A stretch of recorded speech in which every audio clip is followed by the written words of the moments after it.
This is the original law.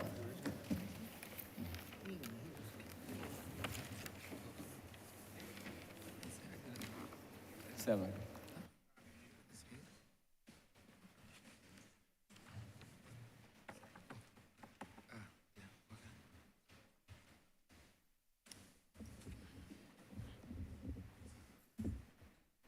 This House is in session.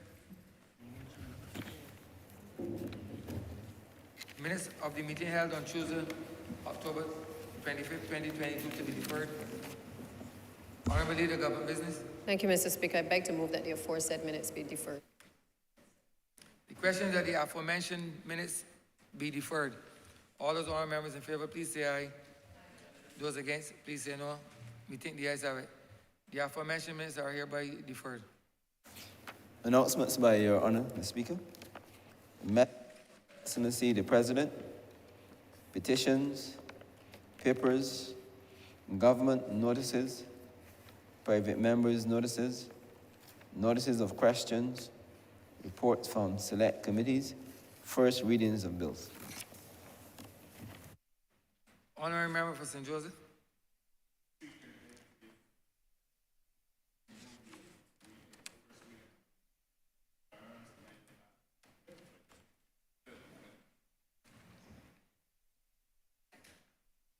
The question is that the aforementioned bill be read the first time. All those honourable members in favour, please say aye.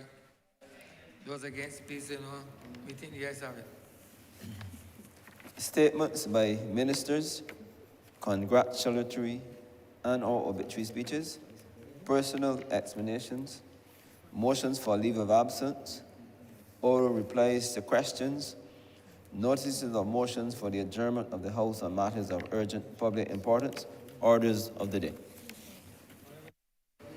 Mr. Speaker, I beg to move the suspension of Standing Orders 6, 16, 18, 20, 42, subsection 5, 43, and 44 for the remainder of the day's sitting.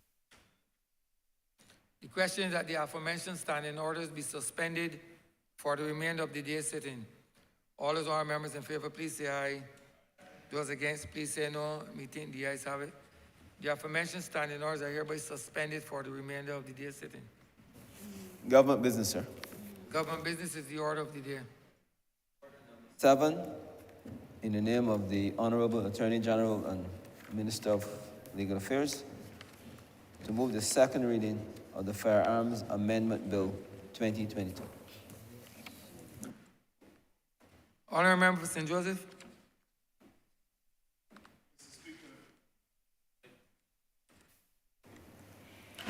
Mr. Speaker, for several years now, we have experienced in this country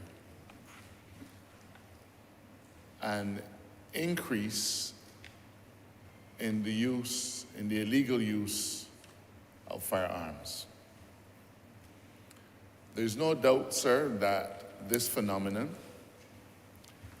has concerned every single Barbadian in the gravest possible of terms, whether they have been affected by it or not. The fact is, sir, that crime and firearm crimes, perhaps more than any other, have a ripple effect on our society because it isn't just the person who may have been injured or the person who may have lost his or her life whom is affected. Naturally, there's the deleterious effect, the damaging effect on relatives and friends. There's the damaging effect in the community from which these individuals would come. But then, Mr. Speaker, there's also the effect on the wider Barbadian society. And Mr. Speaker, I have said on several occasions now, and I reiterate, that Barbados is still a safe society. It is a safe place for us to live and work. It is a safe place for us to raise our families. We've worked hard, sir, to make it safe and to keep it safe. But notwithstanding that, and I believe it is a fact, so I will say notwithstanding that fact, the presence of a firearm crime, the existence of a firearm crime can have an effect on all the rest of us, sir, because, and we've seen it here, we've seen where a gunman 2 or 3 years ago went into Sheraton Mall and killed another person. We've seen it where people go into communities and start shooting wild. We had an incident only last week where there was a drive-by shooting in a St. Michael community, 3 people injured. A few months ago, we had a situation where after a cruise, several people were injured by indiscriminate and wanton shooting. So, sir, there's the risk to the other people for whom there may have been no intention. But let me put it another way. Person A goes to shoot person B. But along the way, sir, person C, D, E, and F, there's a good chance that they, bystanders, innocent bystanders, might also be shot. You know, Mr. Speaker, there was a time decades ago then in Barbados, I think there was there were some people, one taxi man I believe had been killed, it might even have been 2. And at that point, sir, Barbadians stopped patronizing places at night. That's right, in that hole. Because the taxi men felt that they were at risk. So they stopped working late at night. And when they did work, they refused to do the long trips. So, you know, sir, they weren't coming to St. Joseph. And as a result of that, sir, it had a damaging effect on the nightlife of Barbados because people were going out at night but found that they couldn't get a taxi home. So no point laughing. So I'm using that, Mr. Speaker, to illustrate that the existence of a particular kind of crime is often going to have effects far beyond what you would ordinarily contemplate, sir. Now, I am happy, Mr. Speaker, that Barbadians are still going out at night. They are still celebrating life, especially life after the restrictions of COVID. And we want that for them. Mr. Speaker, as a parliament and as a government, it is our solemn and sworn duty to do all within our power to protect the safety, the lives, the livelihoods of Barbadians and the sanctity of our communities. It is our duty. That is what we are here for. And so as a parliament, Mr. Speaker, we are called on today to consider amendments to the Firearms Act. Now, there's been a lot of talk about crime generally. There's been a lot of talk about firearms. But let us rewind a little bit and put this in context, Mr. Speaker. Housewives or teachers, the average person in our society does not have any firearm in their possession. We have a regime, Mr. Speaker, of legal firearms, people applying for firearms to carry, to protect themselves. That is what our regime does now. Any firearm that is in a person's possession that is not licensed is an illegal firearm. The average Barbadian, sir, doesn't deal in illegal firearms. Illegal firearms is a characteristic of a criminal element in our society. And those illegal firearms, Mr. Speaker, are part of a larger criminal enterprise. That larger criminal enterprise is often associated with the trade in illegal drugs. But the fact of the matter is that the criminal element in Barbados has expanded beyond that.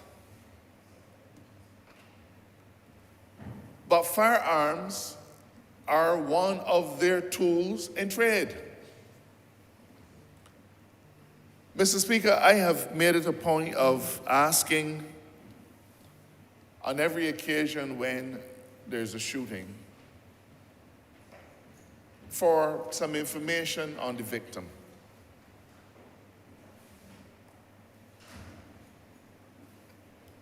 And almost in every instance, the victim is somebody who is known to the law courts or known to the police for serious criminal matters. Now, that is not an attorney general, that's not a Dale Marshall thing. From time immemorial, in the study of crime, they do, I think the term they call is victim typology. In other words, they want to see whether identifying the victim or whether there are any characteristics about the victim that will help to paint a picture which can in turn help to solve the crime.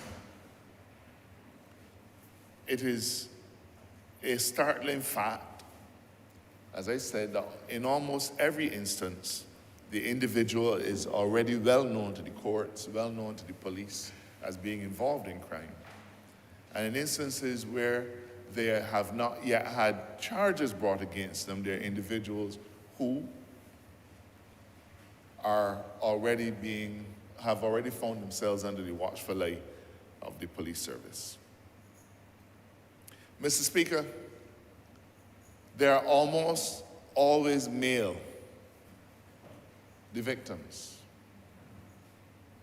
They are almost always young. If you look at the number, at our recent firearm-related homicides, for the most part, there were young men in their 20s last weekend, a young man aged 25. They're almost always young, almost always male. And that should tell us, Mr. Speaker, that we, while we are not in any way in a crisis, we have a problem with our young men finding themselves into criminal activity. And at the outset, I want to welcome our latest minister, the Minister of State in the Office of the Attorney General, who will have responsibility for crime prevention. Traditionally, when people think about crime prevention, Mr. Speaker, they tend to think about the police force, about the police service. Because in their mind, the police service is not just about law enforcement. In their mind, the police service has the responsibility of preventing crimes from happening. That, Mr. Speaker, is a very narrow and simplistic view, not just of the work of the police force, but also on how our society functions. You see, Mr. Speaker, when a police officer is sent to train at the police training school,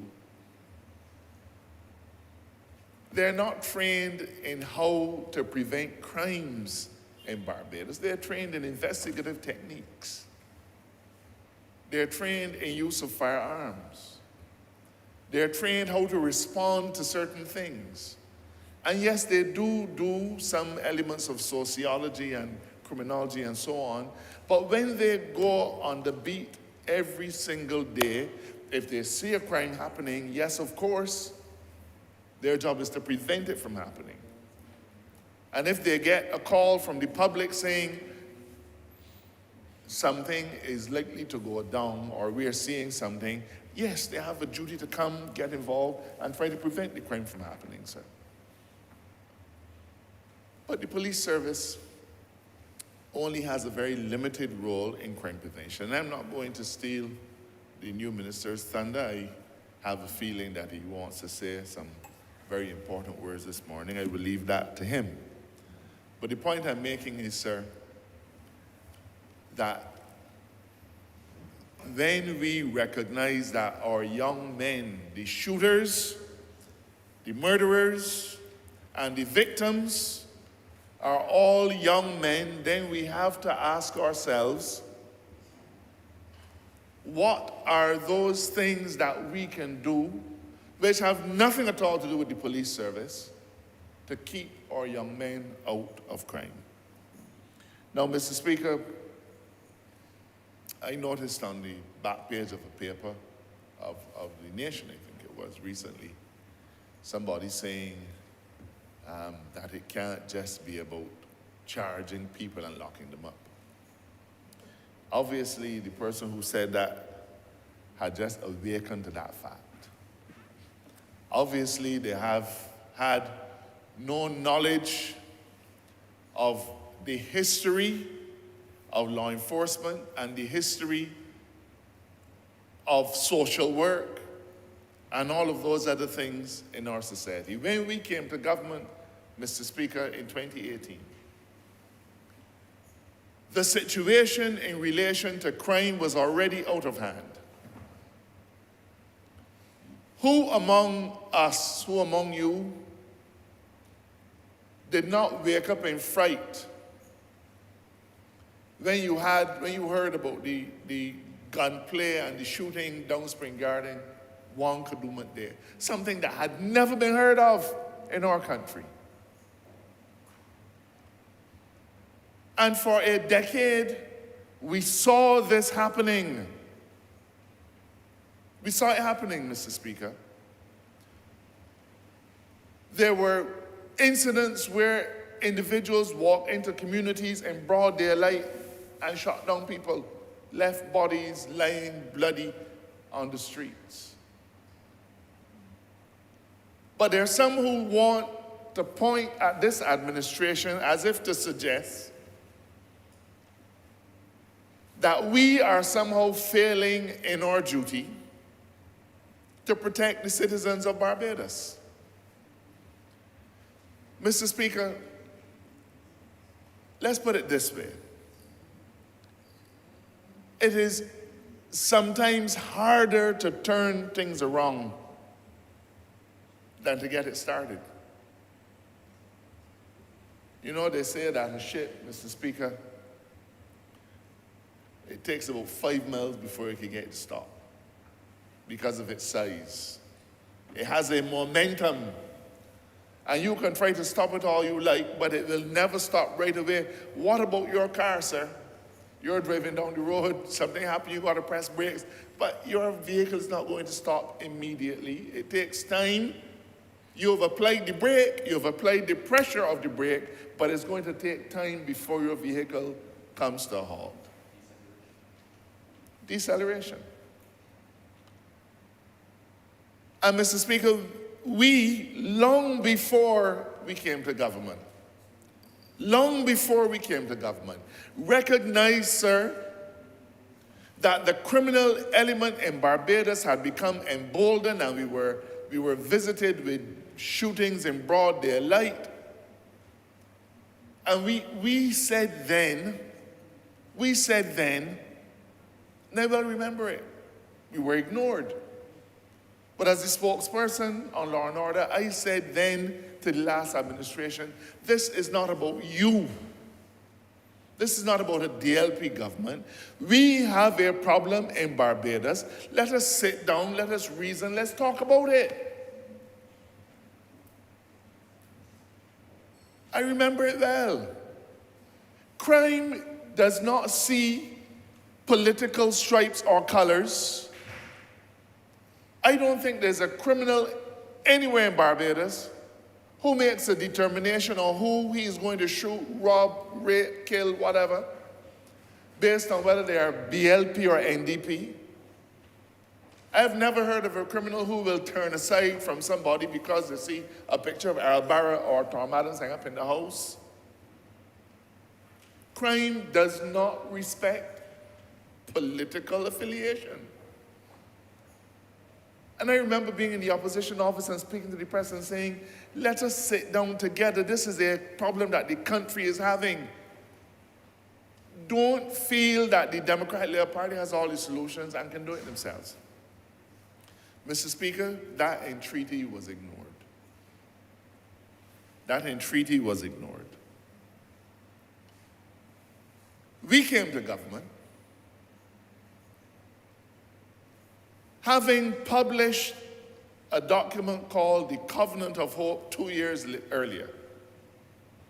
And in our Covenant of Hope, we said to the people of Barbados, this is what the Barbados Labour Party stands for. We hadn't won the government yet.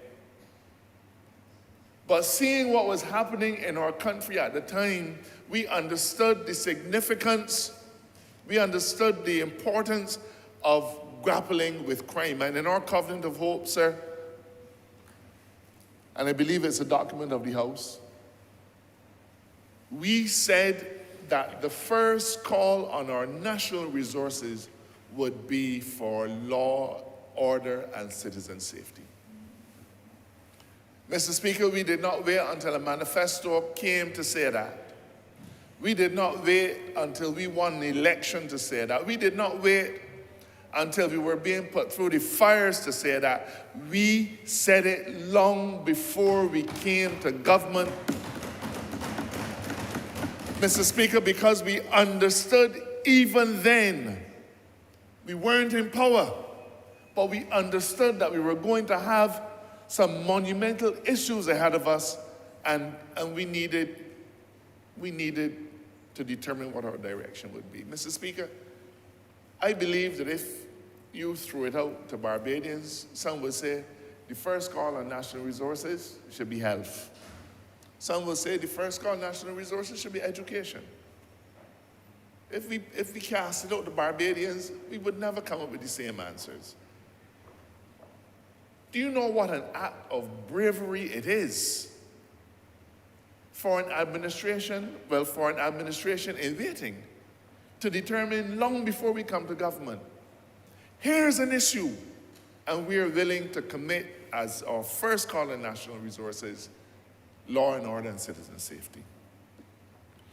And when we came to government, Mr. Speaker, you know, there are some who simplistically want to say, oh, well, since the Barbados Labour Party came to government, we had more murders. Statistically, of course we did. But you know what, Mr. Speaker? The persons committing those murders, 10 and 15 years before, Mr. Speaker, they were in Sunday school. 10 and 15 years before, they were in our secondary schools. 10 and 15 years before, they were on our school buses. 10 and 15 years before, sir, they were walking through town unruly. But perhaps nobody felt that it was important to engage in a little crime prevention then.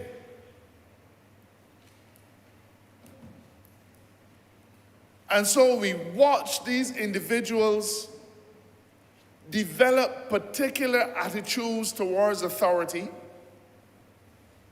They didn't wake up one morning and get a gun and go and shoot somebody. They were involved in criminal activity for a number of years. And as a society, we were all failed by the last administration because They chose to do nothing. I'm not going to talk about the last administration in this debate. I've said enough about them. I'm going to talk about what we did. When we came to government, sir, in 2018, we found a difficult situation. We were determined that we would deal with it. And one of the first things we did, in fact, it was the first time in our history, Mr. Speaker, that a national security briefing was extended to anybody outside of the National Security Council. Perhaps most Barbadians don't know that we have such a thing, but we do. And we are briefed frequently on what's happening in our country. And recognizing that we had a serious issue to grapple with, for the first time, Mr. Speaker, the national security briefing was extended to parliamentarians. For the first time in our history, sir, the briefing was extended to members of the civil society. And when I say parliamentarians, I include the opposition, sir. The last administration never briefed us on nothing. But we briefed the last, we were in 2018, we briefed the opposition senators, because we recognized that we needed to hold hands and get this job done. We briefed our business community. We briefed all of our senior civil servants.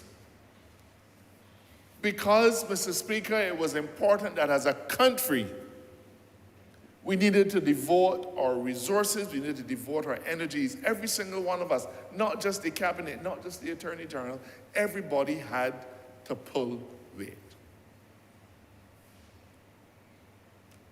And Mr. Speaker, we've put a lot of social programs in place. I'm not going to steal your thunder, sir. Leave you to talk about those things. But we started it in 2018. We made sure that some community centers that were derelict and shut down, instructions were given, make sure and get them open back again. A variety of things were done because we understood that in order to steer our young men and women away from the apparent attractiveness of criminal lives, we needed to show them something else. And we did it. And yes, Mr. Speaker, we have been able to see reductions in the number of homicides. We've been able to see reductions in the level of crime overall. But let me remind the society of what we came to government and found. Not a working scanner at the port, sir. Not a working scanner at the port. It had not worked, sir, for 18 months.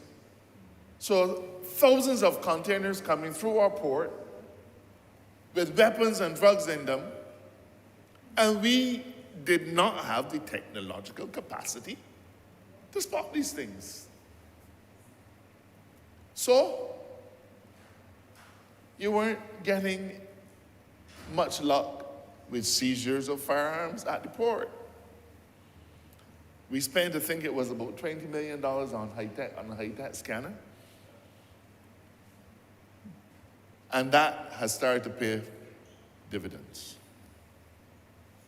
But we've also been seizing a large number of firearms through various police operations.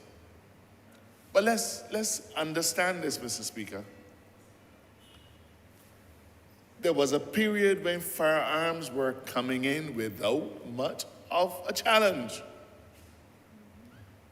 They were brought in. We believe they were stockpiled and available for use.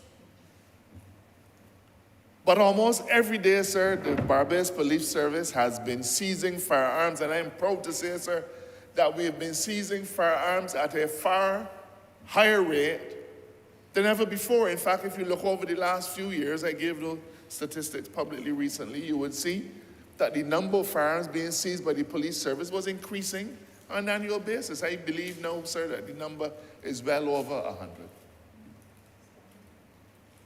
And that, I don't think that has anything to do with the 30-something that we found last week. So we are making a dent, sir, and the number of firearms that are available, that are on the streets for people to do this kind of criminal activity. But, Mr. Speaker, don't let's fool ourselves. You think we got all? You get all? We've not got all. So that is a job in progress that we have to tackle day in, day out, to continue to reduce the numbers of firearms available for illegal activity. But let's get this straight. The more efforts we put into it, it seems as though there are things happening overseas that present problems for us. If you consider the remarkable ease with which you can get a gun in the United States, or guns, the guns that make their way into Barbados illegally, are overwhelmingly out of the United States. In New York, earlier this year, there was a case brought against the state government because they had passed a law which said you will only be able to get a firearm if you can prove that you are at risk. In other words, we will let you get a firearm if you can prove that your safety is at stake. It was thrown out by the New York Supreme Court. They said, what are you talking about? You have the right to bear arms. And so we had a situation recently reported in the press, happily now those firearms made their way into Barbados, where 2 Barbadian young men living in the United States could go and buy 30-something firearms, 45 it was, to ship to Barbados. It is as easy as anything. So that is what is happening over there. So when it is easy for individuals to get guns cheap over there, then that's what they're doing and sending them here. And we're doing a remarkable job of arresting them, but Mr. Speaker, in that regard too, we don't get all. So this is an issue that we recognize has to be tackled from many fronts. We have to tackle the overall issue of crime. What are the drivers of crime? Now, Mr. Speaker, anybody would tell you, in fact, I know, how to put it now? I guess for the first time in our history, smiling is a bad thing. I don't mind the name Guy Smiley. I always learned as a child that you catch more flies with honey than vinegar. And when you got your face set up, one won't even come near you. So, not having many physical attributes, I started to smile from early. And I continue to. I make no apologies for it.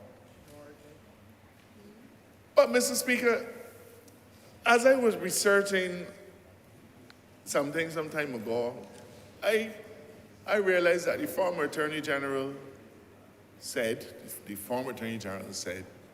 in a speech, why are you all not looking at the parents of these children? And I said, well, if he could say it, well, I could say it too. On a serious note, every day somebody is calling for the head of the Attorney General. They got my poor mother perplexed because she really feels that somebody over here want to chop off my head. She called me in a panic one day.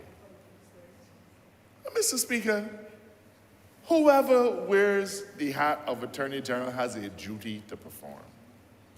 I felt when we were in opposition that the last person in the seat was not doing his job. I felt he was not communicating with the public. I felt that he was not communicating with the opposition. I felt that when they had the shooting on Spring Garden, he should have been able to find him on his cell phone at the same time. I had all those things, okay? I judge him and his performance objectively. But Mr. Speaker, the time, as hard as it may seem, has come when we need to ask ourselves, When a young man at age 25 or 30, let me sit with 25, goes through a revolving door of prison, committed his first murder at 18, goes into prison, gets bail, comes out, shoots somebody else, go up again, get bail, comes out, shoots somebody else. And every man, Jack, wants to blame the system. So they blame the judges for gaining bail. They're blaming the Attorney General for general purposes. They blame prison because prison did not succeed in rehabilitating the offender. And then they blame the Attorney General again because you got to get back around real fast. Who blames the parent of a child who at 18 years old, having just left school, picks up a gun and shoots somebody? This is not about, I'm not here to castigate anybody, sir. I know what the headline will say tomorrow. But, sir, let us accept that when we sit in our homes and we feel that our only role is to apportion blame, when we feel that our only role is to identify this cause and that cause and that cause, without looking at some of the early causes, when we do that, sir, we are fooling ourselves. We're fooling ourselves. I got a call from a teacher who said to me that one of his students, well, he told me, deal with it as an education matter. One of his students had not come to school. And apparently that student had not been home the night before.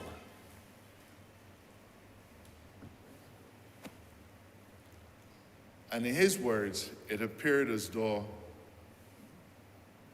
the parents were not particularly concerned. Now, Mr. Speaker, my son is 22. He went to a fete the other night. I tell you, son, the fete done at 1, I want you home by 1:05. He showed up at 2:30. I couldn't sleep. But we have situations in Barbados where people don't seem to understand that the directions that our young people go, the misdirection, the wrong road, it don't start when they're 25. It often starts when they're 10 and 11. And the former Minister of Education will tell you that she knows of instances where 11-year-olds at our primary schools come in school with weapons, and you want to blame the Minister of Education. Where did they get the weapon from? Where did it come from that morning? Things, sir. I'm here to talk about the firm amendment, but I think it was important, sir, to set the context, all right? We all have skin in this game. All. Because while our society is safe, in the twinkling of an eye, it can become unsafe. Let's get that clear. And while the guns, we may associate them with particular communities in Barbados, the furthest distance in Barbados is half hour by bus. So none of us are out of reach. None of us are out of reach. So this calls for all of us to put our shoulder to the wheel. We have to save vulnerable families, not because we feel that we should be a society that everybody gets things free. But the fact is, sir, that there are some families that if you don't reach out the hand of the state to save them, well, the immediate effect may appear to be poverty. The long-term effect is going to be that they will not be able to properly care for, mentor, and nurture their children. And what may well happen is that those youngsters are going to end up gravitating to somebody else. So let us stop it. Let us stop it. Let us recognize that we have a government. We are going to do our best. Sir, the police service is perhaps the one agency of government other than the hospital that has been receiving an increase in its budget every year. The police service in its last, when people were getting their estimates cut, the police service theirs was either maintained or increased. Now,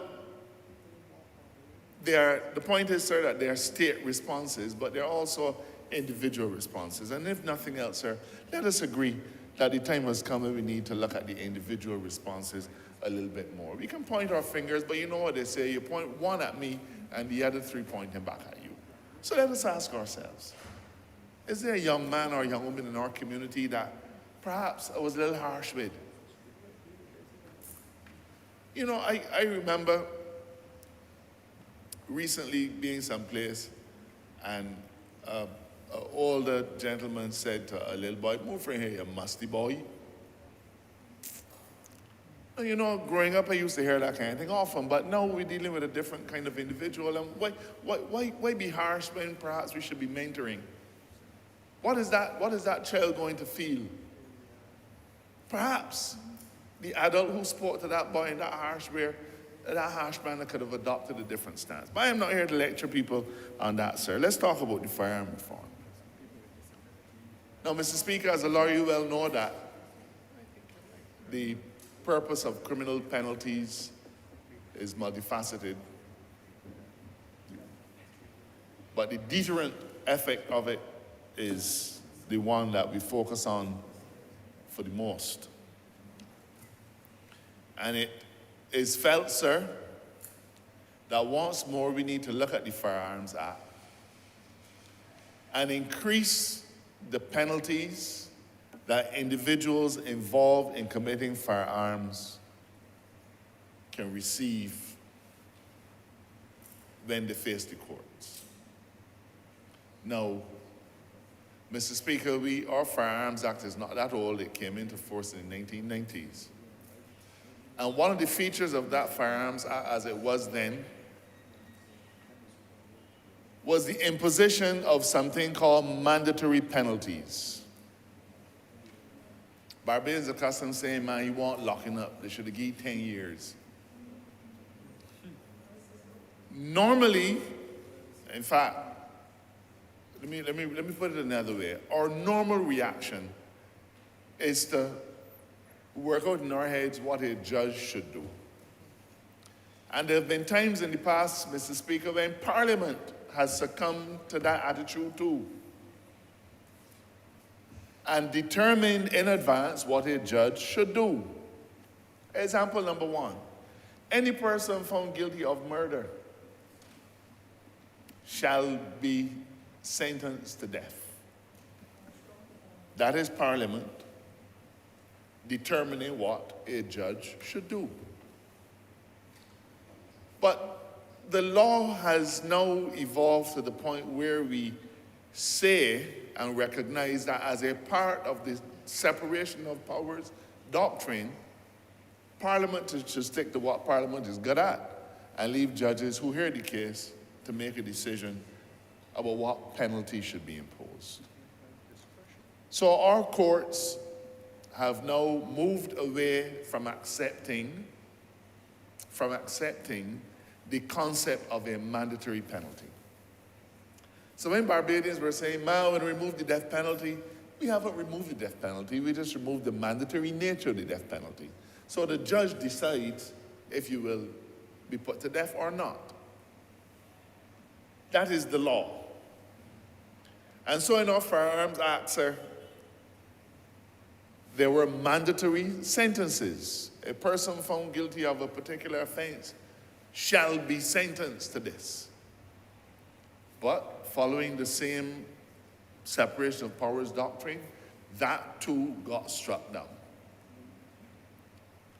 No, sir, that is the law.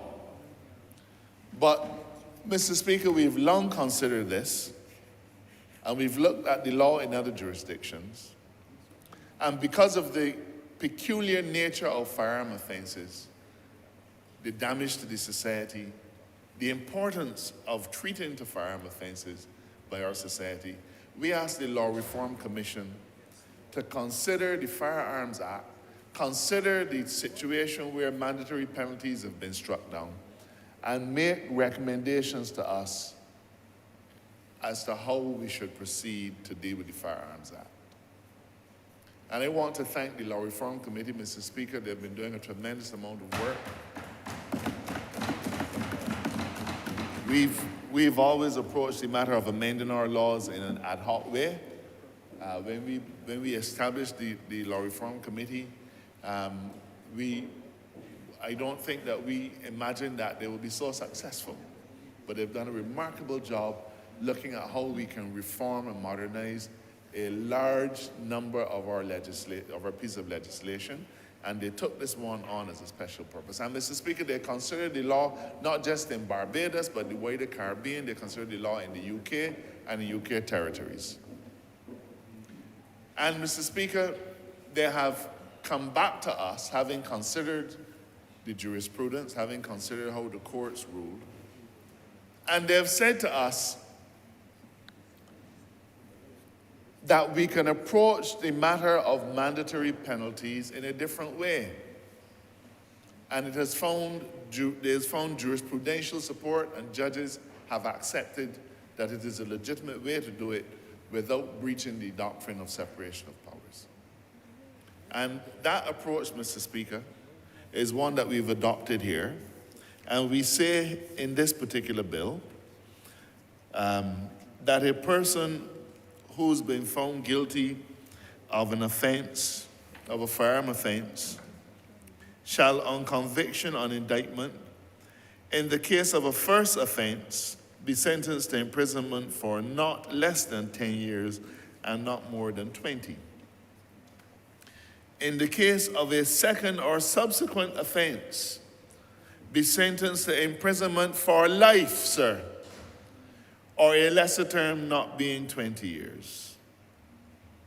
But there's an exception, Mr. Speaker, and that exception says this, essentially, that while we set out what we consider to be a fairly strict regime, we do give the judge a particular discretion in certain instances. And these instances are as follows. The judge can impose imprisonment of a lesser term if the person who committed the offense was under the age of 18 at the time of the commission of the offense. If the person who committed the offense has not been previously convicted of an indictable offense of a violent nature. If public safety and public order will not be prejudiced. And if the court is of the opinion that there are other exceptional circumstances relating to the offense or to the person convicted of the offense which justify its not doing so. So what we have, Mr. Speaker, is a hybrid approach. Let's recap. A mandatory minimum penalty does not work. It will not stand up in law. It has been struck down in Barbados already. But a mandatory minimum penalty could work if you give the judge an opportunity in certain circumstances to deviate from it. And this has stood the test of lawfulness in other jurisdictions at the highest courts. So, when a person is faced with a charge of a firearm offense and is convicted, if it is first offense, he can get between 10 and 20 years. If it's a subsequent offense, Mr. Speaker, he can get as high as life imprisonment. And I want the public and I want the criminals to reflect on this. People are saying, y'all soft? No, sir, we're not soft anymore. We never were soft. But the point is, we're saying now that our level of tolerance for the criminal and his foolishness has now vanished to the point where we are prepared to say that you can be subject to a sentence of life imprisonment on a second firearm offense. So an individual who, for some reason, may find himself getting off on a murder charge with a firearm offense. He may find himself getting off of a murder charge. Like, we can't predict how a jury will rule. Okay? So he may get off of murder. But he could find himself, if this is a second offense, staring a life sentence in the face because he could be convicted of the firearm offense. So you may get away, you may get off a murder charge on a technicality, all kind of things. The jury may not believe that it was murder. But if you do it with a firearm and it was a second firearm offense, you can find yourself staring a life penalty, a life sentence in the face, much as if you were convicted of murder but didn't receive capital punishment. Now, Mr. Speaker, I do not know how much harsher a law could be established than this, but it still gives the court the discretion in special circumstances to deviate from it. Now, we hope that this will send a signal to the criminal element. Those fellows who want to walk around with guns and so on, we hope they understand they cannot defeat the state. There may be 100 or 200 of them, but there are 300,000 of us. And we will do whatever is necessary to protect the 300,000 of us against the 100, 150, or 200 of you. And this, Mr. Speaker, is one of those steps. But I also want to draw your attention to another part of this, because we now have provision in this bill which provides for a sentence to be served consecutively. And it says this, sir: notwithstanding any law to the contrary, a sentence of imprisonment imposed on a person convicted of an indictable offense under this act shall be served consecutively to any other sentence of imprisonment imposed for an offense arising out of the same event or a series of events. So the bottom line is, sir, if you find yourself convicted of more than one offense under this act, we're not saying you're going to prison for this term. We're saying you're serving 2 terms, one after the next. Understand me clearly, sir. Well, I know you understand me clearly. I'm speaking to those who might not. Okay? Because normally you get sent, you're found guilty of a dozen things, and the court looks at the overall circumstances and so on, and then they say, well, for this, you get 3 years. For that, you get 6 years. For the next thing, you get that. But you end up only serving the longest of the time. Not so anymore with firearm offenses, Mr. Speaker. We adding the 2 together. You are man enough to commit 2 offenses, will feel 2 sets of punishment. Consecutive, sir. Now, do we want our young men to feel this?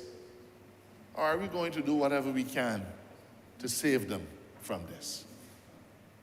We're prepared, Mr. Speaker, to do whatever we can to save them from this, but we are going to save our society first. So the criminal element, be warned. If this is the road you persist in going down, then you will find yourselves not before a smiling judge. You will find yourselves before a judge who has the strong powers of sentencing that are required to send a message.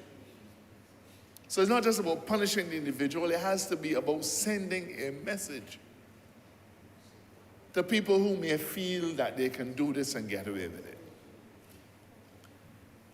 The other matter that I will just point out to the chamber, but I'm not going to spend any lot of time on it, sir, is that we've taken the opportunity to make an amendment to the Juries Act. You know, sir, things happen for a long time and you know, nobody bothers to change them, but this is one so that we feel we need to change. Let me explain it in simple terms. A person who is charged with a murder must be tried by a jury of 12 people. Okay? But what happens if he uses a firearm and kills somebody? He isn't generally charged with a firearm offense. Because under the law as it stands, a firearm offense requires a jury of 9 people. So you have the oddity, sir, of a person taking a gun, shooting John Brown, in order to be tried for the murder, 12 people, in order to be tried for using the firearm, 9 people. So it essentially puts the state to the trouble of doing 2 trials. And sometimes a person, again, may get off of the murder charge, but the evidence that they use a firearm is incontrovertible. Happens. So we feel that rather than putting the state now to do over a new trial, we are saying a jury of 12 people could still make a determination on a firearm offense in a capital case, sir. We think it is practical, it is sensible, and something that we should have done a long time ago. Now, there are some other things that we've done in this bill, sir, but I will ask my colleague to have in his speech, if he does speak, to discuss them. We've had some challenges, sir, with our licensing regime, and people who are into sport shooting and hunting get caught up in a system that was not intended for them.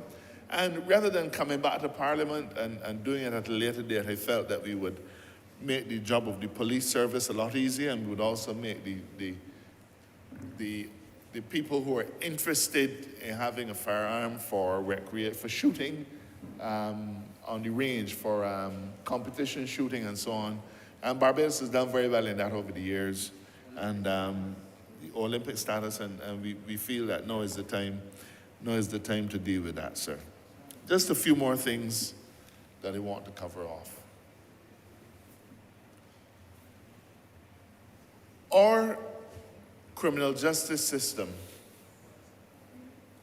has benefited, Mr. Speaker, from an increase in the number of criminal judges when we came to government in 2018, sir.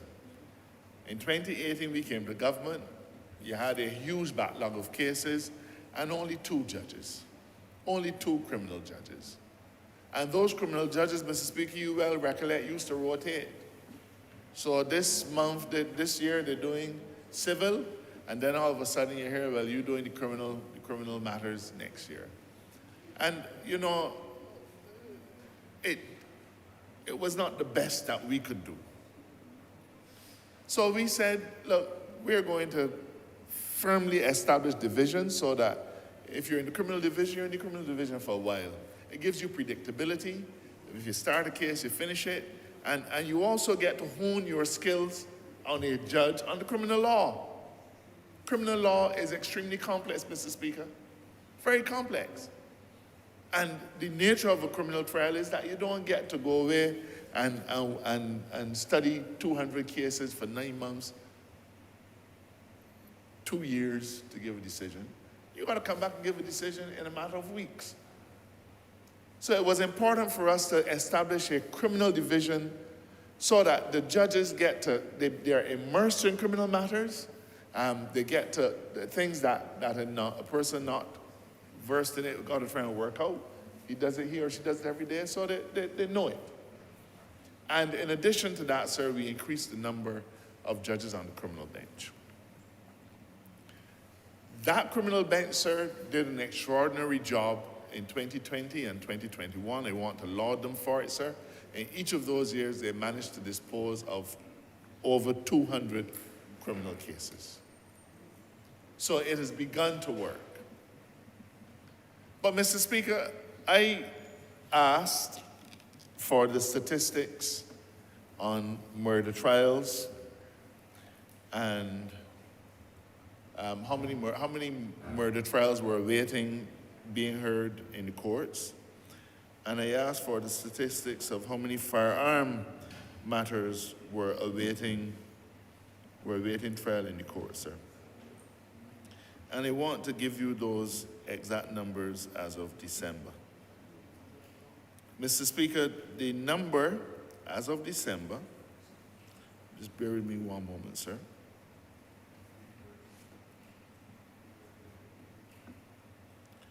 The numbers as of September,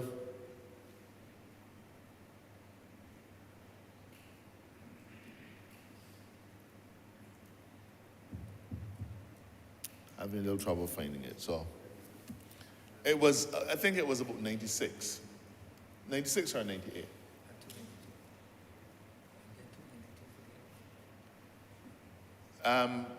So you had a number in excess of 90 awaiting trial as of September for murder. You had 8 awaiting trial for manslaughter, and you had 280-something for firearm offenses. And I will undertake, I don't want the chamber to have the inaccurate numbers, so I will undertake to give it before I wrap up my speech in a few minutes. Now, Mr. Speaker, you can imagine having 90-something murder trials that are to be done in Little Barbados. 90-something people waiting to be tried for murder cases in Little Barbados. And the phenomenon of people applying for bail has become firmly entrenched. No, the phenomenon of people applying for bail who are murder charges has become firmly entrenched. Because an individual, where you got 90-something people awaiting trials for murder,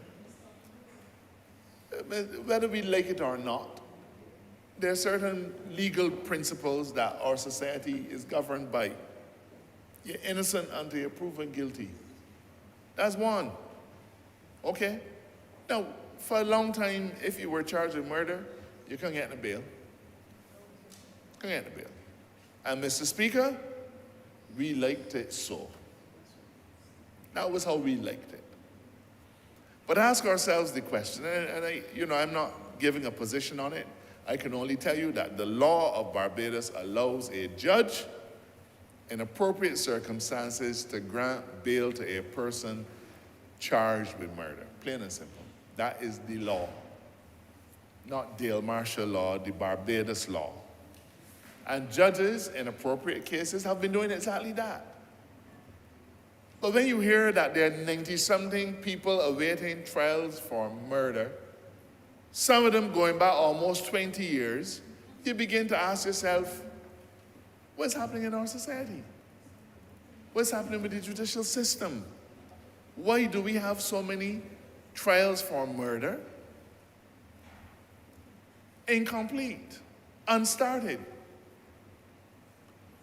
I believe in justice.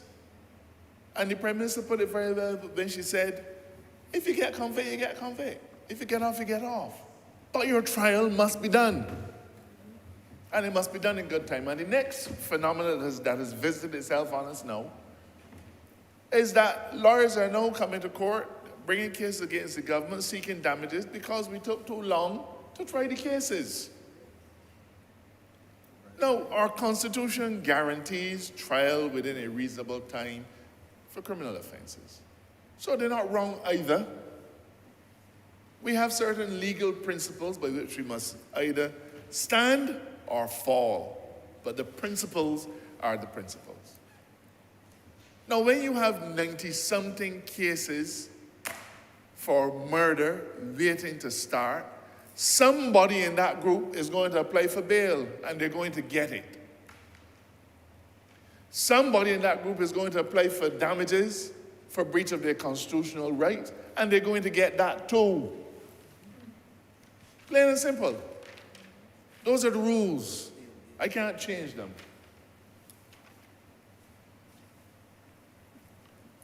So, what is to be our response as the state? Our response as the state has to be to make sure that our judicial system, the course of criminal trials, the nature of our prosecutions and all those things are put right. That's what we have to do as a state. We have to put that situation right. I have a relative, sir, who was charged for murder. And I think, if I recall correctly, that it took about 8 years before his case came on. 8 years. I think it ended up as a manslaughter matter. But the point I'm making is that every single one of these people, and I have the correct numbers for you now, sir, as at September 2022, there were 96 murder cases awaiting trial, 8 manslaughter, and 292 firearm cases. Those were the statistics as at last month. 96 murder cases, 8 manslaughter cases, and 292 firearm cases. So no wonder we have a situation where the criminal element feel that, they can do what they like, because punishment is not swift, it's not coming soon. And maybe they're hoping that by the time the case come on, the witnesses' memory fades, somebody dead, somebody gone away, case gotta get thrown out. So we want to put this right, Mr. Speaker, and that's why the Prime Minister has agreed to give us 3 more High Court judges for the criminal division. Now let me tell you what that means. Sir. A total of 8 judges. We have a backlog now of about 1,000 criminal matters waiting to be tried in what we used to call the assizes, tried on indictment. And I told you that the 5 judges that we had in 2020, they got rid of 200 of them. Well, the number is now 1,000, so it was more. So in 2020, they got rid of 200 at a time when with COVID, you couldn't do no jury trials. At a time when you couldn't do face-to-face trials. And in 2021, similarly affected, they got rid of another 200 criminal matters. I am satisfied, sir, that with 8 judges doing nothing but criminal matters, morning, noon, and night, we will be able to put this situation right. You see these 96 people that are waiting trial for murder? We can dispose of that, I am sure, within a year or 2. And the 292 people that are waiting trial for firearm offenses, we can get rid of those too. What does that mean, sir? People will begin to understand that the justice system is taking these criminal matters seriously. How could we say that we're dispensing justice if an individual's family member is shot down, dead, or maybe not dead? And 12, 15 years later, the case is not finished. Mr. Speaker, 80% of these cases, this backlog, 80% of this came before 2018. So for those who want to point fingers, point them where they belong. Because when this 80% was happening, they only had 2 judges. The numbers of prosecutors were not increased, nothing so. We have increased the number of prosecutors. We increased the number of judges and are increasing it again. Let somebody tell me that we are not serious about wrestling crime to the ground.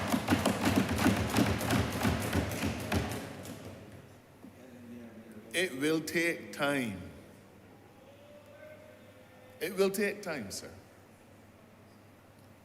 But we are satisfied that with the effort and the resources that we are putting in to deal with the criminal justice system, that it will reap dividends for Barbados. Mr. Speaker, I believe that I can shut up now and let other members participate in this debate. I want Barbadians to be confident about our future. And I say that, Mr. Speaker, because, and I've never been one to say, this is what's happening in Trinidad, or this is what's happening in Jamaica, or this is what's happening elsewhere, because that gives you a false picture. Our populations are different. So comparing crime in Barbados to crime in Jamaica and Trinidad is a fool's errand. Different kinds of societies. But you know what's peculiar, Mr. Speaker? That in Little St. Lucia, with a population that is smaller than ours by 1/3, the number, they ended last year with 60-something murders. We ended with 30-something. When we were at 29 this year, St. Lucia was hustling for 50. And this phenomenon, Mr. Speaker, is being repeated all across the OECS. So what is happening, sir, is that in the smaller Caribbean states, we're seeing a criminal element emerging that has no regard for life. When we recognize, sir, therefore, that this is not a Barbados phenomenon, we deal with it here. It is our job to deal with it here. Okay? But I believe that sociologists and other people who study these things look for trends in similar societies. And so, Mr. Speaker, the CARICOM governments have taken on board a suggestion made by Prime Minister Rowley of Trinidad that as a region, we need to start dealing with the issue of violence in our societies as if it were a public health problem. And it might be difficult to grasp it so quickly. But, sir, the region dealt with COVID as a public health problem. And we relied on each other's resources to help to get us through it. And so Prime Minister Rowley's recommendation that we look at the issue of violence, criminal violence in our society as a public health problem is one, sir, that the region is going to follow upon, and very soon we'll have our first conference. This is not affecting Barbados alone. The illegal movement of guns is coming to everybody. The use of those guns is being seen in every society in the region, including those that are smaller than us. And so we have to ask ourselves why. And we also know, Mr. Speaker, we also know, sir, that the nature of today's criminal activity is cross-border. It's cross-border. And that's why we have to be mindful of who is moving from here to there and from there to here. Because we know what is happening in the criminal element between Barbados and Trinidad and Barbados and Jamaica and Barbados and St. Lucia, Grenada, St. Vincent. Don't fool yourselves. You think it's only the legitimate businessmen that move up and down the region? No, it isn't. The criminal element are forming alliances all across the region. And that's, in our view, on preliminary assessment, that's one of the reasons why you're seeing this increase in the similar kind of criminal activity across every jurisdiction. But we can't wait on them, sir. I am satisfied that this regime that we are putting in place and this regime that I'm asking the Senate to support is one that will send a clear message to the criminal element in Barbados that their wanton disregard for life will not be tolerated. And by giving judges a more powerful tool, and there are going to be other amendments coming, we're going to be bringing some other amendments to strengthen the hands of the judge and also to make the course of criminal trials easier. You are welcome to Mr. Speaker. This is the beginning. And adding to these things is the increase in the number of judges. We have been conscientiously defending the right of every Barbadian to live free, unmolested, and happy in our homeland. And we will strain every sinew, Mr. Speaker, to make sure that the sanctity of our communities is guaranteed and preserved. Mr. Speaker, I'm obliged to you for your patience.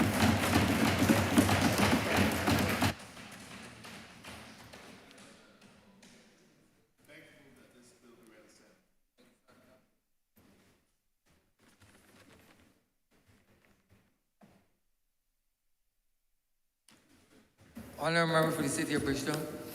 Thank you very much, Mr. Speaker, sir.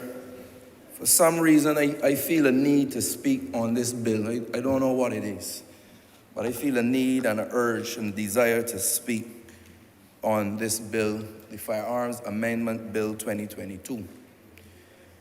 Mr. Speaker, sir, from the outset, I want to thank the constituents of the City of Bridgetown for giving me the opportunity to be here to make the contribution that I am making and the contribution I plan to make in this honorable chamber and in this country.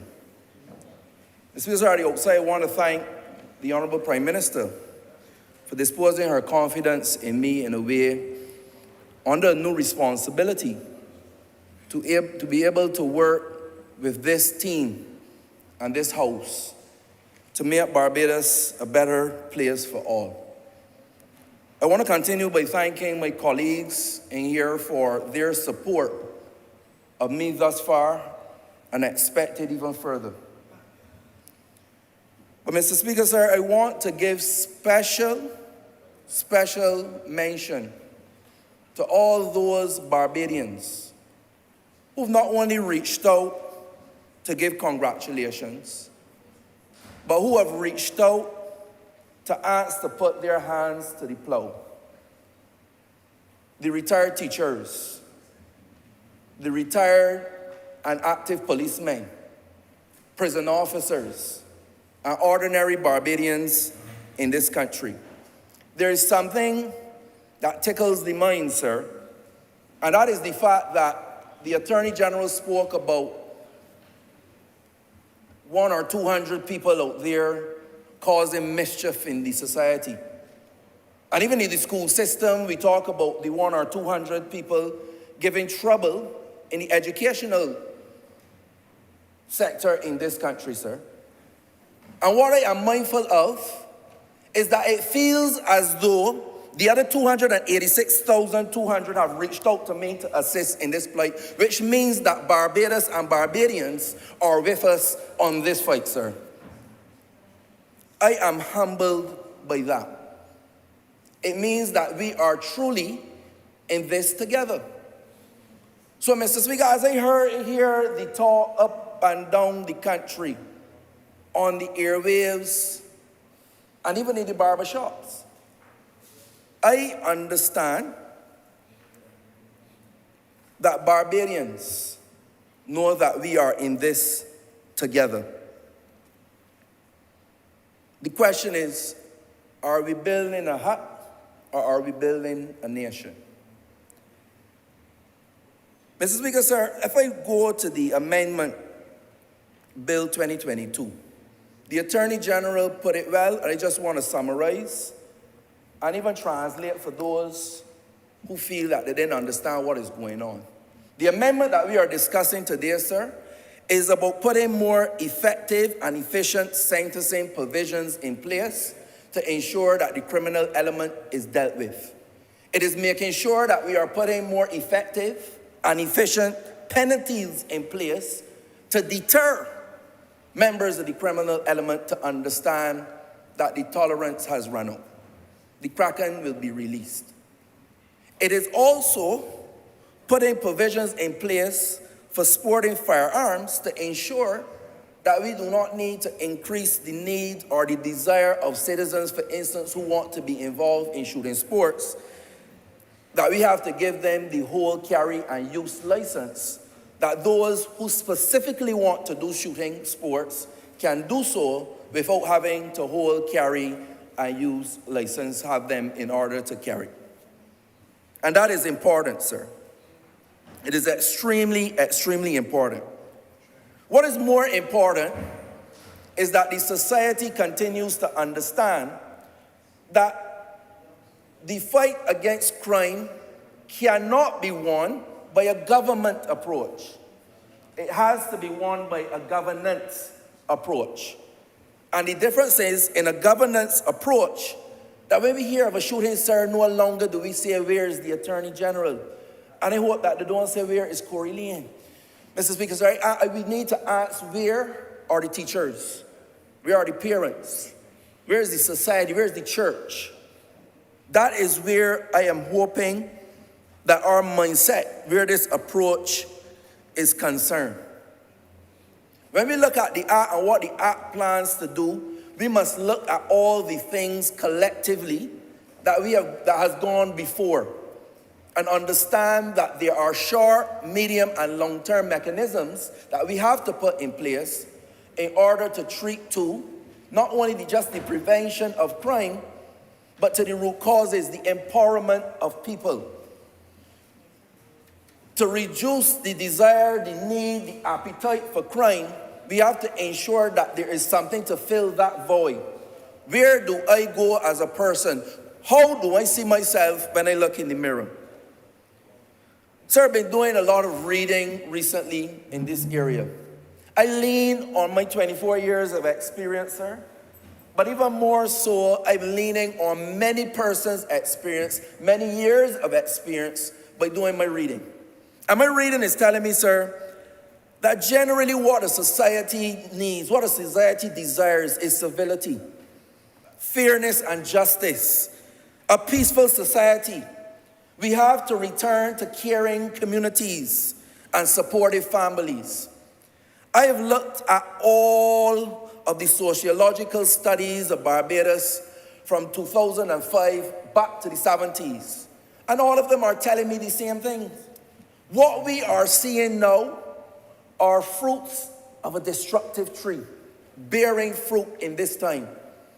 Not only the chickens, the eggs have come home to roost. Because when the sociologists and the various researchers back in 2001, back in 1999, 1998, they were telling us that certain things are creeping into our society. Foreign media, games, all the various things that we've been talking about for years. All like them, the birds were scattering the seeds of destruction. So when we come now to believe that this thing started yesterday, last month, or last year, we will be fooling ourselves. And deeply so. We will be engaging in an exercise of folly. But it is not okay to stop at the seeds of destruction. We now have got to plant and fertilize the seeds of production. And what are those seeds, sir? What can we do to ensure that we got to pick the fruits of destruction? And I think what the Honourable Attorney General has laid out today must be commended. The creativity of it, and because we got to deal with this in the short term, we got to reduce the heat across the length and breadth of Barbados. So don't think that we only going for the root cause. We got to deal with the fruit too. And the fruit can get picked. Because when you look at the creativeness and the innovation of putting the murder and the firearms on a level playing field, that you can do the two trials together. In the case where, again, you can get off for a murder case, but still be tried for the firearm, I think that is innovative, sir. I challenge the attorneys to find the loopholes there, sir. I challenge them, sir. You know what I'm talking about, sir. They will be found, sir. The whole idea of understanding the need for a jury of 9 and the jury of 12 and making it just a flat-out jury of 12 and be able to do both of them, sir. I commend the innovation there. In terms of making it more effective and creating more of a deterrent, the moving from concurrent to consecutive, sir. Doubling the sentence. So you don't serve a 5-year and 2 5 years and 1 5 years. You're serving a 10-year. I'm going to help you if you get 10. You're serving 20. And that is very, very important in the short term, sir. Why am I saying that? I know of young men in this country. I know of blocks in this country where they see their colleagues and their partners in crime. commit crime, commit murder, commit homicide, commit manslaughter in this country, go to the police station for a few days, in some cases a few months, and then come and sit down next to them in 28 days. What message are we sending? Are we building a hut or are we building a nation? Because you have to understand the psychological impact that has on particularly a young member's mind. Where I could see somebody go and take part in a heinous crime, and then a few days later come and sit down next to me and hold a little meddy. It says to me that I can do so too with impunity. I can do so too and return to the same very block and sit down next to you and have a drink of Marby or whatever. And that is the point. Marby or brandy or whatever else you chase it with. I will not mention that, sir. But that is important. What is also important is that we understand the characteristics of crime in the country.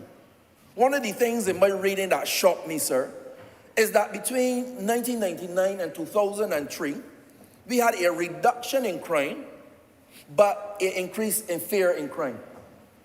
We had a reduction in crime, but we had an increase in fear in crime. And I think that is probably what was responsible in large measure when people reading the pulse of the people, that in 1999 and in 2003, we had a campaign called Crime and Violence. Crime and Violence. Because people were riding on the backs of the fear of crime. But we had crime going down, sir. Even so, in the early 80s, a lot of us in here would not want to know or even feel comfortable to know that we had crime at 150 for every 100,000 in Barbados. And that we had a reduction down to 30, from 150 down to 30. So we had a drop in crime, while at the same time, an increase in fear in crime. But sir, it makes no sense reinventing the wheel. When I go to the draft national plan on justice, peace, and security, done just about 18 years ago, everyone wants to Remember this document of the House already? Of course, I made this a document of the House. Of course. With my pleasure, sir. And we can look at the seeds of crime. We can go and we can look and we can see. In our society, there was the warning bells being sounded. In terms of, at a point in time, Barbados, if you reflect, it would have been pretty young, sir. But it's my understanding that we lived as a community. We lived as a village. We lived as a collective. And when you live as a collective, when you have many people, common unity, aka community, even if it is a common unity of people living rich or poor, there's less envy, there's less dissatisfaction, there's less animosity, and there's less crime. When you move from that, with the penetration of foreign media, to the individualism, the meism, the lack of ability to delay gratification, what the Honourable Member months ago called the get-rich-quick scheme, the need and the desire to get rich quick, instant gratification. All of these are the seeds of destruction planted and well-watered and cared for that put us to reap the fruits that we are reaping right now. So I want to turn to my favorite part. And my favorite part is really, what are the solutions? What are the solutions? The solutions, as I said before, sir, we've got to plant the seeds of production. And we have to water it with love. I am not playing, sir. We have to water it with love. We have to nurture it with giving of our time, our talent, our treasure, and teamwork. When I talk about love and watering it with love is that each and every one of us in here needs more love and kindness. You may see it as a small thing, sir. A lot of people may not understand that a lot of people in here in Barbados that are acting the fool with these firearms, sir. They need arms of love. That's what they need. And if you doubt that, you doubt the fact, sir. You have to nurture it, as I said, we're giving of our time. We've got to go back to the time when we cared about each other. How can we volunteer our time? How can a neighbor, a nurse, whoever, choose 2 or 3 persons in your community, your sphere of influence, in your workplace, in your church, to give of your time, to give of your talent, to give of your treasure, your money, because it costs to care. But sir, I want to emphasize one of the things that gives me great pleasure, and that is to sit and stand and work with this team. Because when I think of this team, sir, I think of a cruise ship. And unlike other cruise ships of state, we have a rudder. We are not aimlessly drifting. We have an engine. When I think of the technology, I know we have a sail. I know that. We have the state. Those are the passengers. And sir, this is the crew. And this ain't a lazy crew. This is a crew that can tell you it in the 8-hour days, sometimes 18, 20-hour days. This crew is on the deck with the scrubbing brush, sir, on the floor, and we scrubbing, and we scrubbing, and we scrubbing. Led, sir, but we all know who? The captain. We got a captain. And we got direction. We got our bearings, and we are going in the right direction. And when the question is asked where RS Barbados is going, we can clearly see by the direction of our policies, our bills, the amendments that we bring to this chamber. And I want Barbadians to support this cruise ship, because they got some people out there offering you a ride on a Moses. Stick with the cruise ship, because this cruise ship is heading to the high seas. It's get rough. COVID has come and shake me up a bit. You get a little turbulence, a little seasickness. Things get a little bad. The hurricanes and so on. Shake up the ship, man. That has happened. But because we have this crew, and we are led by the captain, the first mate, and we know where we are going, I am confident that we can win this war. And when you ask me what it is and where is we are going, it is clear for me to tell you that what we need to do in relation to crime prevention, and it is my honor to work in the office of the Attorney General, to be able to coordinate the existing programs, to be able to kickstart the programs in the pipeline that would help with crime prevention, and to be able to work with all of Barbados to start some of the unstarted programs. Because I would never stop saying that we are in this together. We will sink or we will sail together. We will sink or we will sail together. So I have a message, sir, through you, to those Barbadians that digging holes in the ship, that poking holes in the ship, that tampering with the engine, that pulling at the sail, that you want this ship together too. And if we go down together. And if we rise, sir, we rise together. Let those who have ears, let them hear.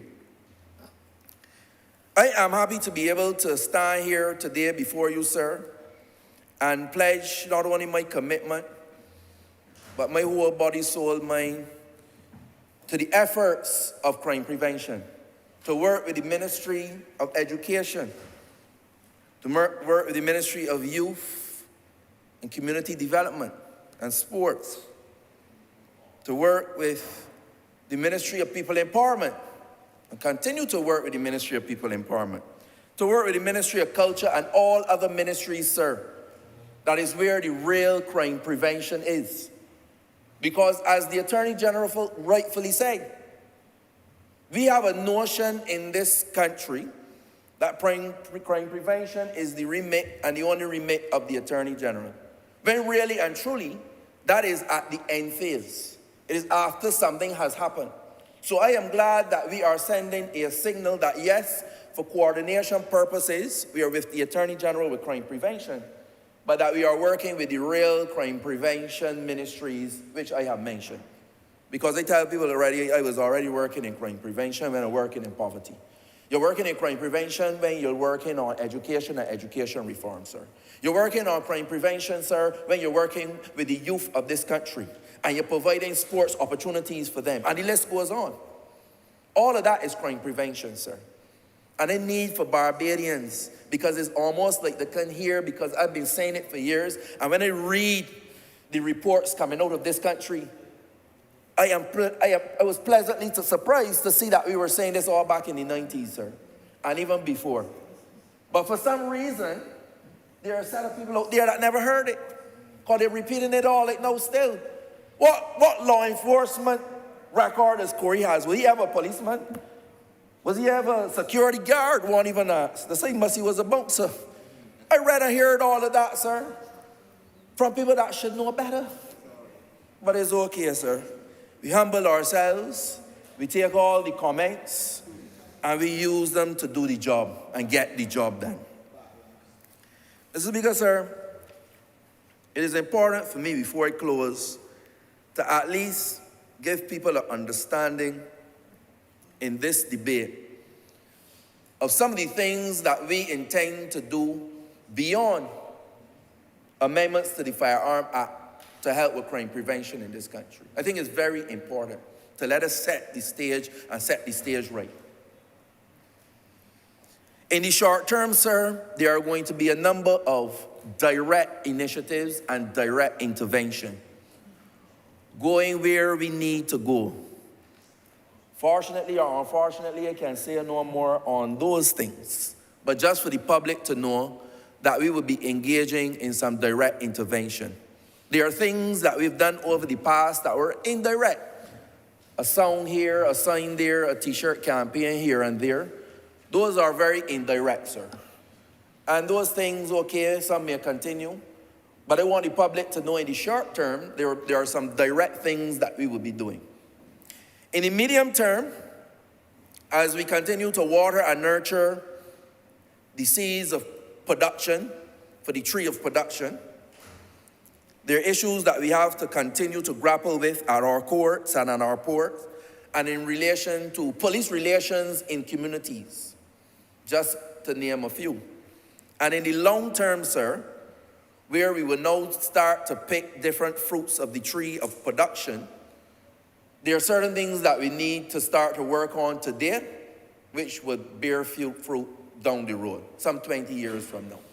And that is relooking the values of our young people, the values of parenting, the values that we have in our school and in our society. All of those things we have to start all like now, but you would not reap the fruit of them now. If you start to work with 4-year-olds now, if you start to work with primary school students now, do not look for the results of a 20-year-old next year, because we're working with the primary schools as well, sir. If there's anything new that I want to propose here among the list, because there's still a lot of collaboration that needs to occur, sir, that is that one of the things that I've not seen in my reading as yet is a proposal for a zero tolerance to the small things to prevent the big things. And what do I mean? Many of us would have been told as little boys and little girls, do not take up even a pencil. You start with a pencil and then you become a thief. And if I was to refer to New York crack broken window program, that is why when they take all the little small things and they get very serious about it, because we are very tolerant with small crimes in this country. We are very tolerant with the wheelies on the streets. We are very tolerant with people breaking lights, red lights in this country. And sir, it only starts there. But then it manifests itself into greater things. So I believe that Barbados needs its own crack paint or its shirt tail program, whatever you want to call it.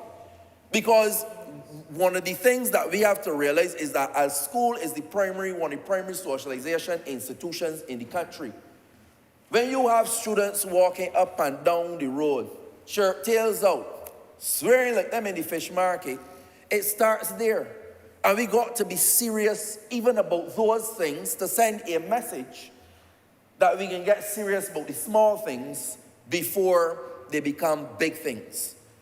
And that is one of the examples that I want for the chamber to understand in the terms of the direction, the philosophy that we have towards crime prevention. One of the things too that is very important now is the idea of wisdom. And that is why we're going to have the Wise Up program. The Wise Up program is not just a slogan or to sound pretty. The Wise Up program is to understand that back in the day, one of the things that anchored and rooted Barbados in the things that we do is the idea of proverbs and parables. Very simple things that our parents taught us, our grandparents taught us. Harder as you went here, or where you would feel. Very simple parables that caused us to wise up one way or the other. One of the things that we have to institute back into this country, sir, is wisdom. One of the reasons that Jesus spoke to the disciples in parables is because he wanted them to be wise. When you could figure out a riddle calls you to think, to ponder, to figure out, to use your creative energy, to use creative thinking. All of these are things that we do not look or think about when we think about crime, you know. We just think about somebody shooting and somebody getting locked up. But when you think about going down to the root and going down to the seed, sir, all down there is where we need to go. We have to tear away, pull away the soil and go down into the root of what is causing these things. And I want to assure the chamber, sir, that all of these things are things that are occupying the office of the Attorney General, specifically when it comes to crime prevention. Now, sir, as we embark on this Barbados project, if people believe that we are not in this together, I can remind them that burglar bars does not stop bullets. There are weapons out there that pierce cedar blocks, 6-inch and 8-inch too. So we are in this together. If you did not understand that before, I hope that you can understand it now. And I'm not here to bring fear to anybody. I'm here to bring fair play. But I'm not here to bring fear to the society. What we need is fairness and justice, sir. And the Honourable Attorney General said it right when he said that these gun crimes and these firearm crimes, they do not stop at the person who shoot and who was shot. It affects us all. I've been to too many candlelight vigils since becoming an MP, sir. I've been to too many funerals of young men and women in this country. I have sat and cried with too many families who tell me regularly of the devastation that they have on the anniversary of the death, on Christmas time, on the birthday of the deceased, and the list goes on and on and on. The needs of the children that are left behind. But if that ain't get you to sit up and care yet, sir, let me add on the use of the QEH beds for surgery and to hold the injured. So that when you or I or my grandmother or yours can't get a surgery, can't get a bed, can't get a gurney to put in the ambulance to go to somebody, if you're interested to understand where this falls, yeah, I hope that I am painting the correct picture. That we are all in this together. There's a lady who was going to buy bread, sir. Buy bread. Something that many people eat.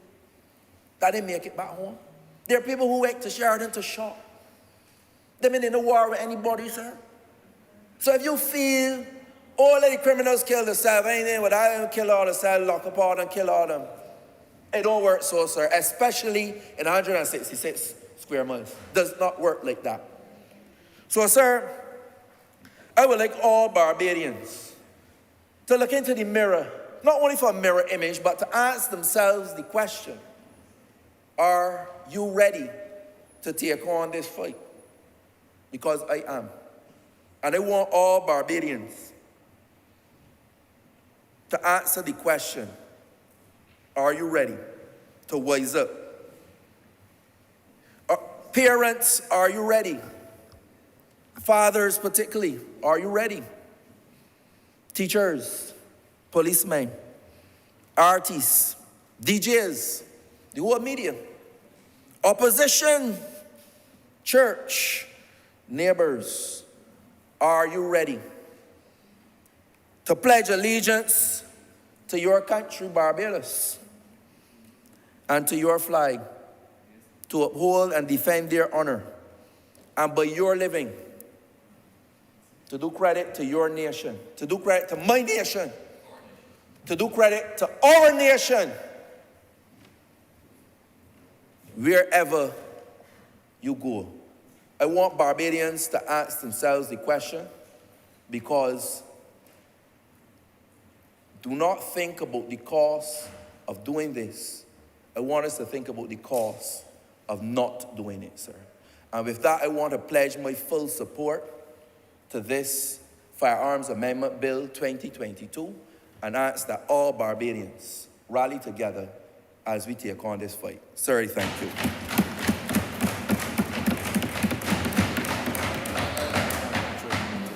Honourable Leader of Government Business. Thank you, Mr. Speaker. Following after the Honourable Member for the City, I want to first of all commend him for his appointment to this new position. I think he has demonstrated just from that maiden speech yet again in this chamber and in this new role, his seriousness, but also his commitment to being able to not only help our young people, but to bring the real life situation of what is happening on the streets in this country to the people of this country. I want to state from the outset that as a member of this government and certainly as a sitting MP for St. Michael, one of the areas in this country where we often have a lot of crime concentrated, that I wholeheartedly support the amendments being made to the Firearms Bill.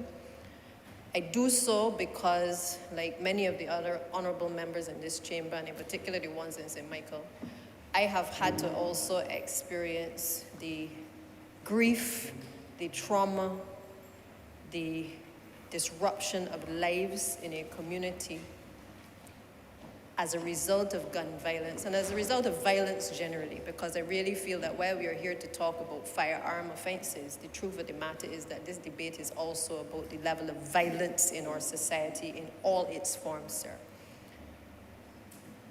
In my community, in the St. Michael's of Peace community, I have seen the impact of our young men in particular brandishing their guns to shoot in response to perhaps a strong word, an issue over their illegal substances. They don't like the attitude or the way somebody looks at them.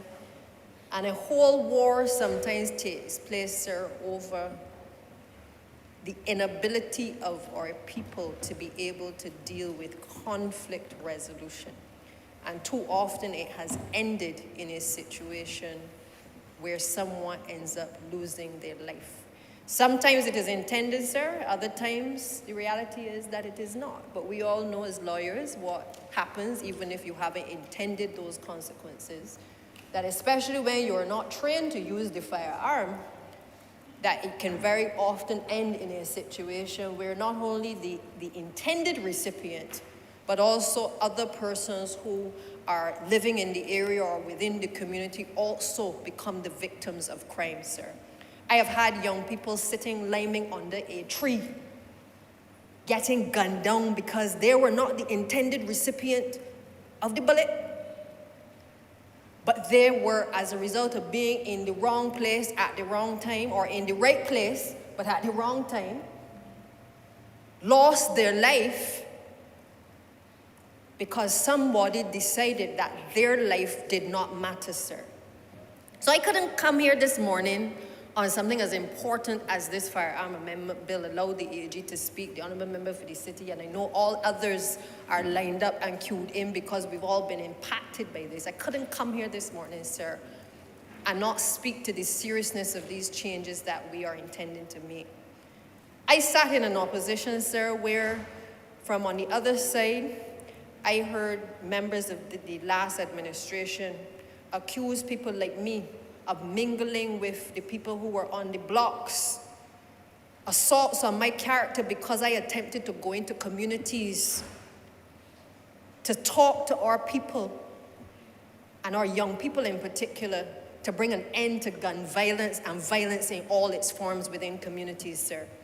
Because there was a time in my community where there was almost an imaginary line across their pasture, the Parkinson Field pasture, where you could not venture if you were not part of one block or you were not part of another block because of the seriousness of the gun violence in the community, sir. That is how crazy it was at one point in this country. And I sat on the other side being accused of those things. You mustn't mix with people at a certain level.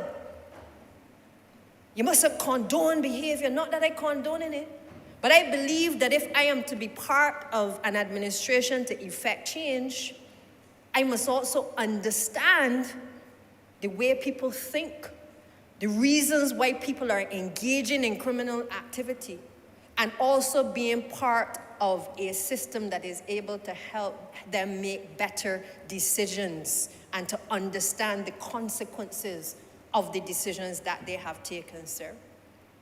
So when they say, sir, that some of us will socialize with certain elements in society, we do so not because we condone, but we do so because we are trying to get to the root cause of the problem, to be able to not be part of the problem, but to be part of the transformation in our society, sir. It is why this administration came to office and immediately set about to do the Building Blocks program. I have been the beneficiary of that program, and I have seen in St. Michael's Southeast a transformation of young men and women whose blocks were once on the target list for the police, being able to now sit down in a classroom and learn how to do entrepreneurship, sir. Learning how to run a business, seeing themselves now in a completely different light than the rest of the public perhaps perceive them. But they now feel empowered because we have given them an opportunity to be able to own their own space to operate their business. And sir, you know what is interesting? You know, people will say that the young people don't want to see these changes, but I can proudly stand here and say that, you know, there are times when you tell yourself that people don't want to be visible. The blocks don't want people to see what is going on. They're happy to see all the bush and the trees and hide behind the old canteens in a community. But I am proud, sir, to say that in my constituency today, because of that Building Blocks program, young men and women want to see a transformation of their community, want to see the old structures that would have created a belief by people traversing an area that they were nobody or that they were to remain at the bottom, all of a sudden uplift them in a way that they now want to be part of the mainstream society, the mainstream economic activity within this country, sir. And other members can speak to how the Building Blocks program has transformed communities. I wish we could do more. But of course, it is done according to how the finances permit. But I say, sir, that I've seen the transformation of blocks that traditionally gave the police hell, gave our communities hell because of issues of young men brandishing guns and shooting at each other. And what does it say, sir? Because I give that reference because it means that just as we have given the support to the Attorney General to have somebody within his ministry who has a deeper appreciation of what happens on the streets, it speaks to a government that is not just prepared to lock up people at will, but a government that understands that, as the AG says, you don't wait till you get to 21 and pick up a gun and start shooting. There are social conditions, there are things within the households that lead to the consequences that we see in our society.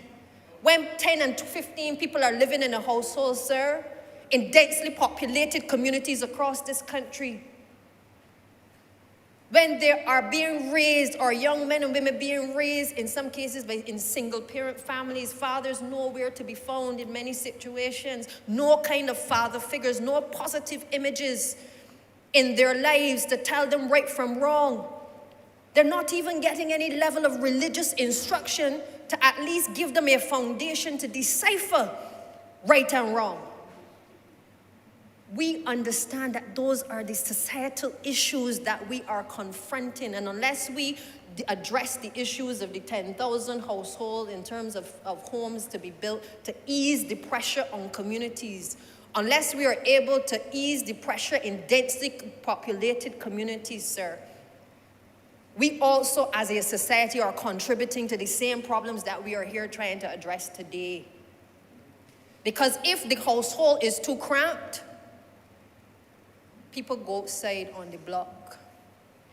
If mother and father don't have enough to put in the children's pockets to send them to school, the drug lord or the lead man on the block is going to find a way to give it to them. If it is that a pair of boots needs to be bought for football because the youngsters show that he's up and coming and promising, and there's nobody, no godfather. Many of these children don't have godfathers, they don't have fairy godmothers. They got the parent and the siblings, and plenty of them. And oftentimes they turn to the people who offer to assist. And that assistance comes in many, many, many forms. From the mother who asks the drug man to be able to assist him or her. From the child who needs the food, the little change to be able to get to town or to get a pair of shoes bought for them, sir. That is our reality. So the AG is perfectly right. It does not start when the child first holds the gun, the young man first holds the gun. It starts from before. And that is why our programs on coming to government have been focused on trying to address the issues with our young people. The programs within our schools have been focused on that, sir. We had a program once. I remember my first introduction to marijuana and hard drugs was under the DARE program. Many of you would recall there was a program where police officers used to come into the schools and they would actually show you the various illegal substances. They would talk to you within the school environment. People used to look up to police officers because they came in their attire, but they were talking to you as a student and explaining to you not just what they did, but about the dangers of drug use and abuse, and about gangs in this country, sir. Under the last administration, those programs were taken out of our system.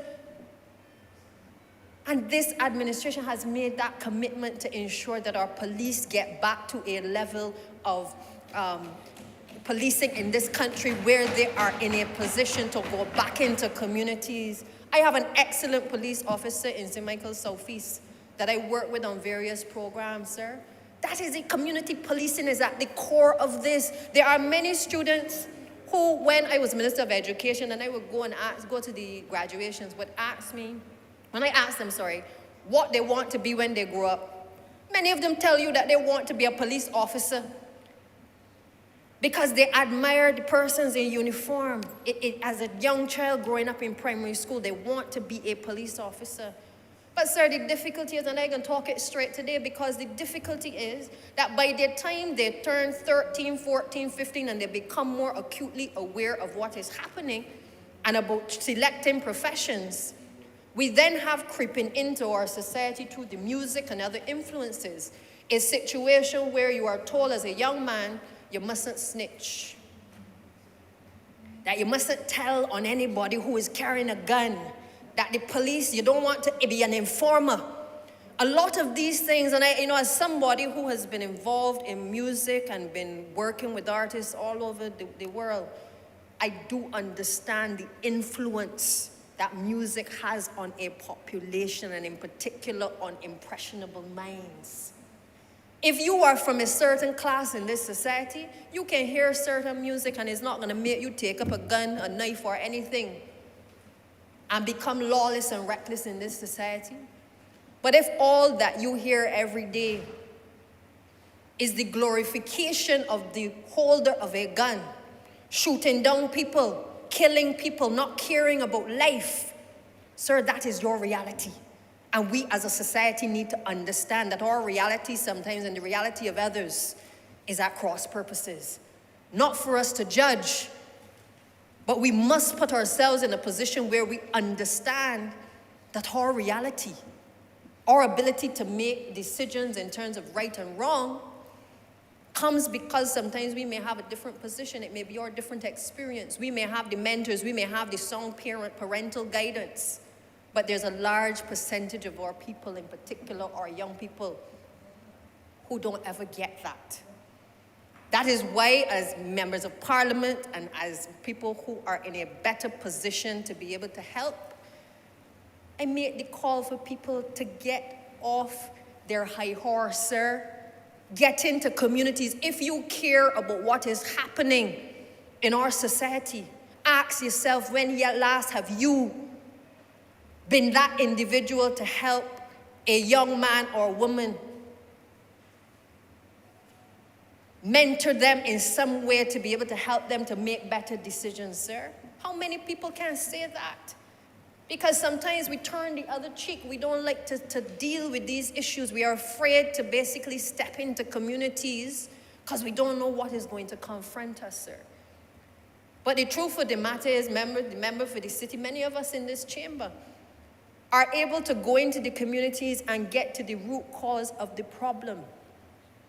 And to be able not only to empathize, but to be able to mentor our young men and women in a different way, sir. And there is more that can be done by our country, by our people.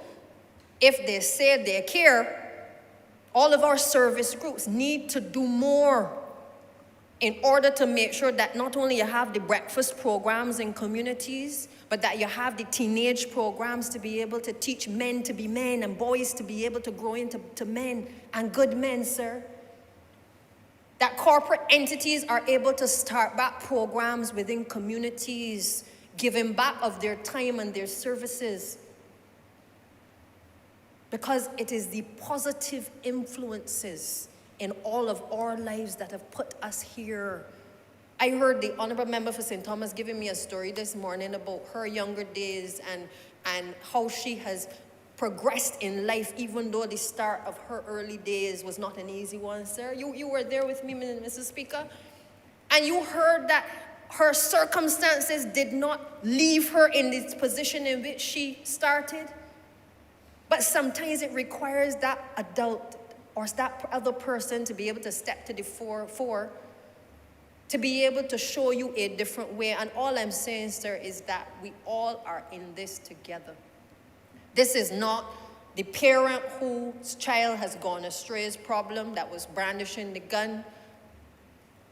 This is not the sibling of the child, the person who has tried to shoot somebody's problem. This is our problem.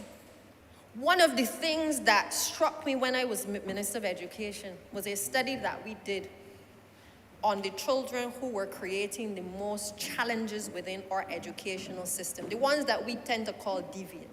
When we dug a little deeper, we sent in the psychologists and the sociologists and all of the rest of the team from within the ministry, sir. You know what we discovered? Many of these children had also been the victims of some level of violence as well, whether in their households growing up, or they were still experiencing levels of violence. But one of the things that stood out, sir, was the fact that many of them were dealing with unresolved grief, Grief as a result of their father getting gunned down in a community. Grief as a result of some family member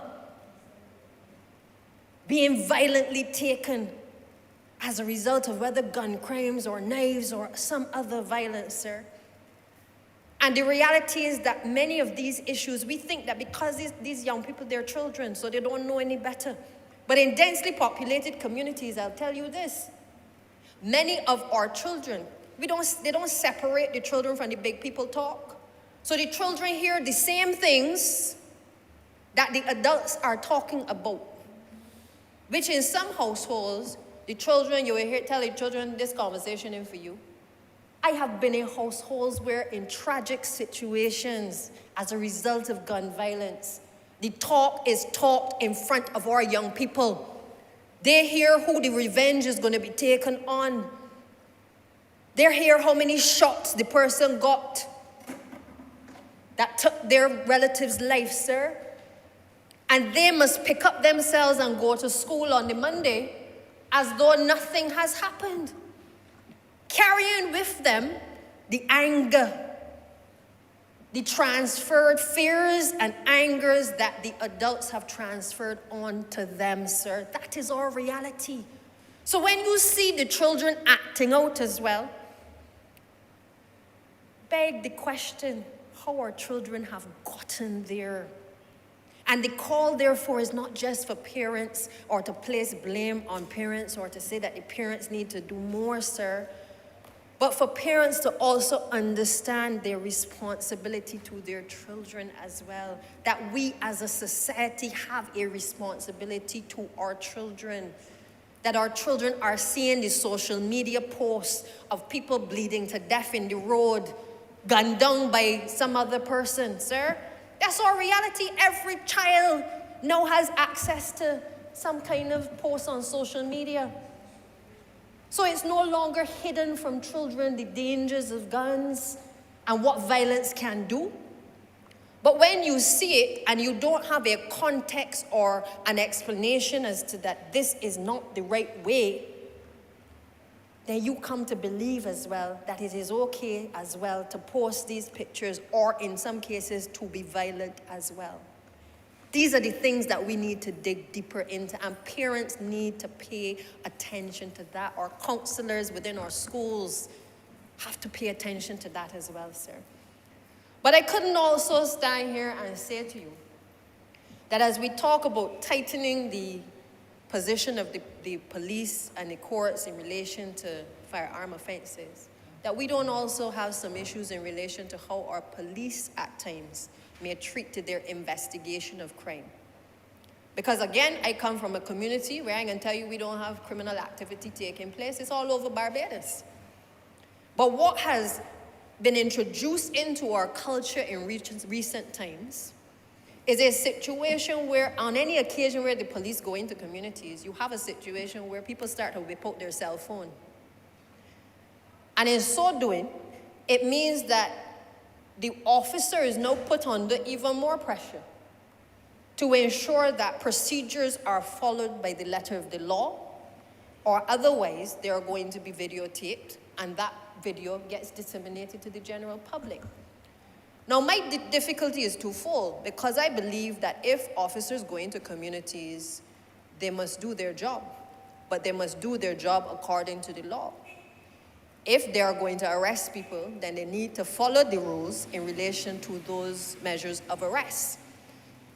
Equally disturbing, however, sir, is the fact that the public believes that it is okay to post these images and these videos on social media because they feel now as though the only way that you are going to get any kind of satisfaction from complaining about the behavior of the police is if you take a picture or a video and you post it all over social media to show that the police have entered into your community, okay? And sir, I think that just as we have had to do with all other areas where we try to talk the country through these things are not right, sir. The police need to get their approach right, but equally, the public has to appreciate that everything can and cannot be posted because it doesn't look good. The other thing is that you have a situation where we need to make sure that our officers are continuously trained in the use of their own firearm, because I am mindful that you have a situation in this country where these young men who are brandishing guns have never been on a range, don't know how to use the gun, and in some cases, as I said before, end up with unintended persons being shot and killed. And therefore, my call is to strengthen the training of our police officers in this country, because our officers must not be made to feel as though they are to live in fear going into communities where they know that the criminals have bigger and better guns than them, or because they are going to shoot wildly, that they have not had the benefit of as much expertise in terms of training to shoot. I ain't tell no police officer go in and shoot and kill nobody. I'm saying if you are going to shoot, you must ensure that you are basically as properly trained for those types of situations as much as possible, sir. I believe that the people who we speak about in terms of persons who carry firearms, it can't be just that you get the firearm and you have it because you've been at risk, but you're not either carrying it or that you are not ensuring that you yourself are also properly trained.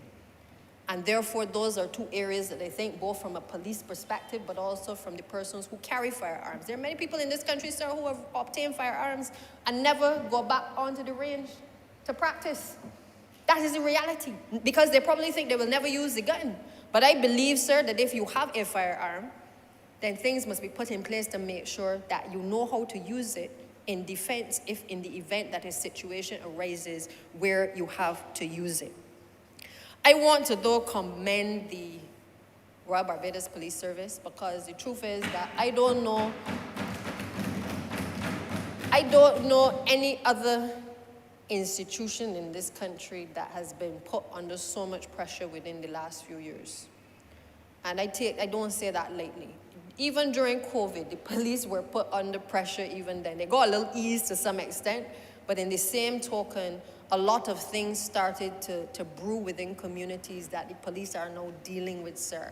And I say to you, Mr. Speaker, that I think they ought to be commended for the efforts that they've made with the very limited resources at times. I know that this administration, as the AG said, has tried its best to make sure that the Royal Barbados Police Service has been strengthened in terms of its surveillance equipment, in terms of all of the other aspects that would allow officers to do the job. And therefore, we are appreciative of the efforts made by the service in order to wrestle to the ground criminal activity. My only caution is to make sure that due process is followed so that you do not have, Mr. Speaker, to have our people calling on you for intervention in the law courts. That is all I ask. But I am a firm believer, especially in my constituency, that we cannot uphold people fearing for their lives. I have no difficulty with the Royal Barbados Police Service doing its job. Huh? Royal Barbados Police Service doing... Huh? The Barbados Police Service. Barbados Police Service, sorry, sir. Doing their job. I just ask for the dispensation of the justice, the intervention to be done in a manner that the general public is comfortable in relation to the execution of their duties, because they will get more cooperation when they do the right thing. And we all know that situations escalate, sir, but at the end of the day, once they are doing the right thing, they can't go wrong within this country.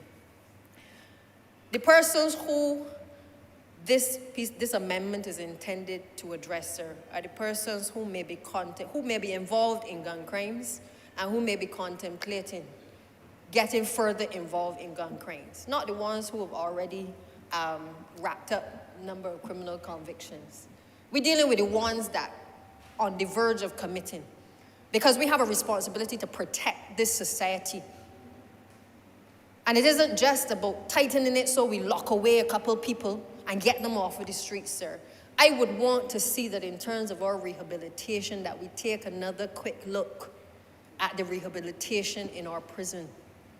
That we take a quick look at the fact that many of these persons, the statistics will show, they come back out. And because there is no structure to be able often to deal with the reintegration into society, The reality is the families don't want them because they don't want nobody who has been to prison in the house. The families may even be fearing for their own lives because whoever the accused may have interfered with, there may be a barrage of persons waiting to knock him off once he comes out of jail. And many families find themselves in a situation where they are fearful of being able to entertain persons coming back home. We need to look at this because the chances of those persons reoffending is extremely high, sir, because in many cases you get the phone calls, ma'am, I want something to do. And easily they cannot be integrated into, say, the public service unless they are contract workers or in some cases unless the private entities want to take in those individuals, sir. And it is a challenge because the reality is they are stigmatized. The minute they have gone into the prison, they are stigmatized, as are many others for other offenses, when they come out trying to find some form of gainful employment, sir. I hope that the Honourable Member for the City, in his valiant efforts in the ministry, the Office of the Attorney General, will take some of these things into account in strengthening the way we deal with the community policing, the way we deal with the rehabilitation of offenders, the ability to be able to give people at least a second chance to turn their lives around. There are too many people that we will often hear went to prison and all of a sudden we find out about these great talents that they have. They become painters, they become chefs, they become all kinds of things in prison. And that too is a reflection not only on our educational system, but is a reflection on our society because it means that we have not tapped in to the natural talents that many of these people have because we have been so focused on trying to get people to a common entrance examination to be able to perfect their maths and English, but oftentimes forgetting that the little youngster might have had a good skill using his hands, but nobody ain't tap into that. Because that doesn't get you to the top 7 schools in the country. So they're discarded. And the one thing I know about this administration is that we understand that the current system that we have in terms of education is failing a lot of the people who is the subject of this Firearms Offences Amendment, sir. I'm not saying it is the cause of why they end up there, but I'm saying that we have to look at the fact that you cannot tell me that they have skills in prison, but nobody from the time that they were in primary school right through to secondary school knew that they had any skills and were able to intervene and to tap into those skills in order to get the best out of them. And so, sir, we gotta look at this thing. We gotta turn this thing on its head. Because in our attempt to transform and to reform the educational system and to introduce the coding and the robotics and to focus more on technical and vocational training, we have to appreciate that it cannot just be about the maths and the English, but it must be about creating an educational system which taps into the natural talents of our people, ensuring that we have schools for the creatives, that we have schools that are going to be able to do the fintech, we have schools that are going to be able to exploit the languages. That a child does not determine, or a parent does not determine a child's destiny, that it must go to one of 7 schools, and if they don't go to one of those 7, that they're nobody. But that a child can determine, and its parents from early on, that it wants to go to a school specialized in a particular area because a parent recognizes that their child has a particular gift, that the child is somewhere on the spectrum, that just the standard routine curriculum in its current form does not cater for the true talents of that child, sir.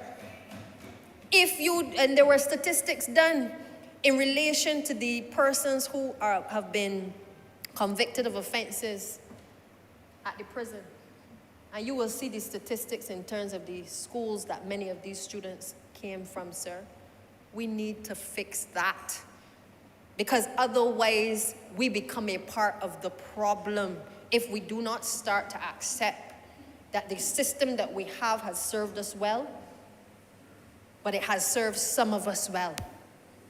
for the vast majority that are creating the problems and wreaking havoc in our society, it has not served them well, sir. Because I'm sure that the ones who passed with 100% in the common entrance exam are not up in the prison at this point in time. And we must ask ourselves, what are we going to do for the ones who are gifted, but gifted in different ways academically, that we must now tap into and to root out the difficulties that those young people will have, sir.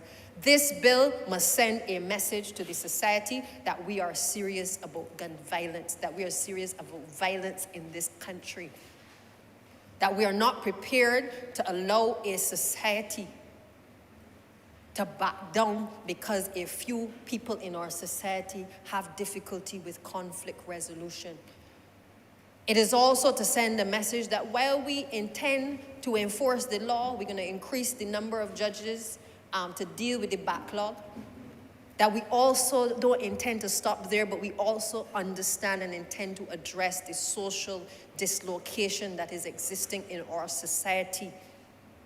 And I am comfortable that the programs that we have, while we can't reverse the hands of time overnight, that this administration understands that all hands are to the plow, and we have to make sure that our social programs are strengthened within communities, getting back community centers open. It is a blessing to my soul to know that lights are going into communities across this country so that young men and women have an opportunity to burn off some energy, sir, on the pasture.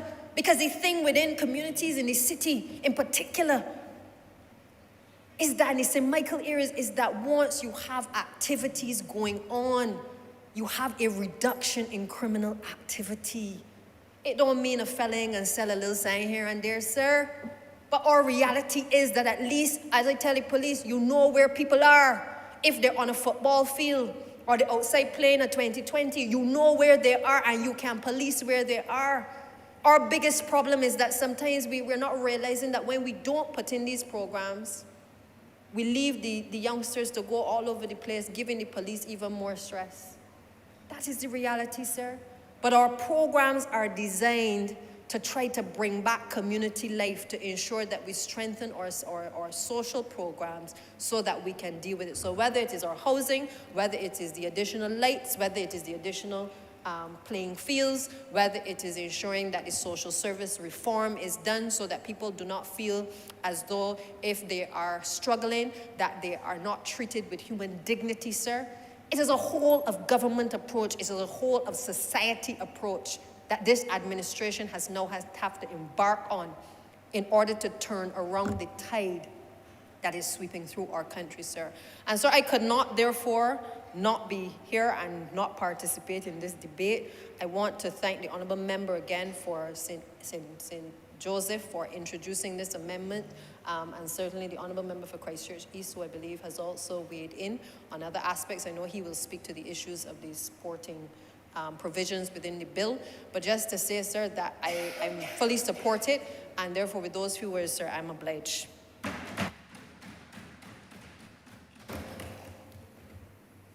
Honourable Member for Christchurch East.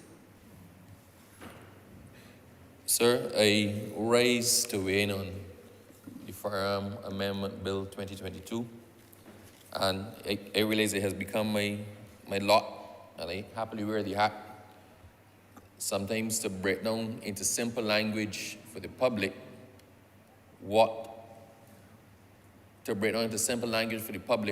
actual amendments are, and to demystify the process that we have in here. Quite often, sir, when people don't actually understand what is going on, they run off with their own thoughts about amendments to legislation, and they have questions as to why not a new piece of legislation, why was this touched and not that, what does this really mean? And sometimes there's a distrust in the system. So I have happily, sir, put on the hat where I rise sometimes, sir, to simplify it so that everybody can follow what is going on. Now, sir, in relation to this legislation, sir, the intention was set out in the objects, which is at the front of the piece of legislation. And they basically, in summary, say that this bill would revise the offenses relating to the use of firearms, revise the penalties for offenses under that act, provide for licenses for firearms for the purpose of hunting, and sport shooting, and to provide for related matters. Now, the Honourable Attorney General, sir, has spoken in detail about the other improvements to our justice system that we're bringing in to tackle the increasing incidence of crime. So I'm not going to touch those. He also outlined some aspects of the legislation. So I will just expand upon some of those that I believe need clarification on. Now, sir, one of the amendments that was made was to the definition of what is an imitation firearm. Because the Firearm Act covers not only guns or offenses involving guns that can actually be fired, but also some that cannot. So what a lot of people don't understand is that if you have something that purports to be a gun or can be mistaken to be a gun, and you wave it around to cause fear to people, or you try to pretend that it is a firearm in order to extort money from someone, then you are charged under the same Firearms Act as if what you're holding in your hand was capable of being shot. The initial definition, sir, included the word toy gun, and that caused some confusion. So that was cleaned up, sir, so that the definition of an imitation firearm now means anything which has the appearance of being a firearm but is not a firearm, whether or not it is capable of discharging any shot, bullet, or other missile. I don't think anybody can be confused now as to what is caught under the Act. If you have anything that can be mistaken for a firearm and you use that in the commission of an offense, further down in legislation it talks about brandishing it. So you use it in the commission of an offense, then you can be charged under the Firearm Act as if what you were actually holding in your hand was a firearm. So people need to understand that it is the fear that you cause to other people. Because if I pull a gun from my waist and point at somebody and try to rob them, or I pull a piece of wood that is cut in the shape of a gun and try to rob them, and that person turns and runs across the road and get knocked down by a car, it doesn't matter that it was not a gun, right? It is what fear or what did they actually interpret that my actions were capable of causing. So sometimes the fear of something, or as you know, sir, you tend to, under the criminal law, intend the natural and probable consequences of your action. So if I pull something from my waist that is incapable of being fired and point it in your direction and you get a heart attack, then I would be charged under the Firearm Act as if I had pointed a gun at you and you got a heart attack from it. And that could actually probably constitute murder. Now, sir, the Attorney General also spoke to the prosecution of offenses. And Section 29, which a new part of the section, it says any person who uses a firearm or an imitation firearm, whether by discharging the firearm or brandishing or otherwise using the firearm or imitation firearm, while committing an offense, is guilty of an offense. So it also continues that a person who aids, abets, counsel, or procures another or conspires with another to commit an offense, and this act is guilty of an offense and is liable to the same punishment as is provided for that offense. So if I conspire with the honourable member for the city to go and rob someplace, and I arrange to pick him up afterwards, and he goes in and he does it with the firearm, and I, knowing he did it, go and collect him outside and whisk him away, or help him to burn his clothes, or otherwise conceal it, or conceal him in my house, sir, then I am liable to the exact same penalty that he is.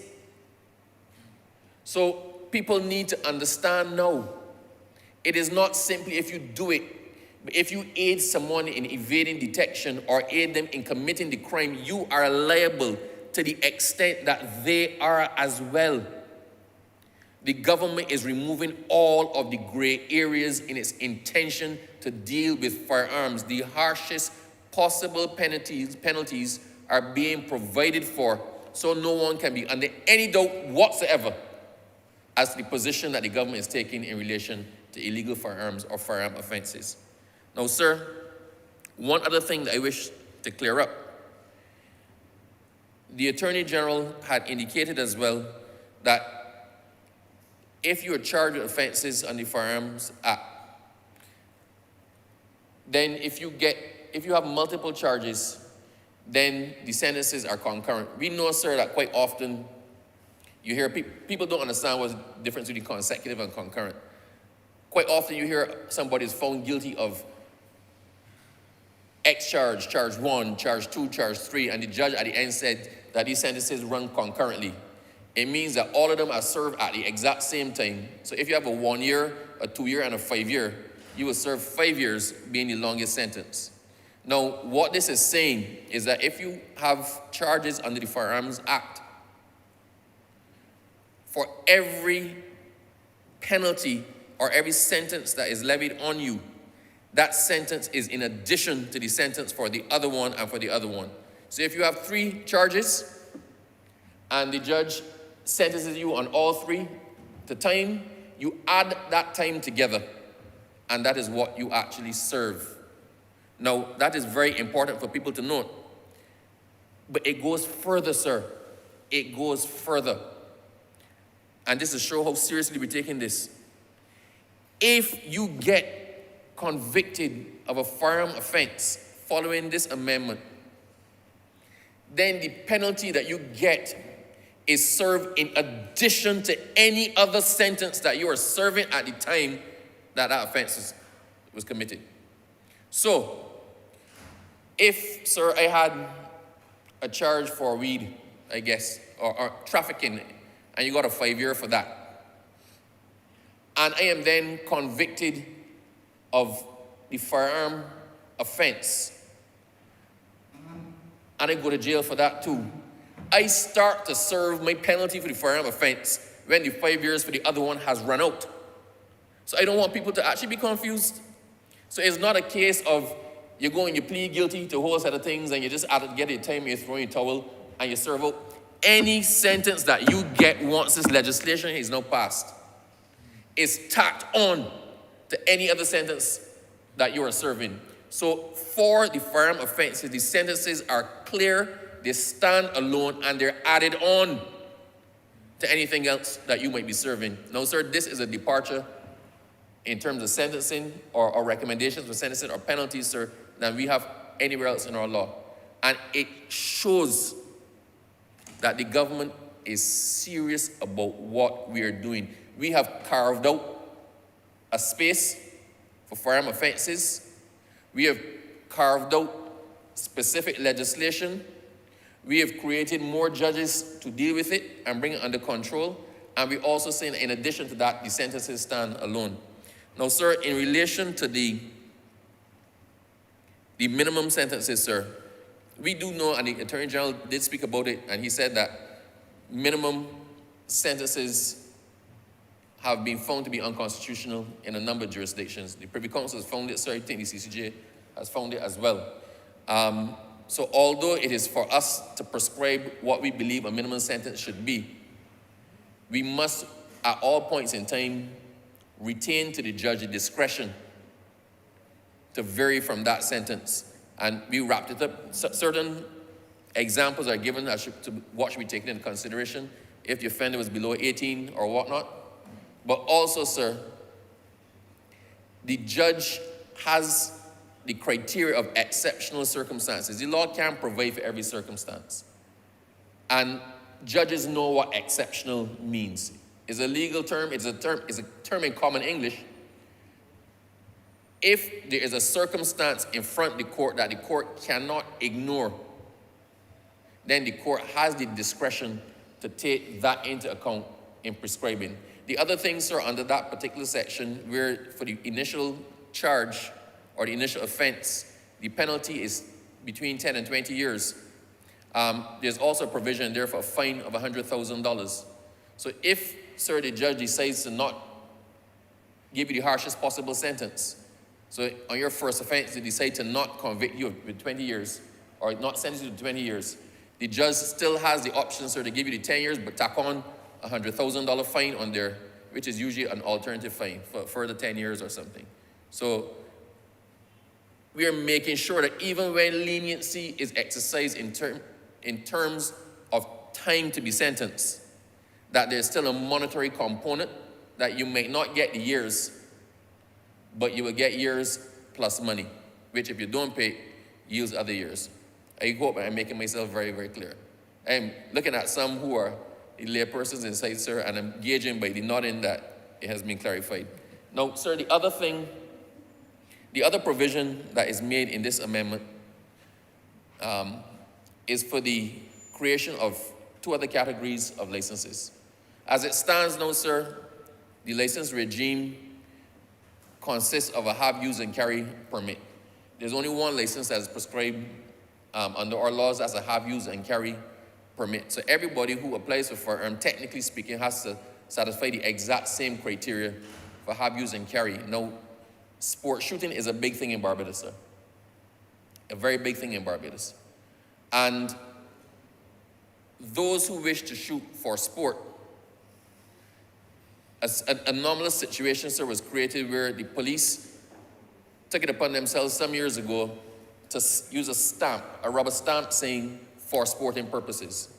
So because there was no separate license for sport shooting, you applied in the normal scheme of things, and everybody understood that this person intended to shoot for sport, and a rubber stamp was put on it, on the normal license saying for sport shooting purposes only. Now, sir, that had no real basis in the law. And what happened a couple years ago, sir, was that somebody challenged it. And they challenged it on the basis that that license or that stamp had no validity. And although they obtained a license understood for the purpose of sport shooting, that they should be entitled to have ammunition with that, and they can carry it. And the court had to uphold it because it didn't exist in the law. Now, another situation was created, sir, because of persons who shoot for sport or who shoot competitively. All guns are not the same. All firearms are not the same. I don't know, sir, if you ever had a chance to go and watch a competitive shooting event. Sir, it's like the difference between a Minimo and a Ferrari. Half the time, the guns that you see on television or you see persons with, or you see that the police have held when they publish those guns in the newspaper, a sport shooting firearm, sir, shaped differently, has things sticking off to rest your thumb on, optic sights, other things for speed, and you could not, it's not a firearm that you can easily carry on your person. If you had a sport shooting firearm, sir, fully tricked out, I could not conceal that on my person without everybody knowing that I had something. It would be sticking out all over the place. So it is not apples and apples. Apples and oranges, sir. We have an active shooting fraternity in Barbados, sir. I think the discipline that we have most been often represented internationally at the Olympics, I believe, has been in shooting. Michael Maskell, sir, was a shotgun shooter, clear target shooter, and he was in the Olympics, I believe, since 1980. We have had a number of people shoot competitively in trap and skeet, and right now in Barbados, sir, at one of the facilities, I don't want to call the particular names of facilities, they now have Olympic standard design facilities for both trap shooting and skeet shooting, because we are trying to develop shooting as a sport and get more persons into the World Championships and into the Olympics. And right now, shortly to leave, sir, Barbados is fielding a full team at the CAC Games shortly in both trap and skeet. We also constantly see in the newspapers, sir, this team is coming back from competing at the World Handgun Championships, or you see the Barbadians with medals on. We don't tend to publicize it. I think it might be a decision on the part of the press, but we don't tend to publicize the accolades of those who shoot competitively for Barbados, sir, but they are serious and there are many. Now, sir, I had asked your permission to call some names and make some references because I wanted to prove a point, sir. Now, as I said, sir, Michael Maskell has been shooting at the Olympics since 1980s.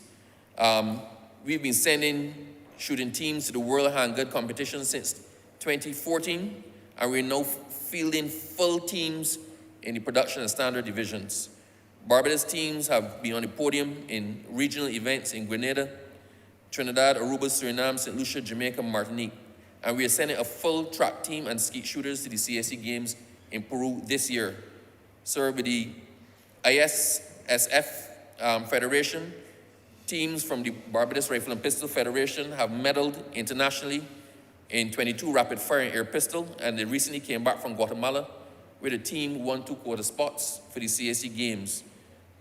David Seal just won an air pistol gold in El Salvador. We have people competing internationally all the time, and sir, we have, I think, the best female shotgun shooter, trap shooter, or skeet shooter in the English-speaking Caribbean. So Barbados is on the map in shooting. But because, sir, we didn't have the regime for sporting licenses, it created situations, sir, like one of our shooters had gone overseas, and in these competitions, you win medals, but you also win equipment. And one of our shooters did exceptionally well in an overseas competition. I was given one of the most modern, up-to-date speed shooting firearms as a prize. He couldn't bring it back to Barbados because we had no provision for him to license it here. A number of years ago, sir, due to a challenge in the courts over multi-caliber firearms to support shooting, an injunction was granted affecting the licensing of those firearms, sir, and for the last, I think, 10 plus years, those licenses have not been reviewed. So you have a situation, sir, where persons who held the licenses have not had to renew the licenses, but equally, no new licenses could actually have been granted either. So this has stymied and crippled the ability of our competitive shooters to shoot. So to remove that situation, which has been causing problems for over 10 years, it was thought fit, as we were amending the legislation now, to just deal with that because it was a problem and needed to be dealt with. In addition, sir, people ask about the hunting as well. There are monkey hunters, there are hunters in Barbados, sir, who are licensed by the Ministry of Agriculture, and they assist the farmers significantly. People who don't grow crops don't necessarily understand the reason that we have hunters in Barbados, sir, but the farmers understand very well. And one morning, sir, at the invitation of some of the persons who hunt in Barbados and who deal with the Ministry of Agriculture, I woke up the Minister of Agriculture early, about 5:30 in the morning, sir, and we went and collected him. We went out so that he could actually understand and we could get an appreciation at their invitation as to what is involved in hunting and culling pests and in particular monkeys. And as I said, so if we go back to understanding that there exists at present only one category of license, it then makes it difficult to control all the other considerations at play. So with respect to the sport shooting, sir, the intention is to create an environment where someone can be licensed, given a license to have a firearm for competition or sport shooting purposes, but have no ammunition attached to that license whatsoever. So for persons who want to shoot on a range and compete on a range, you can now get a license, or provision is there for you to get a license, but you cannot have any ammunition attached to that license. So it takes away the anomaly that was created in the court case, sir. Now, further and apart from that, the intention is that those persons who have those licenses, that they can only have the firearm on them when they're taking the firearm from their place of residence to the registered club and coming back. And the intention is that even in transit, that firearm is supposed to be in a locked firearm safe or locked firearm box. There are boxes, sir, for the transport of firearms. So you cannot have that firearm on your person unlocked and you have no ammunition attached to it. It was interesting, sir, that the Attorney General consulted very, very widely with the shooting fraternities, with the BRPF, with the BRA, the Clear Target Shooting Association, and some of the dealers in Barbados. And rather than arguing for increased rights for the firearm holders, sir, for the sporting firearm holders, I think it was pretty much unanimous across the board that in order to preserve the integrity of competitive shooting, the hardest possible restrictions should be applied to the license and to the person having it. So if you have a shooting firearm license, sir, and you find yourself in breach of the conditions of your license, i.e. transporting the gun open in the car, then you are liable to some of the same penalties that occur here. If you are found with ammunition, because if you have the sporting license and you're found with ammunition, the penalty for you is the same as somebody who has no license at all, who has ammunition in their possession. So it allows the person, the sporting person, to have their firearm, to be able to deal with it at home, to machine it, to make improvements to it, to dry fire with it. But you have no rights over and above the ordinary citizen who has no license to have any ammunition in your possession. So it removes that argument that people say that people who have sporting firearms may use the firearms in commission of offenses or least amount. If you do or you possess ammunition, sir, you're going to be in as much trouble as Joe Blow on the block who has no license at all. Now, why the separation of sporting firearms, sir, and hunting licenses? In St. Lucia and some other territories, sir, the two of them run together, so there's a sporting and hunting license.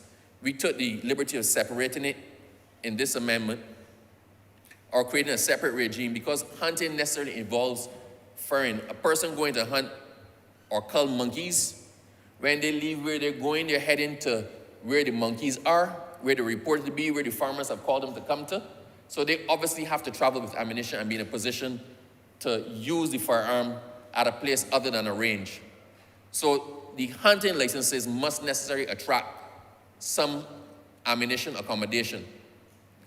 So we thought it necessary to separate them because while you have to allocate some ammunition for the purpose of hunting, there is no requirement to issue ammunition for a sporting license because all the places you're going to use that firearm, sir, sell ammunition. And there are very strict requirements in dealing with the ammunition at the ranges, sir. If you get a box of ammunition, you have to sign for the box. You have to use all, or what you don't use has to be returned, and you have to sign for those that you have returned. And in some of the clubs, sir, I believe in most of the clubs, they actually do spot checking. So they do random searches of persons leaving. I could be a registered member, a member in good standing, well respected. And on leaving the club, they will randomly pick me and say, open your bag. And check to make sure you're not taking anything from the range that you otherwise should have. So I just want people to understand, and I need the public to understand, sir, that although now you see the creation of a hunting and a sporting license, this is not actually creating a new regime technically. It is cleaning up a messy situation caused by trying to administer different regimes under one category of firearm license as existed before. So as I said previously, sir, it was only a have, use, and carry, but the have, use, and carry purported to govern sport shooting, and it purported to govern hunting as well. And that created situations where sometimes people got rights that the police did not necessarily want them to have, or it wasn't intended that they have for the category or the purpose for which they carry the firearm. So I believe, sir, that captures the bulk of what it was that I was trying to clear up. I just wish to commend the Attorney General, sir, and the government and the police force for the work that has been done in trying to bring what is a clear and present danger to our society, sir, under control. People often ask, why is more not being done? Sir, the reality is if I pick up one morning and decide, having not conferred with anybody, that I'm going to shoot somebody, I decide in my head that I'm going to shoot John Brown. Sir, there is pretty much nothing that can be done by anybody to predict that. What has to happen is that the police have to try to catch me after I've done it. And this is where information comes in. We keep making the point, sir, that there's a whole of Barbados approach, that this is something that we require all of Barbados to be involved in. Every time you harbor a criminal, or every time you fail to disclose information that may lead to the capture of somebody who has committed an offense, sir, you actually put yourself in danger. If you are living in a house next to somebody you know is dealing in firearms or dealing in illegal drugs, then the person that comes for them might miss them and shoot you or shoot your child. So it is for us to understand that we all have to play our part in bringing these scourges under control. The government has now done its part.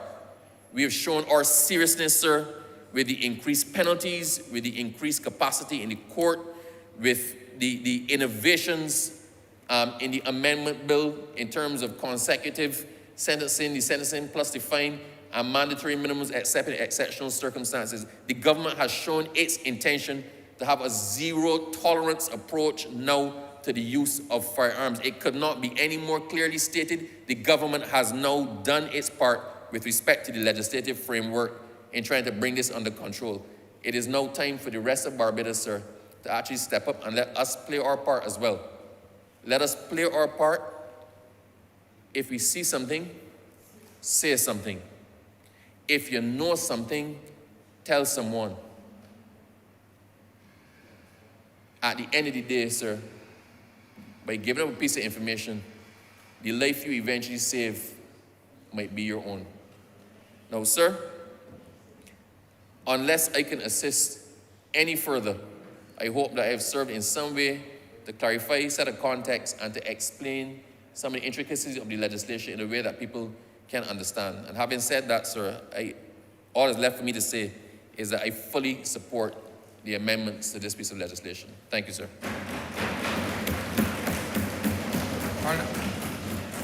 Honourable Member St. James Central.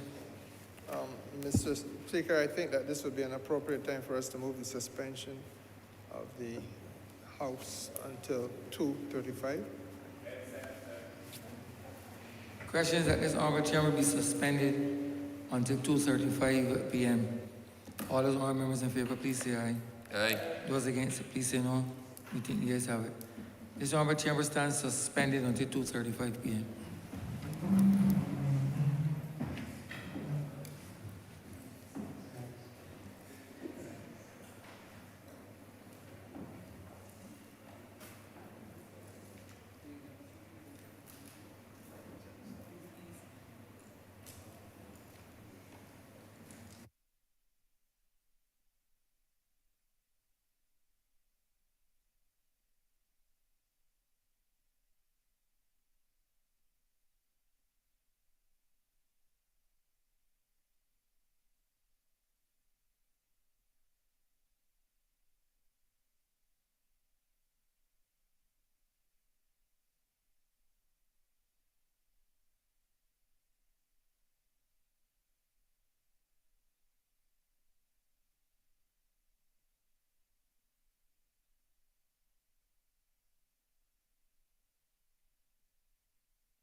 rise to join this debate that seeks to, the bill which would amend the Firearms Act, Cap 179, to do a number of things. To revise the offenses relating to the use of firearms, revise the penalties for offenses under the Act, and provides for licenses for firearms for the purposes of hunting, shooting, and provides for related matters. Mr. Speaker, I will begin my contribution by recognizing those persons who spoke before us. But also, Mr. Speaker, you know, my style is probably one that takes the bull by the horn rather than taking by the body or pushing by the tail. And I will begin to say to this country, as it relates to violence, this government will not be intimidated and we will not back down. And why I started there, Mr. Speaker, because, you know, there's a quote that says, why is it that giving books is so easy? Why is it that giving guns is so easy, but giving books is so hard? And we're living in a world and a country today where the reality is that most acts of violence by the gun are committed by persons under the age of 35. We are living in a society today where the family values, though I hold strong to them, and community values, I hold strong to them, and I know members in this chamber hold strong to them. There's a section of society who don't recognize the importance of the foundation of life. The foundation of life taught within the homes, within the schools, within the churches and religion. The foundation of life that was taught within communities where we all grew up.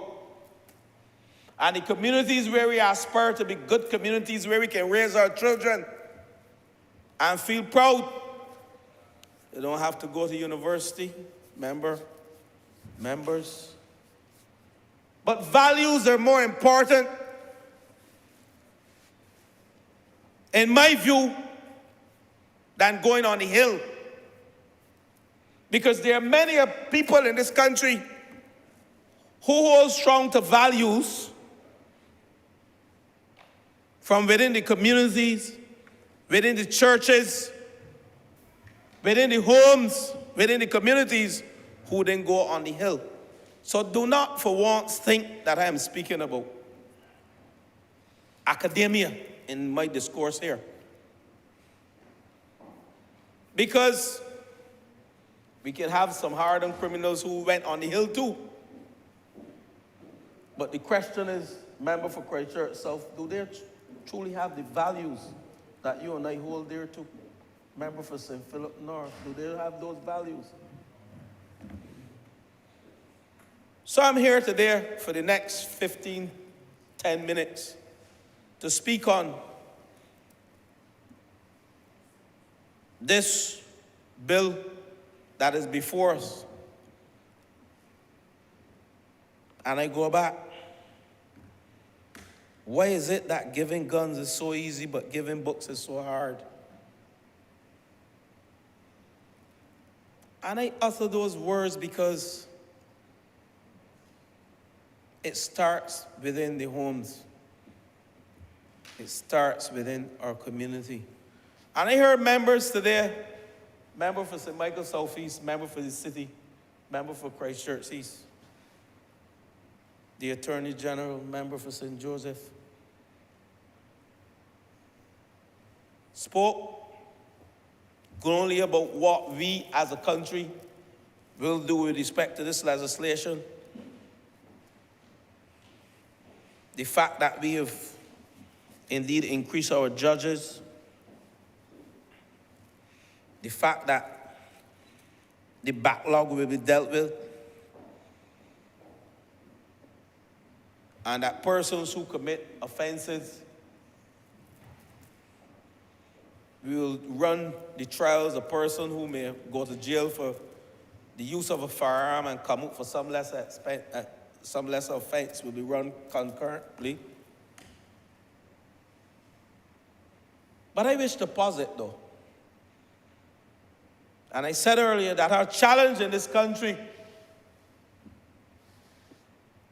and the police, they come in after the crime has been committed. Yes, they try to solve the problem, but this is bigger than the police.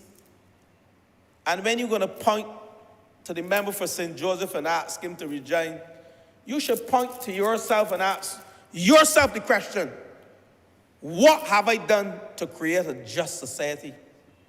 What have I done to impact my community in a meaningful way that the children and the children's children and those young persons can emulate and hold dear to those values that will prevent them from having so many under 35 children in prison?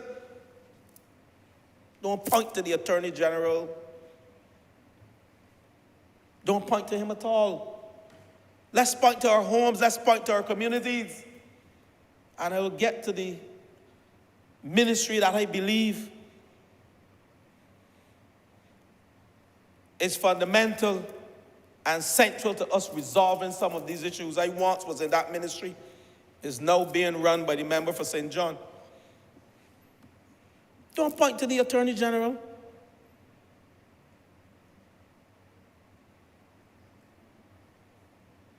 But I ask myself the question, you know, when I go to primary schools and I do motivational talks, yes, member for St. John, transitioning those young children from primary to secondary schools, I ask the question, how many of you go to Sunday school? And I'm ashamed to say to you, and this is within my community, and I have work to do too. So I'm critical of me. Firstly, I ask the question, how many of you go to Sunday school? And I hear the answers, I don't have shoes. Well, I went to Sunday school with children who didn't have shoes. And there are men today who will not pick up a gun to even look at it. There are women today who will not even mention the word gun as they traverse these walls and the streets of this country. So I ask myself the question, are we really doing what it takes to create a just, equitable, and developed society where our children can develop and release their true potential? And I'm talking about negativity. And I'm asking myself, if we're doing sufficient within the households, within communities, so that the last resort would be to imprison for 20 years. If we have to do that, we have to do that. Because there's some who have passed the stage now of even being able to talk to. There's some now that if you pass and you brush their shirt, they want to pull a gun on you. But I believe that by not being intimidated and not backing down, we can resolve a lot of the challenges within our society. And when a young man can be given $4,000 to become a shooter in a country, under 35, because most of them at Her Majesty's does the prison, and the Attorney General can tell you how many there are. I once had that figure. The member for St. Johnny can tell you. The enrollment at the prison, I think it is about 80% of them are under the age of 35 in this country. But a man can be given $4,000 to become a shooter. Fast cash, fast money has a price. And after 3-4 weeks, the $4,000 gone. Because of his values or her values, they will go, huh? Ain't gonna last that long, according to the member for St. Joseph. They're gonna buy the best shoes, the long necks, hairdos. Where are our values? Where are our values going? And I'm asking myself, even if I'm doing sufficient, you know, I'm very tough on myself with respect to the value system that I came up in. Member for St. Thomas, Stephen Llewellyn Sutherland, a pastor, an animal doctor.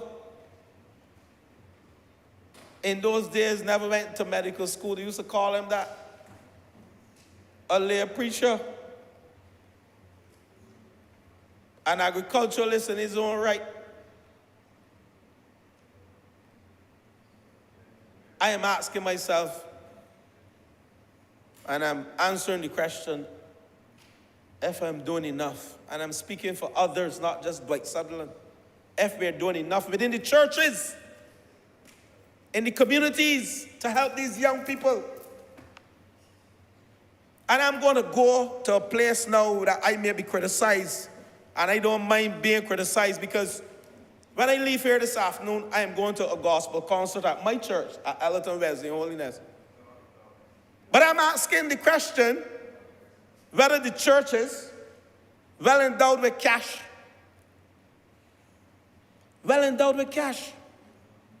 some of them, I don't want to call the denominations, I'm not going into that. I'm being critical of us as it relates to what we are faced with in this country. Whether we are really doing enough, whether we are spending our resources the right place, allocating the resources the right place. I'm not critical of the churches, like I said. That's a source of value for me. I came up in the church. But at the end of the day, what we are faced with now, and the Prime Minister, in her wisdom, she uses the phrase, we need to take fresh guard. All of us, but in the churches, in the schools, we need to take fresh guard. It is a different world we are living in. Well, I'm not here to go through the elements of this bill. And before I sit member for Christchurch West, allow me to speak on the aspect of shooting. Just remind me. We have to do more as a people. We have to do more as a people in this country.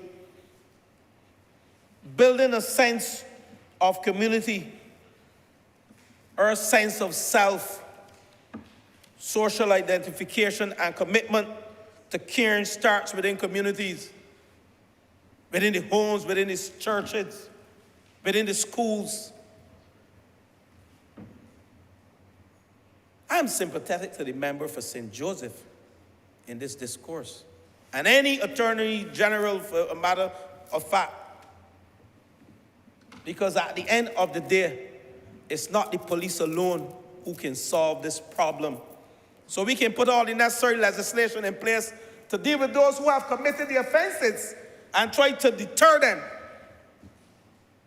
But what are we doing with our 4-year-olds and our 3-year-olds? That's where it starts. I heard the Attorney General spoke today glowingly, and he brought tears to my eyes. His son is 22 years old, who goes out to have fun, and he can't sleep. Picture me with a 14-year-old who he ain't going out at night. He's just going out there to have fun with his students, and I'm worried that something stray might occur. And I have to be careful not to hover over him, but to give him the space so he can become his own man. This is a very serious debate. And if the country ain't understand where we are now, something is wrong.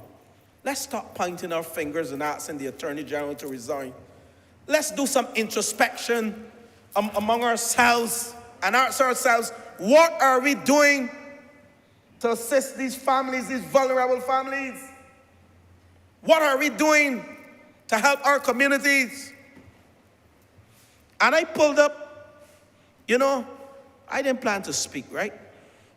But I pulled up this article. I can't make it a document of the House.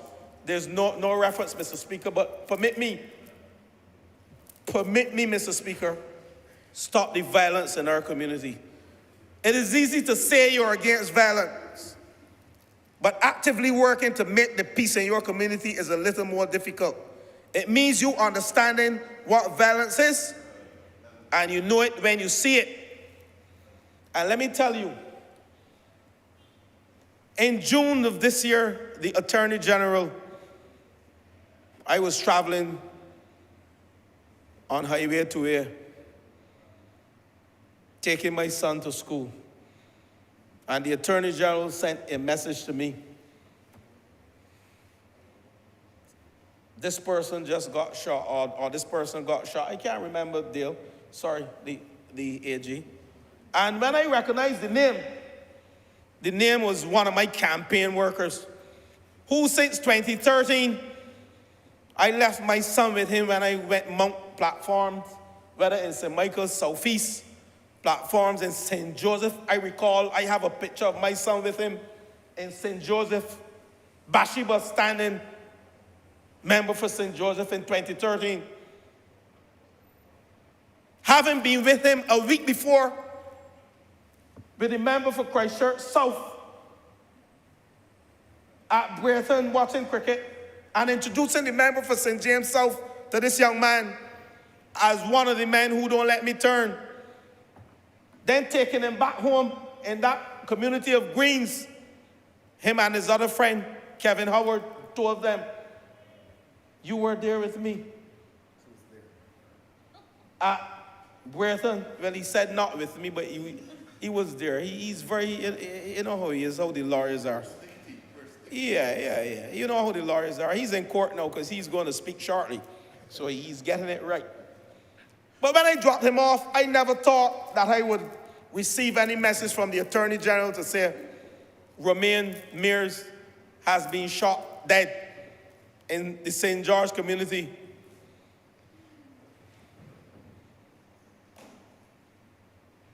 And I'm standing here with tears in my eyes. I did his eulogy. Every time I go to that community, and you all know Greens, if you understand St. George South, you know Greens is central. And I'm here standing with tears in my eyes. I did that eulogy. I had to take the strength to do that eulogy. Spent time with his parents. His father just went back overseas, and his brothers and his friends. From the bullet of a gun to his head. And through the windows of a house.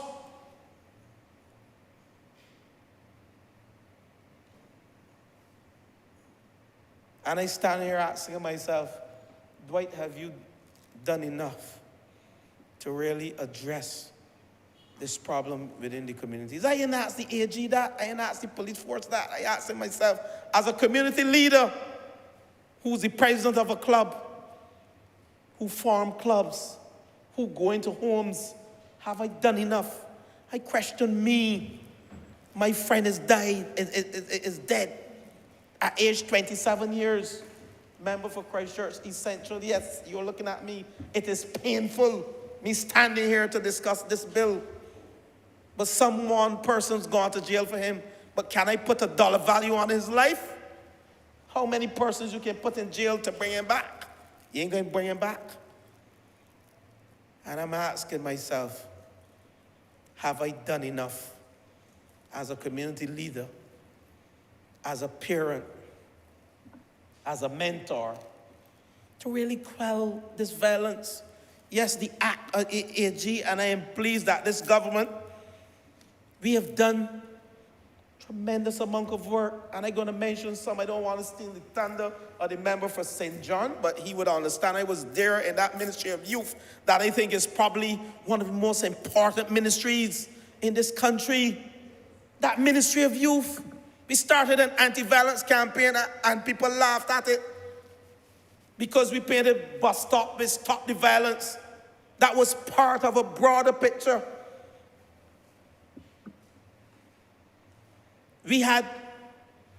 It was Speak Off, persons writing poems from schools brought tears to my eyes.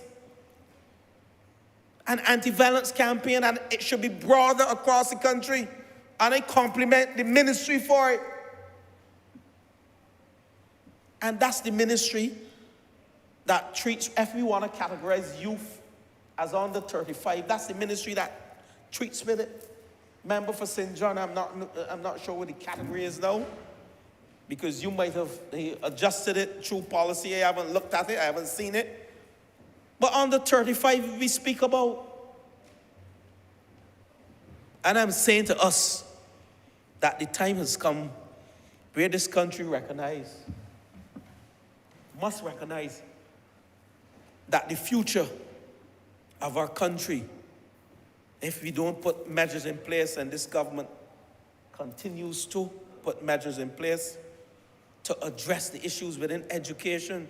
We have persons who are going into schools to address school leavers, persons who are leaving primary, going into secondary, the school leaver trace of study. I can't speak policy here, but certain things we have to look at. Because I believe if you are unemployed in this country as a youth, you should give service. I think the Prime Minister believes that too. But we have started the Barbados Youth Advanced Corps, where we are taking at least 1,000 young men and women. Sorry about the COVID issue, because we couldn't do anything there, to enroll them in civics and the value systems and teach them, boys and girls. But I'm going to give you a life story. When I presided over that ministry as minister, there was a young man from in the area of Harris Gap. When we closed down the Barbados Youth Advanced Corps as a result of COVID, he was sent back home to his dwelling place, and he got involved in crime. The member for Christchurch West is shaking his head because that's in his area, and he ended up with a murder charge. And you want to tell me that he ended up with a murder charge? Had he been enrolled in the Barbados Youth Advanced Corps program, had we not had COVID, I believe we would have saved lives, many lives. But I just look at the member for the city, and him and I, before he came into public life officially, because he was unofficially in public life, he worked with me on a number of areas. We are looking at the jockeys, these young men, the Nation Fund Ranch, where you take all these young men and help save their lives. In the country, there's more to horse racing than just getting on a horse and riding. That is what we did. There are values that we taught these young men. There are about 20 disciplines related to horse racing. Grooms, the farrier, you know what the farrier is, and I can educate you on what a farrier is. The guys who repair the horseshoes, that's a farrier. And when I looked at it back then, I had no clue that that was a discipline. And horse racing is big in this world. And we have young men running around the garrison. And I'm asking us to fast track these things. Fast track them. You didn't speak on that, but I know you are passionate about that. Remember, for the city, I know your wings have spread now and you have a lot, so sometimes you miss these things. But I'm here to support you, you know? And I'm saying, that's how we're going to save lives with the programs within the Ministry of Youth. We ain't letting it get to the police. We have to save lives in this country through these programs. And I want to thank the member for St. John who has a vibrant youth program. You heard him on Wednesday night at Christchurch Foundation School. I'm not going to steal his thunder. He articulated many programs for the youth. This government is passionate about arresting and addressing the crime situation in this country as it relates not only to gun violence, but domestic violence, mental health issues that lead to some of these challenges. Your plate is full, member for the city. And you have full support from education. You have full support from housing. When you speak about housing, you know, I don't want to make this debate political, huh? Because at the end of the day, we recognize what we have to do as a government with respect to housing in this country, especially in the urban corridor. When a man wakes up and he wants a stool, he or she, they want a stool and they go to a pit toilet, how you think they're going to feel? I am keeping it real in this lower chamber today because people have to understand that's why we have created the pit toilet program, eradicating it. Because you feel a sense of pride. Nobody ain't want to be. You're going to be ducking and you're weaving when you go through that door and say, look, let me look and see who coming, and they rush into the pit toilet. It is real. It is real when you have to share toilets with 15 and 16 people. That's why we have a massive housing program. Some people might stool themselves when 16 and 17 go use the same toilet on the morning, and you know that's where you want to, you know, ease your system early on the morning, and you're competing for one toilet. This is real. This is no joke. But yet we are looking at the Attorney General and asking him to resign. He's my friend, but this debate ain't about him. Because I'm saying, you ain't going to find a more brilliant legal mind to put in that chair right now. So we need to stop it. This ain't about him. This is bigger than him. You could bring the member for Christchurch, CC member for Christchurch South. You could bring the member for the city. He ain't an esteemed lawyer, but still. You could bring all the lawyers to put in the chair, and if we don't address these situations and these issues within communities, I'm calling on the church to do more. I'm calling on the church to do more. In my community, I'm willing to partner with every single church. And we need to have meetings, not just like go to church on a Sunday and the priest pray for me. I want you to pray for them fellas out there who picking up the guns. Bring the parents in, let's have town hall meetings and discussions with the church and the government and the MPs. I'm a fan of the church. My value system is grounded in the church. But I'm saying we need to take fresh guard now as a church in this country. I'm prepared to walk the talk. Like I said, my Friday afternoon this evening will be spent at Elton Wesleyan at a concert. I didn't know this debate was going to be today, coincidentally. Your Honourable Member has 2 more minutes. Mr. Speaker, I can go on and on and on and on. I had 2 deaths from a gun. One afternoon I left parliamentary party in 2013. It was fresh from winning a seat, and I got a call. You could imagine 2 young men making sport with a gun. Making sport with a gun. Well, we have amended legislation to address shooting as a sport, but making sport with a gun in a community that I ended up at the hospital until 4 o'clock in the morning with another family in 2013. Shamar Eiffel, good footballer for Elton FC. Every time I go to watch football, I remember Shamar. Died from the bullet of a gun. So I had 2 in my area, which is not a violent area. So you don't have to be in a violent area or an area, I don't want to use the word violent area, but an area that you may categorize as being hot. You don't have to be in those areas. You just have to be in the wrong place. I heard the member say, at the wrong time or in the right place at the wrong time.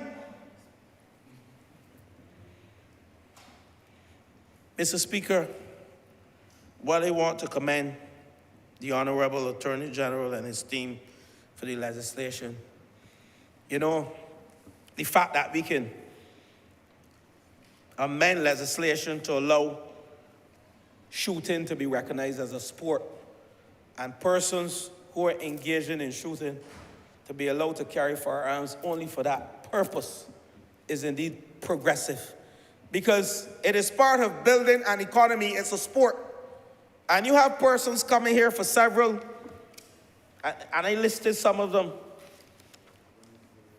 Shotgun council shoot, shotgun triangular shoot, IPSC shoot regional and international, full bore rifle regional and international.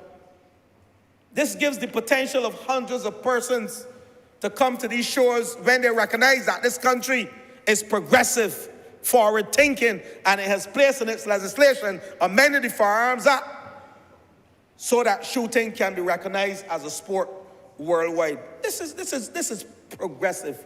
This can boost our economy. Persons feel a level of comfort now. And indeed, there is the necessary regulations in place to address these issues so that persons who would think that they can come to apply for a license to shoot or to hunt, to cull, and then take it on the blocks, you will get the 20 years too, right, AG? You will get the 20 years too. I admire shooting as a sport. Those of you who know about shooting, it is very calming, it is relaxing as a sport. Just like golf and those other sports. But to take a gun that you use to shoot for a sport and to take on a block, to line, it's indeed not the best thing to do. So I acknowledge the change in the legislation. Member for St. Joseph who's signaling to me. But I want to leave you with a quote though. And let me find it because I think it's a Nelson Mandela quote. This strife among ourselves wastes our energy and destroys our unity. My message to those of you involved in this battle of brother against brother, or sister against sister, or sister against brother is simply this. Take your guns, your knives, and throw them in the sea. And I will say to you, we as a government will not be intimidated and we will not back down. We intend to arrest the gun violence in this country. And I end by complimenting the Attorney General for the forward-thinking piece of legislation that he has brought here to bring some level of stability and respect back to our communities. But again, I ask us in our communities to question ourselves if this problem of violence and addressing violence among our youth resides only with the police force and the Attorney General. I'm obliged to you, Mr. Speaker.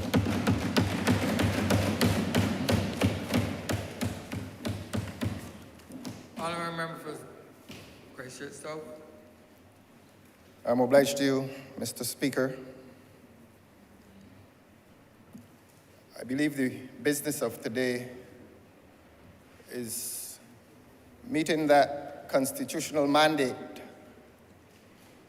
to make laws for the peace, order, and good government of this country. That is I paraphrase Section 48 of the Constitution of Barbados.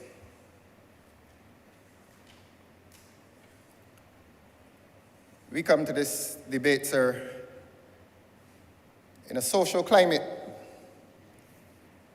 that has been unknown or is unknown to people of my generation, certainly, and people even younger than my generation. The Honourable Member for St. Michael East likes to quote a poem by Martin Carter, the Guyanese poet. And Martin Carter wrote that poem in the context of a Guyana that was in turmoil in the 1950s. I regret that I must quote that poem today in a Barbados of 2022. But I must do so, and I quote, "This is the dark time, my love. It is the season of oppression, dark metal, and tears. It is the festival of guns, the carnival of misery." It is that festival of guns today, Your Honor, that brings us to amend the Firearms Act of Barbados. That festival of guns giving rise to that carnival of misery. Every week in this country, there's misery. Every week in this country, there are tears. And it is fit and proper that this Parliament should meet the constitutional mandate to make laws for the peace and order of this country that used to be a better place. As a government, we must be involved in the business of bringing peace and order. That is our business. It is the cabinet that controls, manages the day-to-day affairs of state. And I cannot find myself relieving any responsibility in saying that government must be involved. It has to be involved. The state is a very powerful human community. And the state, managed by a government, must ensure that the citizens of this country are safe every single day of their lives. And Your Honor, I come to you today to commend 4 broad approaches in arresting the crime that is afflicting the face of this country. 4 broad approaches.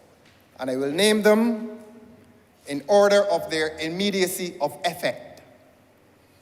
The first response, Your Honor, is the military response. And I do not say that to alarm. I do not say that intending excess of action. But as between the Barbados Defense Force and the Barbados Police Service, they are responsible, well, certainly the police service, they are responsible for the domestic security of this country. And it is no secret that from time to time, the Barbados Defense Force joins them. And that is the military response. And I will not deal with that today at any length, Your Honor. I will just pause on that issue and say to you that I recall the United States intervention into Grenada in 1983. And it is said that some US soldiers said of the Barbadian soldiers that they were like policemen. They were gentle. They were not quite as aggressive as soldiers are supposed to be. And perhaps that is a tradition within the military forces of this region, and certainly that is a tradition within the military service of this country. Our police have been relatively and comparatively gentle compared to the police forces of other countries. And so I do not believe that Barbadians are urging any severe military response to this issue of crime and this issue of most violent and most foul crime in this country. The other response, Your Honor, is the legislative response, and that's why we're here today. Because this Parliament, as I indicated to you under Section 48 of the Constitution, has a mandate to pass laws for the peace and order of this country. And I commend the Attorney General for bringing this legislation today. Perhaps it should have been done earlier, but it is here all the same. And while I do that, I have received, the Attorney General handed me the executive summary, and I discover from that summary that the Law Reform Commission has had much to do with the passage of this legislation. And I therefore commend the Law Reform Commission under the esteemed chairmanship of Sir David Simmons for playing his part in the passage of this legislation which is before the House today. I'm not moved by modesty to say to you, Your Honor, that this legislation is rooted in certain action which I took around 2012, and I believe you, Your Honor, argued the same thing in a court earlier. That is correct. Indeed. R versus Alexander. R versus Alexander. I appeared in that case, Correct. and I challenged the constitutionality of the Firearms Act, and the court upheld my submission. I am not driven. Minimum sentence. Indeed, I am not driven by immodesty. Those are the facts. 2012. I am not driven by immodesty in saying to you, Your Honor, that with the departure of the former member for St. Michael North, I beg your pardon, in January, and the departure of the former representative for St. Andrew, I am now the most senior lawyer in this parliament. Immodesty does not bring me to that. I am expressing my authority on this subject.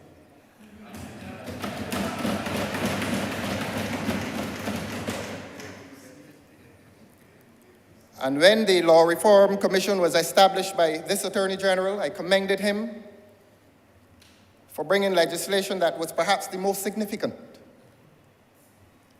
And Sir David Simmons has been engaged in the business of law for over 50 years as a practitioner, as a member of this parliament, as a Chief Justice here, and now as the chairman of this commission. And I want to publicly commend this outstanding son of Barbados for the work that he has done in law and law reform over the last 50 years in this country.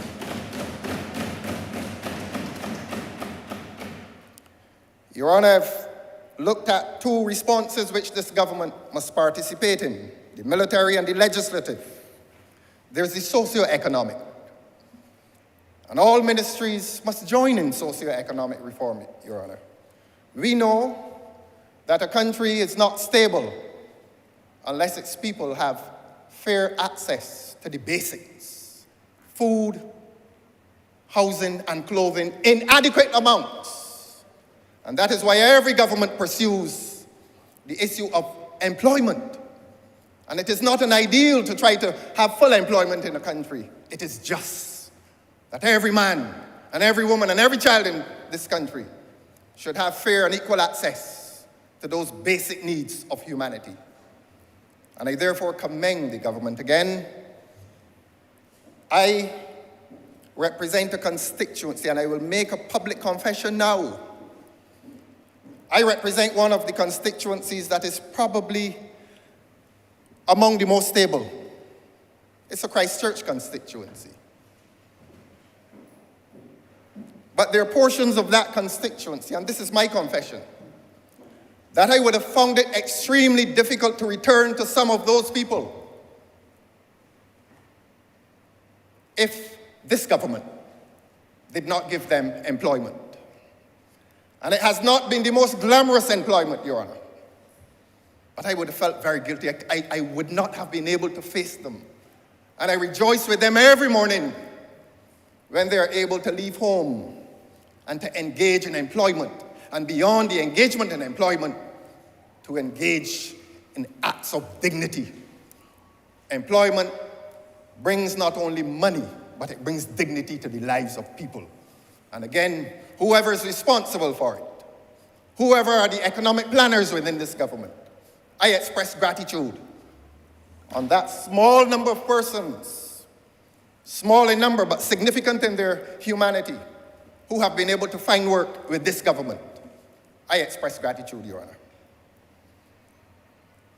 And so I've dealt with the military response of the government, which has been mild, and perhaps it has been mild in keeping with the culture of this country. We are gentle people, at least we used to be. I've dealt with the legislative response, and you will hear me associate myself with the passage of this legislation. I support it. And I've dealt with the socio-economic response, Your Honor. And I've congratulated the government for providing employment for certain persons within my constituency. It has brought salvation.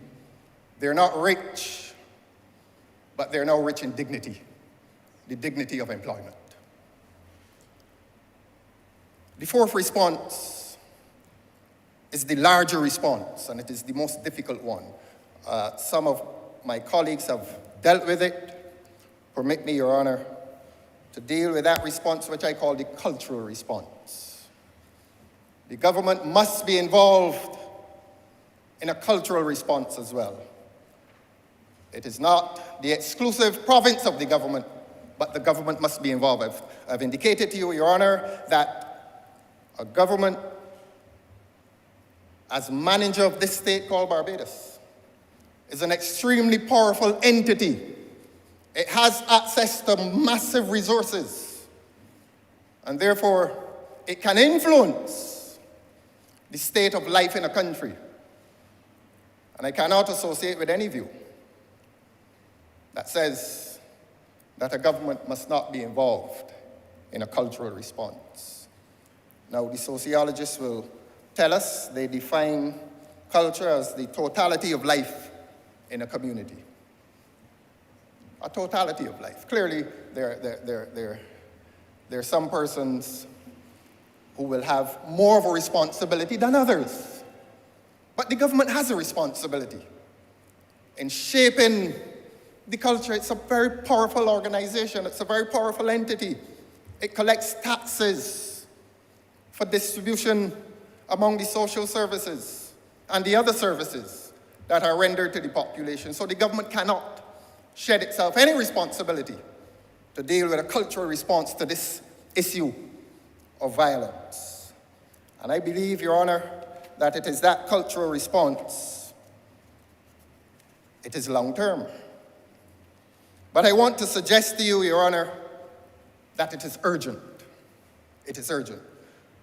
Culture refers obviously to the habits, the practices, the norms. It is that totality of life. It is how we behave, how we function, how we relate to each other, how we pray to God even, that is a part of the culture. How we party together. I will not deal with culture in its entirety. Today, Your Honor, I want to focus on a facet of that culture. And I will warn those to whom my remarks are directed that today I am not speaking for the sake of popularity. I speak for the sake of principle. Somebody must stand up in this country and address the issue of a culture that is in decay. And I want to say boldly to you, Your Honor,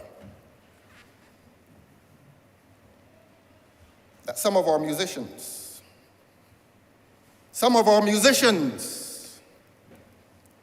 must stand up and give account, not to you and me, Your Honor, but to the children of this country, to the little children of this country who are now subject to the filth that they spread in their ears from day to day.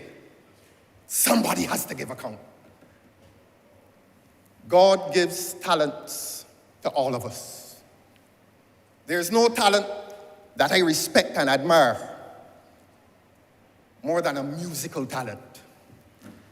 Try as best as you can with me. I would never be able to play a piano or guitar. I don't have that coordination. I don't have that talent. It is a great talent. But you know, Your Honor, that to whom much is given, much is expected. I will go back to the earlier parts of this century, this 21st century, by way of anecdote. And it is an anecdote, I hope, that will support the point I'm making. Sometime earlier in this century, a radio station held a competition. I think they do it every year. It is supposed to be People's Choice or something. And it comes down to a choice between the songs that are most popular among,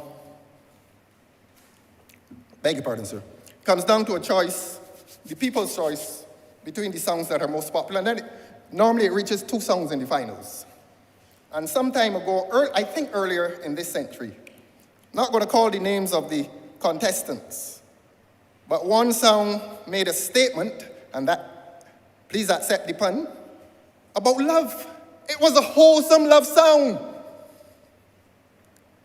And the other song, not going to call his name, but it was about violence.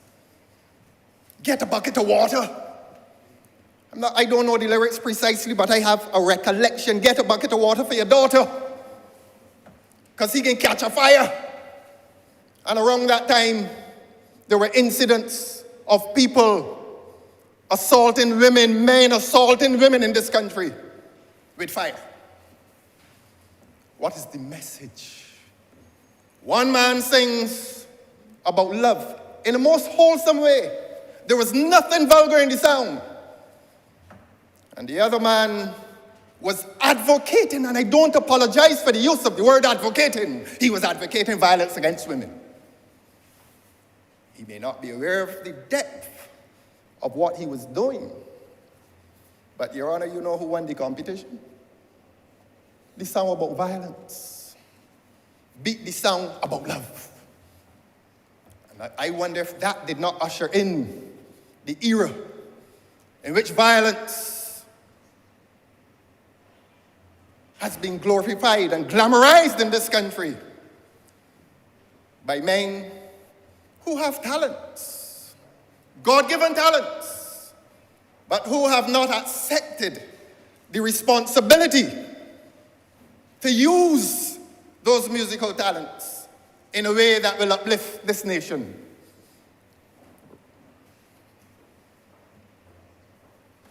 We all know that righteousness exalteth a nation, and sin is a reproach to any people. You are hearing the voice of a sinner. I am no paragon of virtue. I merely try to be a moral force for good. And I appeal to all my colleagues in here, all 30 of us, including you, sir, to be able that when we leave here, and when we finish with the business of this parliament, to be able to say to our constituents and this country that we have tried to be moral forces for good. What is our business here? It's not about celebrity. It's not about glamour. There's no job as serious as what we do on a daily basis. We've come here today, Your Honor, to pass law, to erase a scourge that is destroying this country. This is the dark time, my love. Martin Carter. And so I appeal to our artists and those whose lyrics, those whose content, artistic content, is abusive of children and who distort a child's concept and precepts of what life ought to be about. They're doing untold damage to little children in this country, Your Honor. Nobody has told them. We want to be popular, or are we going to choose principle? Let us be moral forces for good who choose principle today. Somebody has to say it to them. And I join with those voices who elect to ask our artists to rescue the little children. I saw a video last week. I don't want to be too hard on them. I saw a video last week of a primary school. No names. A primary school. And the children were in the yard in great revelry. Great revelry. And one of our artists was singing his song. And they were jumping and dancing. And they were repeating the words of the song.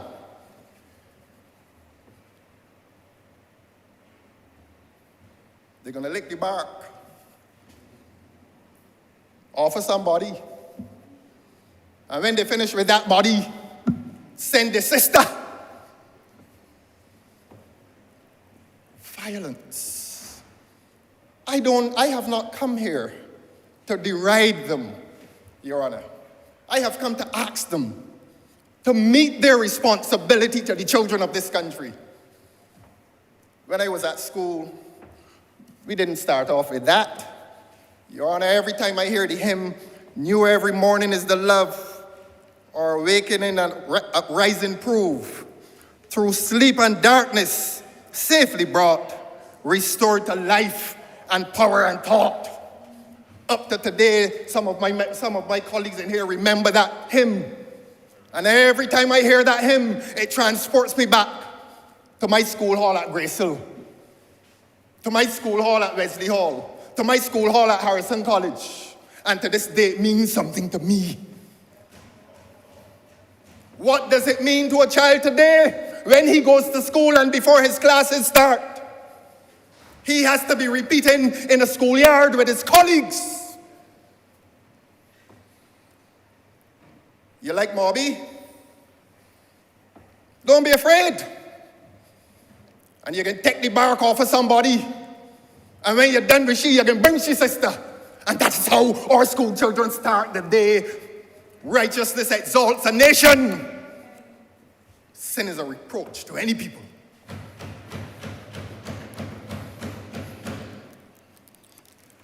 One of the most pervasive human activities is music.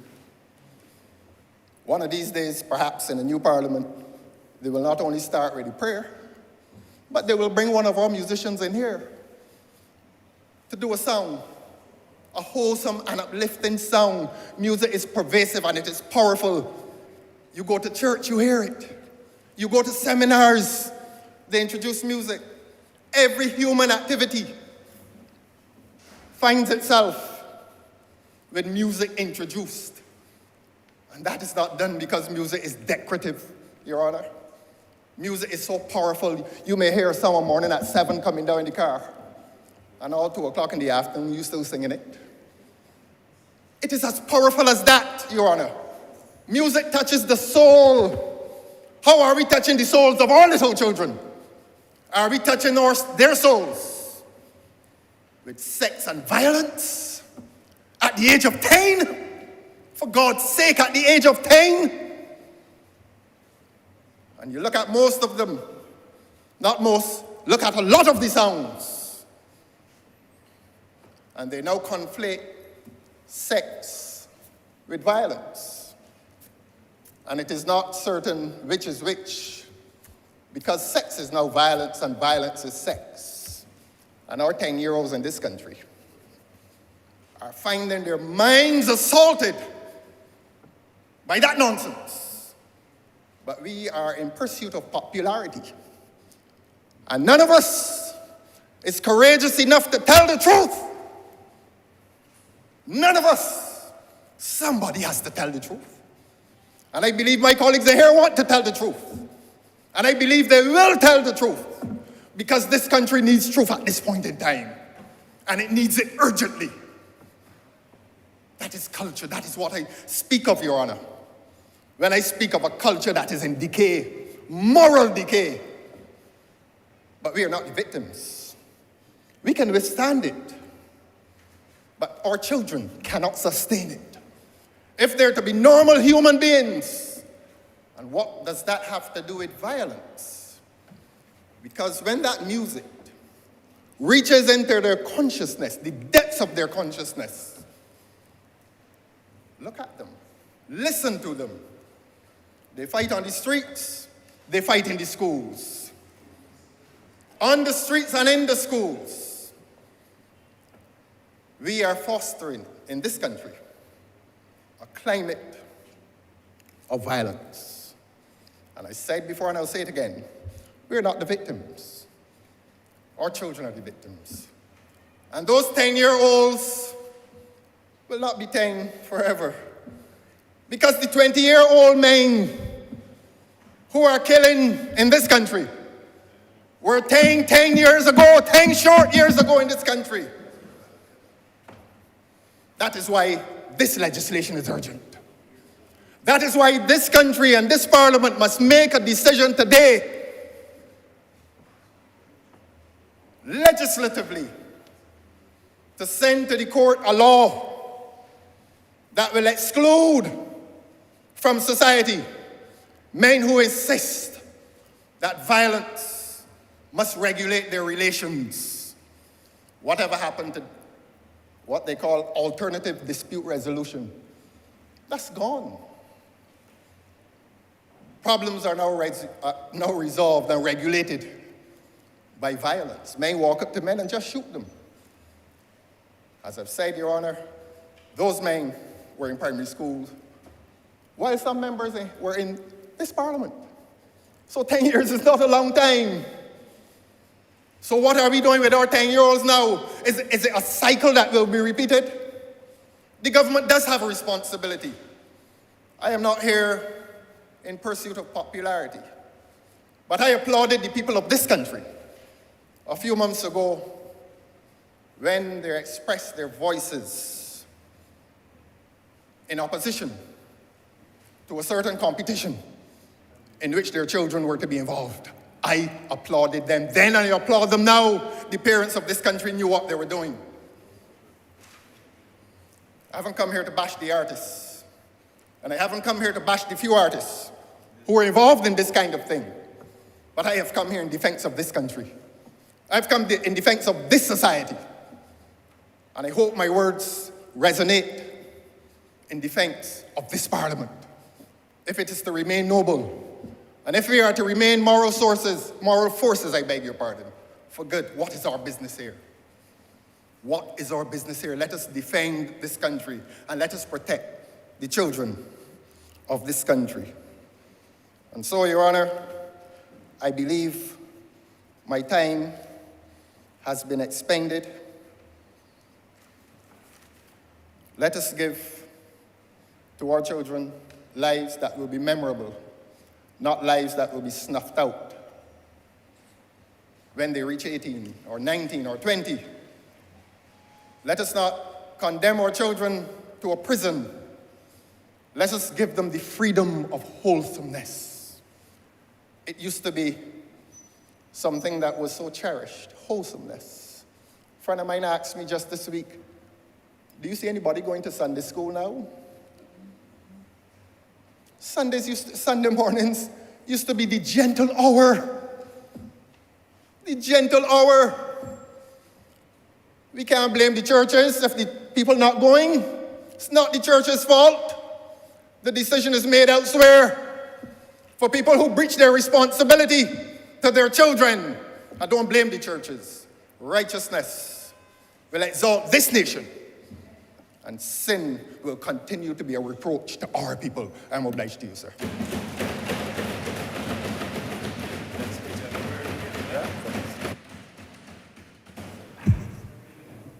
Honourable Sir Michael South.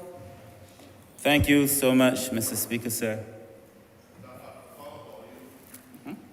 I rise in support of what is before this House, and you know, I always look forward to hearing all the members, and before he spoke, I told the member for Christchurch South that I was looking forward to hearing his presentation.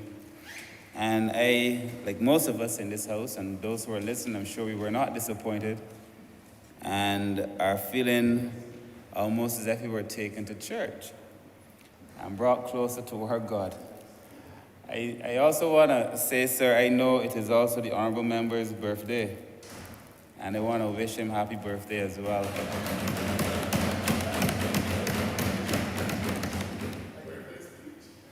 Very well done, sir. Mr. Speaker, sir, I rise very briefly. I promise not to be very long. The Honourable Member who normally sits to my right, the member for Christchurch East Central, said he was going to be 10 minutes. And the member for St. Peter asked him if that was American 10 minutes. That's 10 squared, you know. That's 10 squared. But I'm not given a 10-minute from the Honourable Minister in the Ministry of Finance. But sir, this bill, this conversation, sir, appeals to me for a number of reasons, sir. It resonates with me for a number of reasons, sir. My lived experience has brought me closer to violence in ways, sir, several times, actually, in ways that members in this House may not understand. I have tried to count the number of friends, and I don't mean people I know of. I mean people that I know, whom I have spoken to, had conversations with, played with. I have tried to count the number of people I know who have been killed, sir, violently. and it would take me both of my hands, sir, and both of yours. I am familiar with violence, sir, in ways, things that I have seen growing up in the Pine, other places I've visited, sir, that has caused me to reflect on my own life several times. I saw brutal stabbings, brutal beatings. I had the unfortunate experience, sir, of driving into Bonnets one day very close to Christmas. I saw a man pull up next to my car on a motorcycle. He jumped off the motorcycle right in front of my car. There are some boys laying in Bonnets. He says to the guy, "I know I was going to see you." Pulls out a gun, shots right in front of my car. The guy gets off and he runs. I call my sister who was with me, and she called me. And she said the guy barely got away, only to call me a minute later to tell me, oh, he didn't get away because he was lying dead in the street. I saw that, sir, with my own eyes. When the guy got back on his motorcycle, he bust a couple shots in the air and said all the men in Bonnets, soft men. He didn't say soft men, but that's what he meant. I saw, sir, a man stabbed, sir. I've seen too much. Sometimes when we go hanging out, we try to recall all the names. It is a terrible thing when you cannot recall the names of all of your friends or people you knew who were violently killed. And that, sir, is the situation of my life. The first person I know who was killed, sir, permit me to say, sir, was Barry Jack. I played with Barry Jack. I've known Barry Jack, sir, as a boy going to co-op, as just a boy. I remember running into him in town in a shoe store. I go over to hail him, but I know he's becoming of some fame. Well, notoriety, better described. He says to me, "You don't want me standing next to me now." And the people hand him a pair of shoes, and out he went with his shoes. And it occurred to me that something happens because he was a boy that I knew like anybody else. If anybody has said to me, of all of you, of all of us, who would be the one to be shot down by the police as a known criminal, it would not have been Barry Jack. That's the truth. And so I take a view, sir, that there is something in our society, there is something in our social systems that does not work for many of us. I take a view, obviously, that some of us are born with some traits. I mean, the sociology and the criminologists would tell you that is a latent trait theory. Some of us are born with some traits that perhaps are magnified throughout the course of our lifetime that allows us to be engaged in these things, sir. But there is something in our social system, sir, that really worries me. So because of my lived experience, my educational experience, sir, was about trying to understand what is it in these social systems that are failing poor people. What is it in our social system, sir, that allow us to produce and reproduce violence and deviance at the rate that we produce and reproduce violence and deviance? And for all of my training and for all of my own community experience, I must tell you that I yet do not fully understand or have the answer. It is a pursuit probably, sir, that I will have for the entirety of my life, just trying to understand what is it, trying to get my hand on it. And sir, I recall, I think I told this story here before I get into the presentation I have. A friend of mine who at the time was in this house, well, in this parliament, he said to me, "You like to spend too much time with little people." Because I spent my time doing community work. I spent my time on Tuesdays and Thursdays and Saturdays in the Pinelands Resource Center. Permit me to say, Rodney Grant, sir, would tell you, Tuesdays and Thursdays and Saturdays. If children had difficulty with homework, they could come to the center and they'd find me and other people who decided to help for free. On Saturdays, if you wanted help preparing for the 11 plus, come to the center. Somebody will be helping you there too. And so I couldn't attend some political meetings. My friend said to me, "Kirk, you spend too much time with the little people." And I know that he was not referring to the age of the young people, sir, that I was tutoring.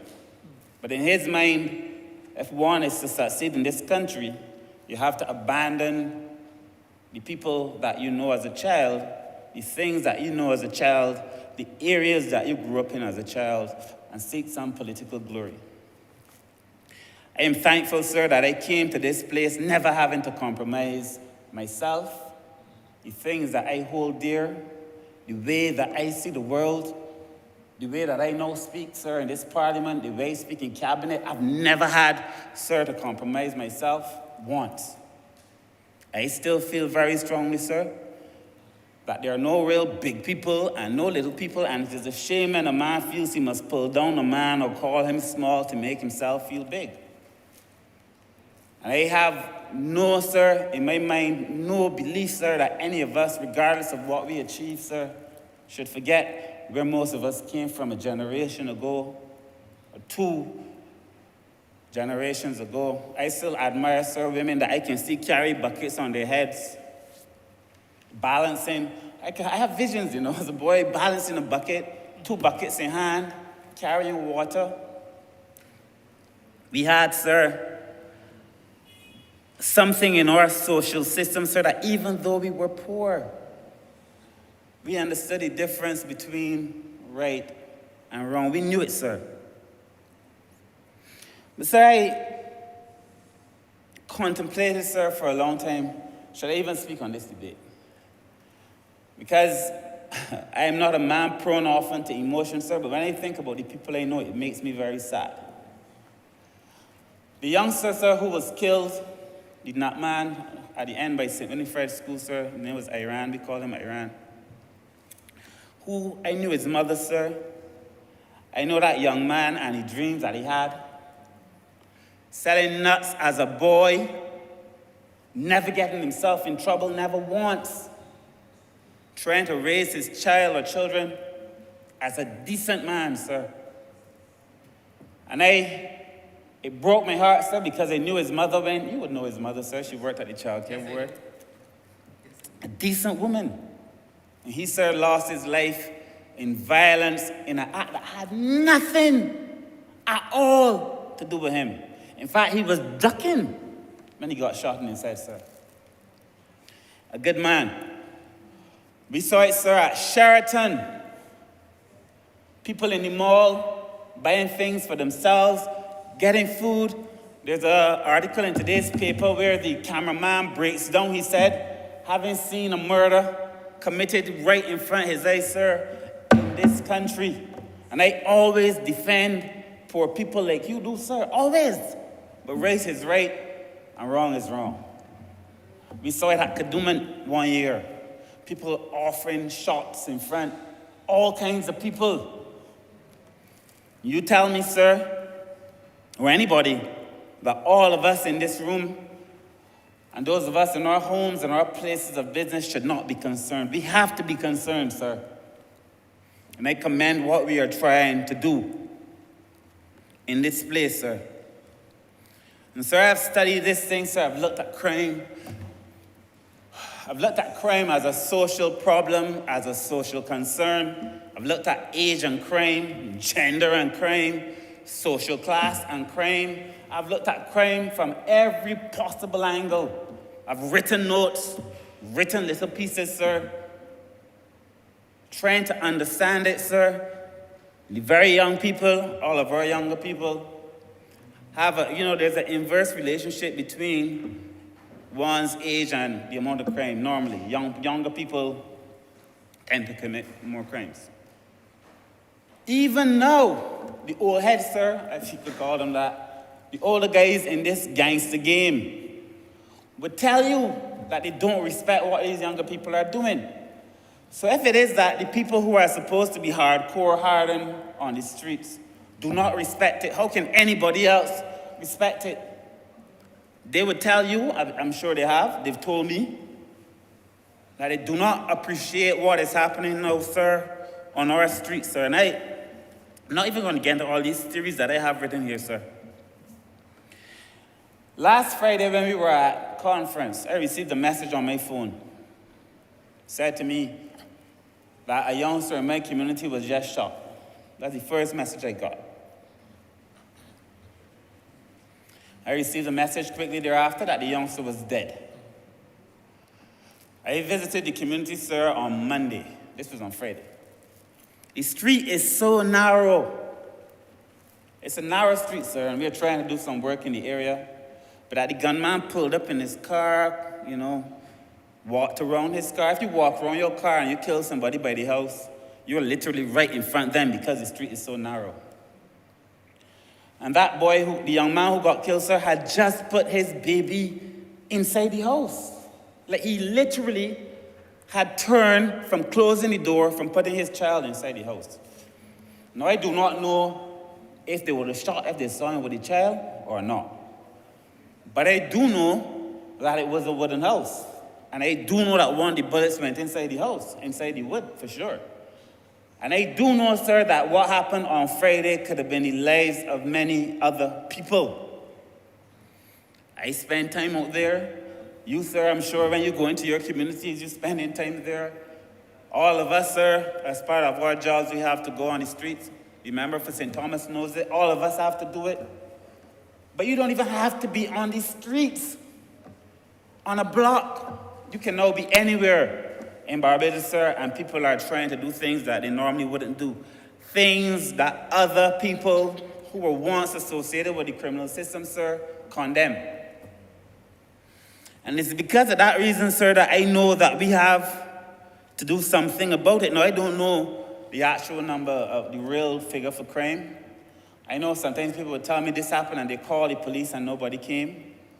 Or they call and the person didn't take them seriously on the phone, or they couldn't get through or something. So I suspect even that our numbers may be higher than we say. And that has been the case, sir, forever. Little things happen in communities, nobody reports it. Things I see people hit people with rocks and threaten people with knives, nobody reports it. But what is happening now, sir, is causing me some concern. And I see this, sir, as a social problem. And people might think, sir, that this is about individual responsibility, which it is. But I also understand it as a social problem. So for individual responsibility, you will have a different response than if you see it as a social problem. We have to have these tough penalties, sir, and 10 to 20 years is good, mandatory. And if you get the 10 years or less than 20 years, you could also get a fine. That is good. And I support it entirely. But sir, at the end of the day, I'm a social scientist. And I try to unpack why it is that we are seeing so many more people produced in a certain class of our society as opposed to another class of another society or of the same society. What is happening there? And there is, in social theory, there is a moral and the class theory called the moral and the class debate, or MUD. And it argues essentially that because poor people are more prone to crime or not to do as well in the education system or earlier pregnancies, that there are moral underclass. It does not look at, sir, the fact that our educational system may not respond to them the same way. It doesn't look at the fact, sir, of who it is in the community, sir, that they have to have as mentors. Growing up in the plains, sir, I used to often ask myself, where are all the young people supposed to play? You bring together all kinds of poor people. You build a housing scheme, like the Pine, where I grew up, that I love with all my heart. And you bring a whole set of poor people, but you got one little small playing field, one basketball court for a whole set of people at the top, 2 swings. It's like we started to respond to some of our social problems in a way that in the long term will manifest itself in even greater social problems, greater deviance.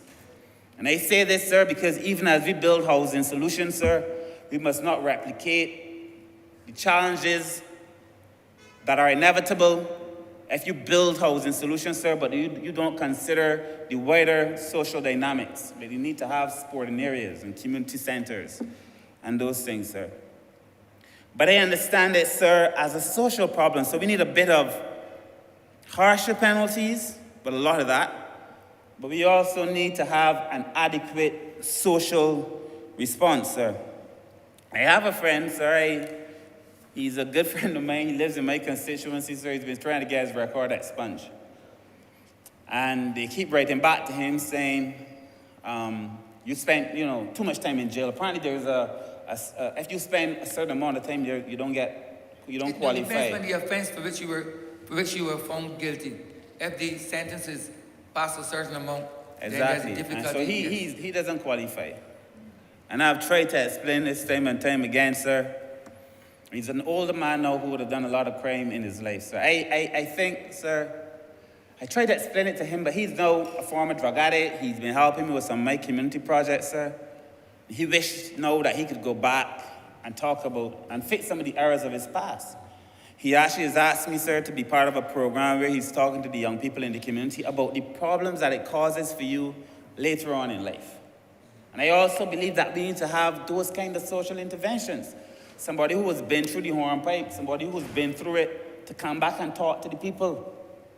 And let them know, sir, how difficult it is and how you narrow your life circumstances, sir. But given all that I have said, sir, I can know not that Barbados is in crisis, sir, but we have a crisis. This gun problem is a crisis. And I am thankful to see the response that we are having now. We're not in crisis, the country is not in crisis, but this is a crisis. If it demands the attention of the AG to the extent that he must involve himself, the Prime Minister, all of us here, sir, debating this on a Friday afternoon. We have to find a way, sir, to address this and treat it for what it is, as a crisis. I used to say before, sir, people shoot you for that. You do something small and somebody want to shoot you. I'd say somebody want to shoot you for that. Such a little thing. But now people are shooting you for nothing at all, or shooting at you for nothing at all. People passing to want to get your car, shooting through the car.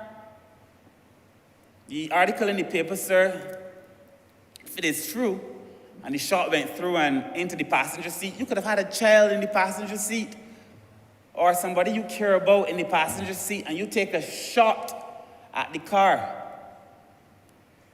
I'm sorry, while I am a social scientist, sir, and I care about the social dynamics, I am no fool.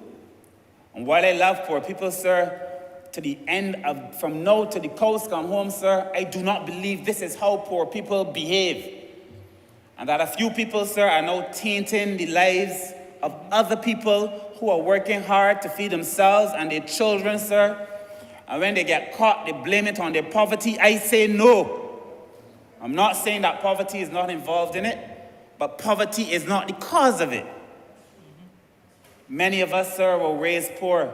In the same communities where this violence is happening, sir, I will bet anybody you would find more people who are not involved in it than you would find people who are involved in it.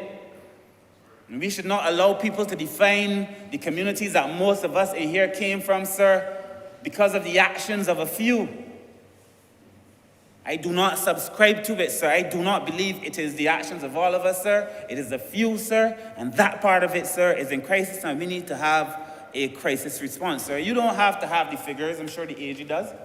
But you don't need to have the figures to know that gun crimes have risen. I know you would know. But gun crimes have risen exponentially in this country.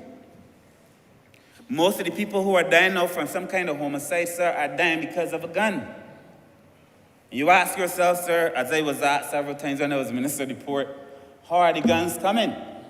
And you heard the AG say that we put in place all kind of scanners. We even made the people who import privately, they have to get scanners. So that you're scanned in the Bridgetown port or you're scanned at the other smaller areas. This government, sir, put in place a number of things, sir, to try to address it, sir. So it's not us. We bring in legislation here, sir, so it's not us. How are these firearms so easily available? How is it that my people tell me on the blocks you could rent a gun? You could rent a gun to go and do somebody else something, sir. I do not blame the police. The police in this country, sir, have had to work extremely hard, harder than they should have had to work.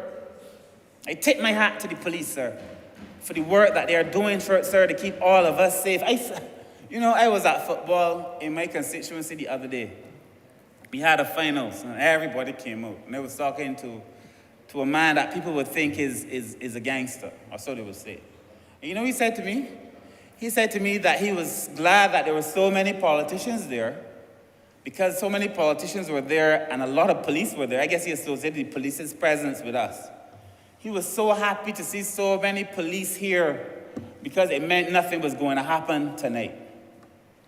Happy to have the police present because it meant for him nothing was going to happen on the night. I commend the police, sir. I know that they've been doing a wonderful job, sir. I also, sir, don't blame the judges. But I do know Barbadians feel that many young people who commit a crime go to court, they get bail for things they feel they shouldn't get bail for. But that is the law. The law allows them to get bail. Or that they would feel, sir, that they shouldn't get the time that they got, sir. They feel they should get more time. We're addressing that now, though, as a result of the sentence. But there are many Barbadians who felt so, that the court almost became a revolving door. You walk in for your charge, you're back out in no time at all. Some of the men who committed murder, sir, on bail for murder in this country. You on bail for murder and committing murder, sir. That is why, sir, I'm happy to see that we're addressing some of this legislation, sir, but there is a culture now of the street. We all know that culture is not static. You're a sociologist, an economist, and a lawyer. We all know that crime is not static. We all know, that culture is not static. We know that our culture is changing. The culture of the street is changing. If our response is the same as it always is, sir, it means that we are not responding in sync with the changes in the culture that now defines the streets that we live on. And I would never be one to say, sir, that look, it's happening in my constituency in Britain's Hill or in my area where I grew up in the Pines, sir, and it's not affecting now where I currently live. I don't believe in that. Because everybody's life is important regardless of where they live. And the fact that it is happening in some areas, sir, concerns me equally. We have to stamp it out everywhere, wherever it exists, sir. There ain't no area where it should happen and another area where it shouldn't happen, sir. And the fact that it's concentrated in some areas tells me that we need to bring to bear, yes, the law, yes, the police, but we have to bring our social program in there too.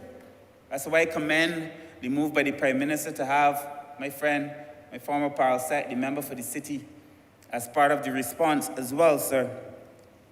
And I have said, sir, I was in my community, the guys who work the street, the 360 workers, he asked me, why don't you drive a BMW? When I got enough money, they feel we got money, sir. On that day, I was so broke. But anyhow, that's another story for another time. They asked me, why don't you drive a BMW? Because they feel that, you got money. He likes BMWs. He asked me what color BMWs I like. I said, I like BMWs too. He said, what color you like? I said, I like black BMWs. He tells me now about red and all these things. I said, well, I see in a BMW, no. He said, but he ain't seeing nothing, he looking around. I said, no, my BMW that I love is a black man working. I love to see black men working. That is what I want for you. I don't want for you nothing that's gonna leave you broke for the rest of your life, or you can pay for it. I want to see you make something of yourself. Make your mother proud. Make your children happy. We aspire, sir, now. We give our children these artificial aspirations through the things we give them as children. I told you, sir, of a situation where a lady told me she couldn't give her child a particular bag because it was not a popular bag. My bag was $50. The bag she wanted was nearly $400, sir. Because we assign value now to things that really have no real value. He wants to have a BMW, sir. He already is a BMW. And I feel so proud to watch the number of young people who are working across this country being able to get up, because the Prime Minister used to say, and I know it, many of our young people did not know what it was like to get up in the morning, wash their face, brush their teeth, put on some clothes, take a shower, put on some clothes, and head to work. There's been a generation of young people who never worked, who left school at 18, never had a job, didn't go to skills training. All that they understood was getting up in the morning and going on the block, and the block has value. I know it does. Because there is a social capital on the block, sir, that we do not understand. There is a community on blocks that we don't fully understand. When a man, sir, can leave home and go and spend all his time with other people who would kill for him, who would literally kill for him, there is something you have to understand about the sociology of a block. And when you try to break it up, sir, you can only break it up if you understand the sociology of that block. People are drawn by the shade. The PM says we have to build houses with bigger patios and verandas so they don't feel the need to go on a block. Sir, I was accused of breaking up a block, sir, but only because everybody in the area got a job. We take people off the block, sir, in different ways. But if you're going to take away something, you have to replace it with something. We all know that nature abhors a vacuum. You want them not to go there, you have to give them a reason not to go there. And I feel, sir, very conscious about the fact that we have now to build a lot of social programs in the short term, the medium term, and in the long term. And I feel we can do it. In fact, sir, I know that we can do it. We have to be able to go to do it, sir. I also fear, sir, as I close, sir, what seems to be now the emergence of, on our streets, some kind of organized crime, organized activity, sir. The AG spoke of how porous our borders are with people who are next to us. These porous borders allowing not only guns to come in, but allowing behaviors that were not Barbadian to come in. Once upon a time you hear a crime, it would be so heinous we'd say, Barbadians didn't do that. That couldn't be a Barbadian. Somebody get executed. No, that couldn't be a Barbadian. But our culture has changed. We can no longer say with certainty, sir, when these things happen, it wasn't a Barbadian. Because now some of the acts that are being done by Barbadians, but they don't seem to be Barbadian acts. Our culture has changed. And a lot of this, sir, there's an organized nature of it that we have to be able to understand. The way that, you know, we would say sometimes there's an order on the streets, you know. There's an order. And street men would tell you, you gotta respect the order. Oh, we all hear it. Maybe canvas. You gotta respect the order. They understand that there is an order on the streets.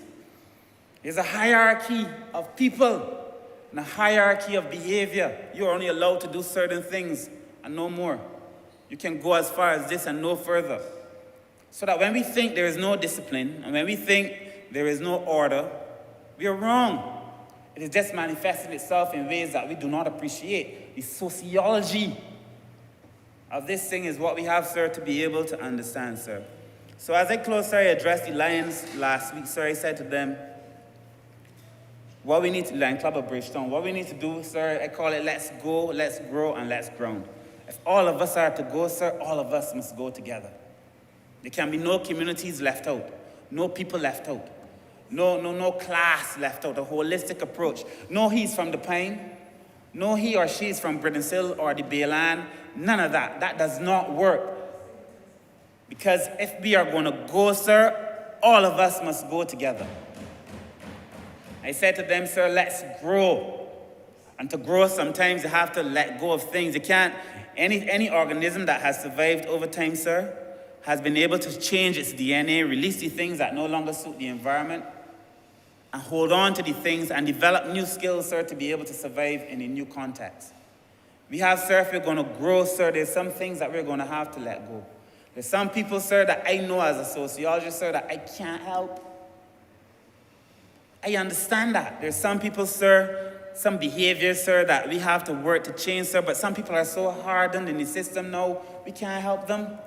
Not by sociological interventions. Sir, you could pray. Hope God changes them. There's some people whose minds are so set on sin and crime. We can't help them, but I still feel we can help some who haven't yet been touched. Sir. So let's grow, but let's all grow together. And sir, I said we have to ground, let's ground, but it means, sir, that we partner with one another, but we also have to be on the ground.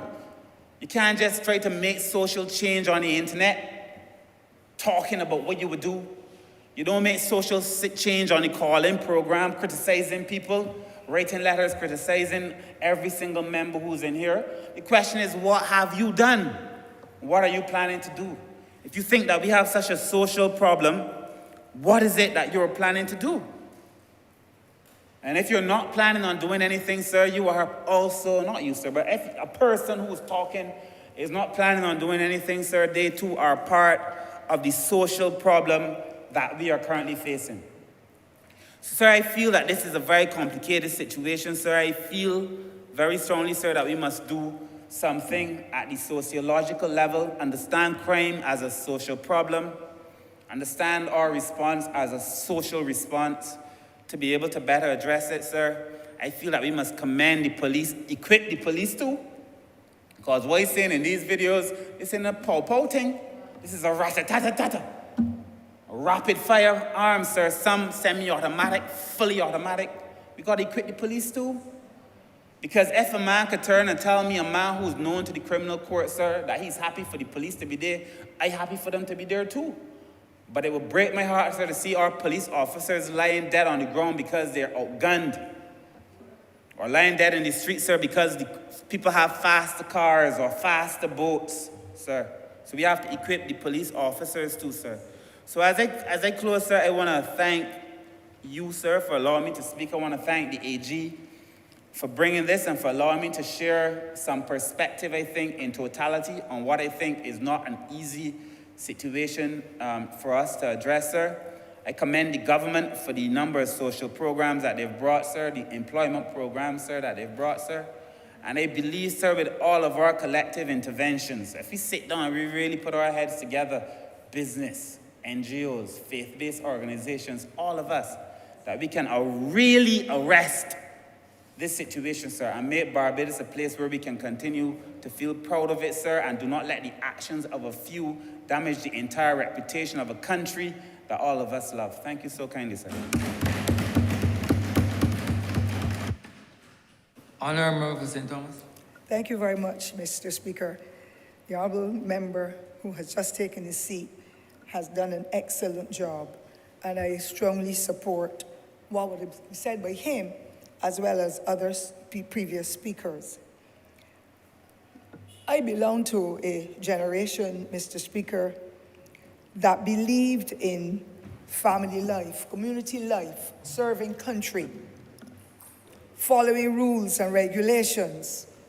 And those things were instilled in us not only in our homes, but in our schools and across the rest of the society. Wherever we go, eyes were on us to make sure that our generation followed the rules and stuck to them slavishly to be able to become the best citizens that we could be. I am not saying, sir, that couple children may not have broken rules, but there were always members in the community who kept an eye out for everybody's children. It was a cohesive approach to rearing children.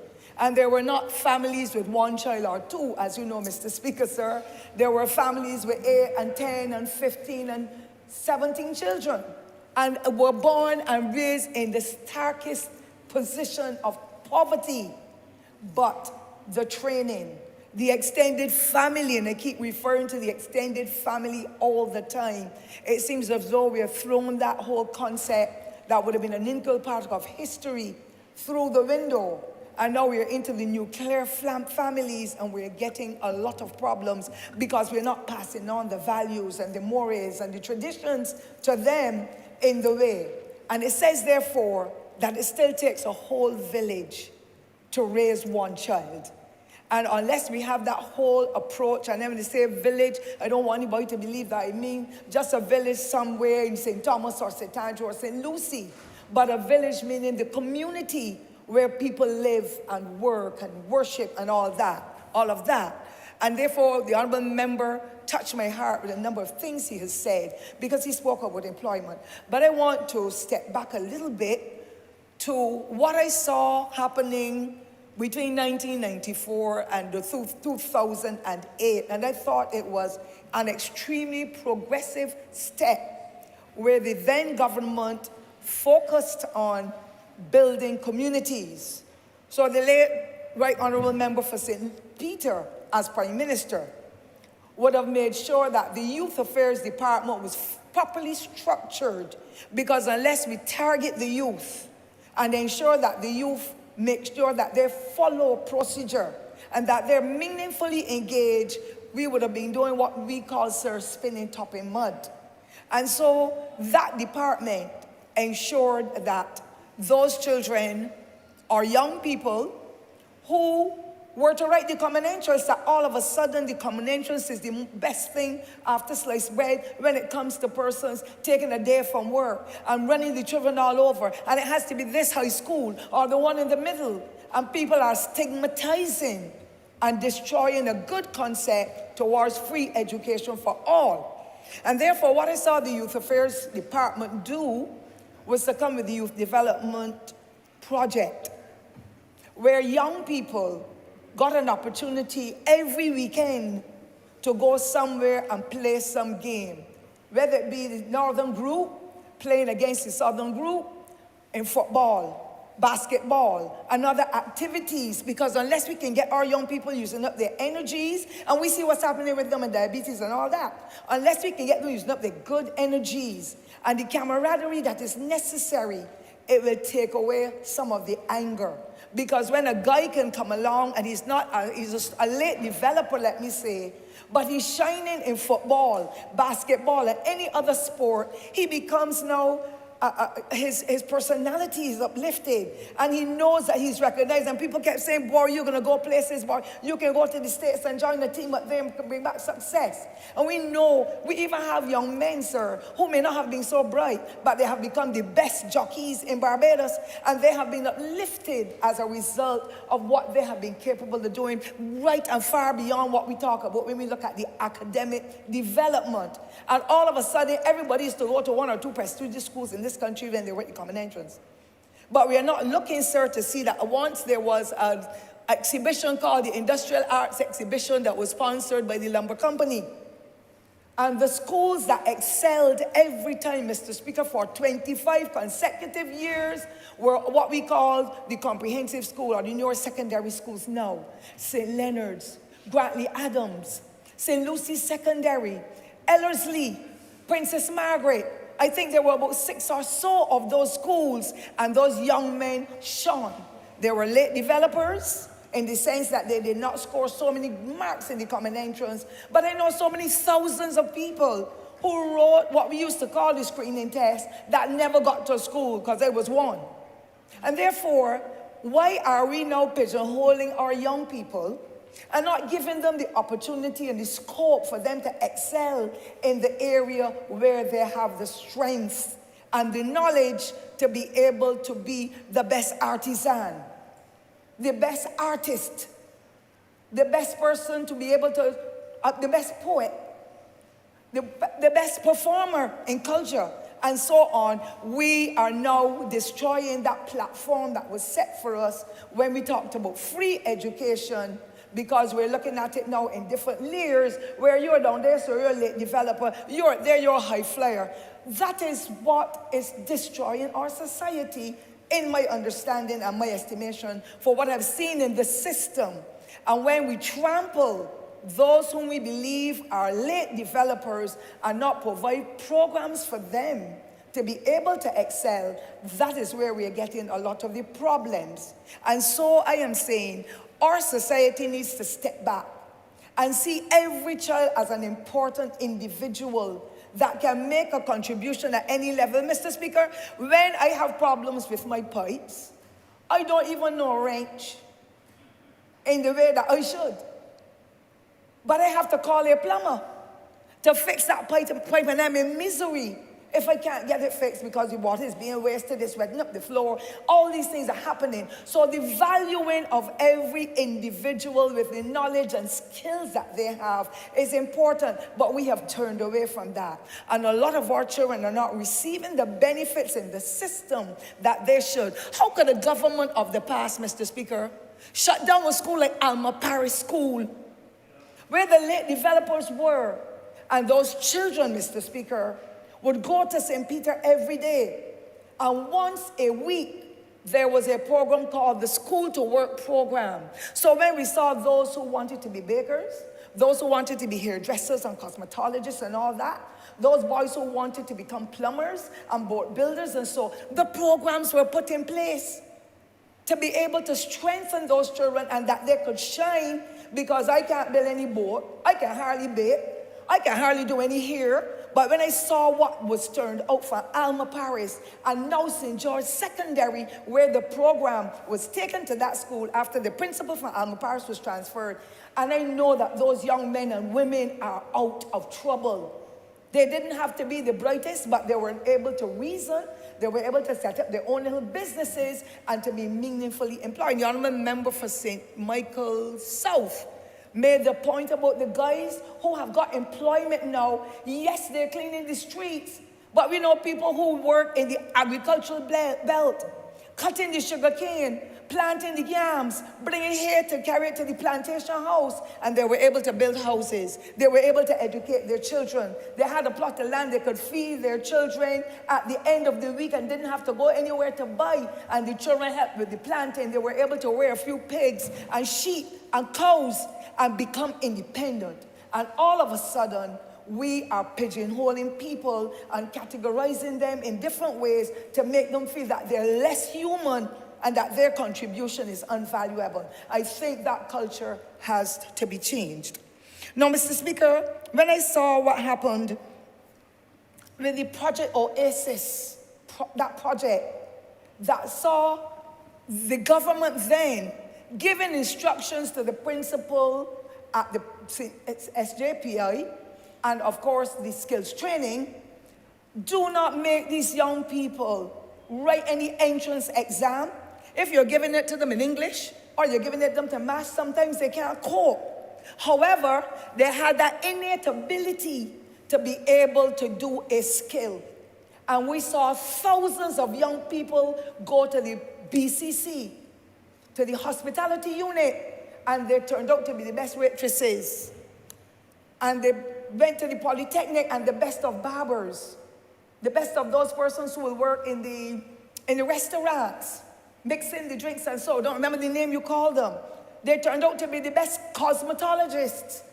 All of a sudden, we've gone right back to making young people write exams. And what we're witnessing now is that those at the secondary schools who have certificates are not forcing themselves, that's not the best word, but targeting the SJPI, that they can carry out the skills of the mechanical engineers and so on. Those young people have it too. And I am sad to know that my country has moved away from the apprenticeship program. We have men in villages who will take young men and nurture them and show them how to do mechanic work alongside the road. They will take them to go to be carpenters and they learn the trade on the spot in the building system. And all of a sudden, all of these young men in particular, because they're the major ones who are into the whole area of gang violence and the shooting and the killing and the fighting and disruption in community. There are some females who are as well. And therefore, I believe that we should get right back to the things that served us well in the past and then ensure that we embrace everybody in this whole part of people producing and making a difference in this society and being recognized for their worth. The checks program was another program that was put in place. And those young people develop their skills. And that's why we see when we go to various cultural activities, there's the guy who does the tumbling like the monkey. We see the stilt walkers. There were people who were into drama. There was even a band that was formed when I was at the Ministry of Youth Affairs, Education and Youth Affairs, and that band did excellent work. Then we saw the guys who were doing the digital media program. And one of the first persons to graduate became one of the workers at CBC. And therefore, we need to give the young people a chance. Our society is uncaring. People look down on you because they think you've come from nowhere. You're a poor man's child. You live in the village. You're the hickeys. All kinds of strange things. We castigate people and make them feel less than human. And young people are angry because they don't have the personality perhaps that you, sir, and I might have had, where we will learn to ignore because we knew that our family loved us and that we developed the morals and the values and the skills that our parents had instilled in us and our teachers as well. And that is really, I believe, those things are lacking. I have a difficulty because I've heard teachers tell children, And I'm just using this as an example. Man, you come from the Orleans, you don't have a body. How do you tell a child that? What are you reinforcing? And perhaps he's heard it so many times in the village anyhow. How do you tell a child that and he's going to pattern that? Because, well, if nobody don't care, I could as well do what they tell me then. I could turn up to what and it is that kind of mentality that is destroying the fabric of our youth in this society. And Mr. Speaker, I saw the changes coming in this society at the point in time when we were as copycats as usual, listening to what was happening in other parts of the Caribbean where the crime was high. And it is even 3 times higher or 10 times higher now. Where the sound was, what the hell the police could do. And every time you went somewhere, this music is blaring in your ear. We need to have some kind of consultation on culture. We need to continue consultations on crime. And not just invite it in a hall where we know we'll go to the Hilton Hotel or wherever that high society place might be in the eyes of those who to go, but we're getting into the schools and how we're doing the town hall meetings now. Let the guys and the gals come and the parents and talk about the challenges in this society, the way it is changing, what is happening to them and their children, and give them the necessary information to be able to help to strengthen them that they can stay themselves away from crime, sir. Now, I have lost, there's one other thing I wanted to say before I get to that, sir. If you will allow me to call the name, sir, who was the Director of Youth Affairs, I would be really very happy, sir. Because the Director of Youth Affairs, Mr. Richard Carter, may the Lord continue to bless him and others, he was the person who came up with his youth commissioners with the idea of parents who have bought guns for their children at that time as toys at Christmas time, bring them on to the Ministry of Youth Affairs, and they were exchanged for toys or books that gave a more positive outlook. And it was an excellent program. It went on for quite a few years. Of course, a parent may have gone into town and bought a gun to get one of those gifts because it must have been a little more expensive. But any taxpayer's money that's being spent on efforts to be able to empower others and stave them on the straight and narrow, to my mind, Mr. Speaker, that made sense. It was a very successful project. But when we left in 2008, all those things seem to have fallen apart. The checks program, the peace program, the one with the music, with the young people getting the opportunity to form the band and to play the musical instruments, because it happened in school where poor people's children got a chance to play the violin. Who for a poor person, sir, in our time would have had a chance to play a violin? And those were the skills that were being developed, so you can see the diversity as to how your society goes, where different people have different skills, but at the end of the day, they all come together. It makes a difference in them because they're shining in their avenue. They're the best watering people. They're shining in that area. Employment is always there. And then the youth entrepreneurship scheme helped to strengthen those aspects of it. I have a difficulty in understanding because our young people now have an opportunity to be able to take hold of the trust program that is being offered to them to be able to borrow. We've started to access the technology and the negatives that is taking hold of us. And I have a tremendous problem, Mr. Speaker, sir, because we are giving our children cell phones, yes, because some of them need them to call and say, Mom, school closed early today. Dad, I have to be on the road, so don't expect me to come on time. We need them. But then we're allowing them to go into all kinds of, what do you call the I'm not so good with technology, so you must forgive me, sir. But they're going into different sites, and so they're seeing the pornography, they're seeing the violent movies. They're seeing all the sexual activity of the pornography, I should say, that's going on. And then our children's heads become contaminated. And then as parents and guardians, we're not going to church, many of us, because we feel that the church has failed us, although we've never been before. And we criticize the preacher because we feel he wants money, although sometimes you can't even put in 10 cents. But nobody has to be forced to do it. But we are not taking our children into God's house or the faith-based institutions to strengthen them and to give them that foundation that is necessary, that they know right from wrong. That too is impacting on what is happening among our children.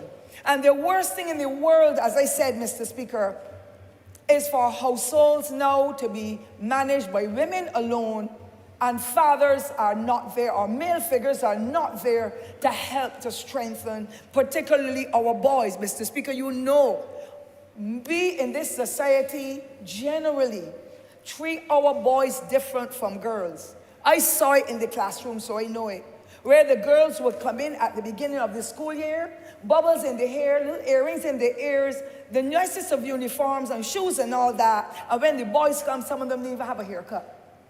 And the other thing is, the girl's father gave maintenance for her because her father is different from the boys. And because the boy's father didn't give any, the mother gives the child every new thing. She has new school bag, new school books, ribbons, socks, everything, the textbooks, everything. And the boy comes in the rackety old clothes that he would have worn the term before. And they say, why is this child not dressed? But the father ain't give any money. And if he ain't get any money to feed his child, this child, father tell me, don't spend his money for that child neither. And therefore that boy is pushed away. I have had the awful experience of saying to a parent, I'm seeing changes in your child. What is happening at home? Do you hug him? I hugged you last night, miss. I said, you did. You sound so sarcastic. She said, a hug is, and she tapped behind here to say how she hugged him with licks. And that little boy was so miserable, so confused. We are not working hard enough with our boys. We are not nurturing them. And because the missing father figure in many houses, and then multiple males are there because they're different children for different males, we are having tremendous problems with our children, our boy children in particular. Mr. Speaker, you know I love boys and men. I say everywhere, I rather work with boys and work with men sometimes than to work with girls and women, because the bickering and the nitpicking is really very challenging for me. So perhaps I am a sick person too in that respect. And therefore, we are watching what's happening in the outside world. These people are trigger happy. It is a lot of lawlessness, and a toy, a gun in the hand of a young man or young woman is like a play toy for them, and they do not understand because we have not taught them about actions and consequences. And it is okay for us to believe that they know. Some of them just do not have the moral base to understand. You do the crime, you play the time, or you spend the time. And therefore, that has to be reinforced. I have a tremendous difficulty in us pigeonholing people and pushing them and shunting them into one direction because they're poor, they're from a particular environment, and because others are from another environment, we are treating them differently. We all came through poverty. Nearly everybody in here, I believe, except perhaps the very young ones. And we understand what we had to endure to survive, but we did what our parents would say, make do with what you have. You cannot take home a pencil that anybody lent you or that you had taken up. You cannot take a drink from anybody because your mother would say, you should have gone to the standpipe and drink some water. We could not do so many things. We had to be at home on time. And despite what anybody says, most of the honorable members in here, Mr. Speaker, were born in large families. We were poor. And we had to wear the sheep, the pig, the goat, the cow. We had to milk them. We had to go and bring the feed and pull the grass to get home for them. We did all of that. Why are we not telling our stories as well? For the rest of Barbados to know we were not born rich. We came through what we call the hornpipe, like most of you, but because we had solid foundations in the communities where we live, everybody else looked out for the other person's child. That is the reason why we can stand here today with pride, knowing that we have still got our character intact. We need to get back to the basics and to change what is happening in our communities. And Mr. Speaker, I want to say that we need to go forward and get back to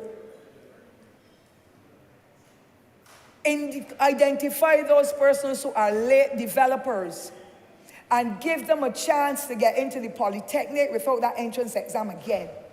We need to do it for the skills training as well, and we need for the Barbados Community College Hospitality, the Norma and Jean Holder Institute. For those young people, they may not have the academic ability, but they can become the best of waitresses or waiters. And so we can get the best of barbers coming through from those institutions once we give them a chance. But as long as we leave them out, because they have the competition now with the older secondary school students who want to pursue those courses as well, those principals have got to put aside at least 50 positions every startup of September to facilitate those in the various categories of study, so that we do not leave those young men and women on the outside. They too are Barbadians who deserve the care and the treatment. Mr. Speaker, sir, I have lost a couple of young people. They're not many, and I must tell you I'm thankful that the crime in the parish where I live does not seem to be anywhere near that in urban Barbados. As a matter of fact, some men were there cursing very badly this morning and stealing coconuts and so, and I had to call the police. And I'm fearless, because they did not have to do it by going to steal them when they could have come and asked a question. And if they had asked a question, perhaps they would have been given the okay, oh yes, they're down in the bush, go down and help yourself or the monkeys will get them. Because we are fair people in this country. But the language and the threats, and they had cutlasses and all that in rural St. Thomas in this country. I am not going to let it happen on my dead body, Mr. Speaker. I want to also go on, sir, in the interest of time, to indicate that I support this legislation, because I had a difficulty when I heard that one man was gunned down a few weeks ago and that he would have been out on bail for the third murder. And I know that, Mr. Speaker, I don't know if it's like you are like me, but I know men are braver than women. But if I'm driving and a cat runs across my vehicle and gets touched, I feel it. And that is not because I'm a woman. I feel it because I'm a human being who understands to be sympathetic and empathetic to others that or animals that get hurt. But to shoot and kill and to threaten with gun is something that is not the norm in Barbados. So the next question I would ask, are we going to watch what's happening in the international arena, where over the last 2 to 3 months, we have seen persons go into supermarkets and shoot at large numbers of people, go into their nursery and kill babies that were in their cribs, go into primary school and kill teachers and security guards and small children? That is not Barbadian style. And I don't want for my people to ever get to reach that stage of rot, because every life is important. And therefore, the whole emphasis by the then Prime Minister and his team between 1994 and 2008, and now this honorable Prime Minister and her team, to be able to engage young people and others into meaningful activity, Mr. Speaker, will make a difference, because it is the first time in the history of Barbados that I ever saw so many pavilions being constructed that the young people can go and use their energy up after class, after school on the evening. It's the first time that we've seen the technology locations across Barbados where they could go to learn the skills in typing and so to be able to upgrade themselves. We know that the gymnasium has been expanded. The football team goes up there. There's a skating ring, I call it. I don't know the best expression. But I'm saying opportunities are there. And the focus is on letting young people and others get a chance to exercise and to get off the pent-up energies. I remember my predecessor, when the guys from Bridgefield and Prout were at loggerheads, and they were playing football, and so they will fight, they will curse, they will threaten. One day, he just said to the officers, I am going to let these boys play a football match. I do not want any police presence. I've talked with them, they're going to iron it out. I've never heard of any rivalry between Bridgefield and Prout ever since then, Mr. Speaker. The thing came off without a hitch. The communication was perfect. And we never saw anything or heard anything more about the rivaling gangs. And sometimes that is the way we need to approach things as well, to let the young people know you do not have to be offensive and disrespectful and cruel in order for you to resolve issues. And so I get back to the Holy Book, because I am tired of persons, when you ask them, I'm going down to church, I want to know if another child is going to Sunday school, because I'm Anglican. You want to go to Sunday school? No, mommy. You see, I want to go. And you're talking to a 4-year-old, a 5-year-old, and an 8-year-old. And I'm not understanding where we're losing it in this society, because the child does not only have to go to church, but you, the parent, have got to make him say his grace before meals, or her for that matter. You have got to let them know that they cannot disrespect granny, because granny is the person for having you, the mother or father, to be alive. And the respect that is due to every sphere of society, that too is going through the window. And when I was in the classroom, no child could come and tell me, Noah, no is the person in the Bible we read about. You mean no, ma'am? You mean no, ma'am? Or no, sir, if it is a male you're speaking to. And I'm not saying that that is civility. I am saying it is a matter of respect that is being exchanged. And you say, no, sweetheart, you come to me. Let us talk. We have to be gentle with them, because some of them don't get a kind word when they're at home or in the village. And then people say, don't talk to he murder and curse you. That is another set of the mentality that is killing us. And then these children get out of hand until they are too far gone and we cannot pull them back.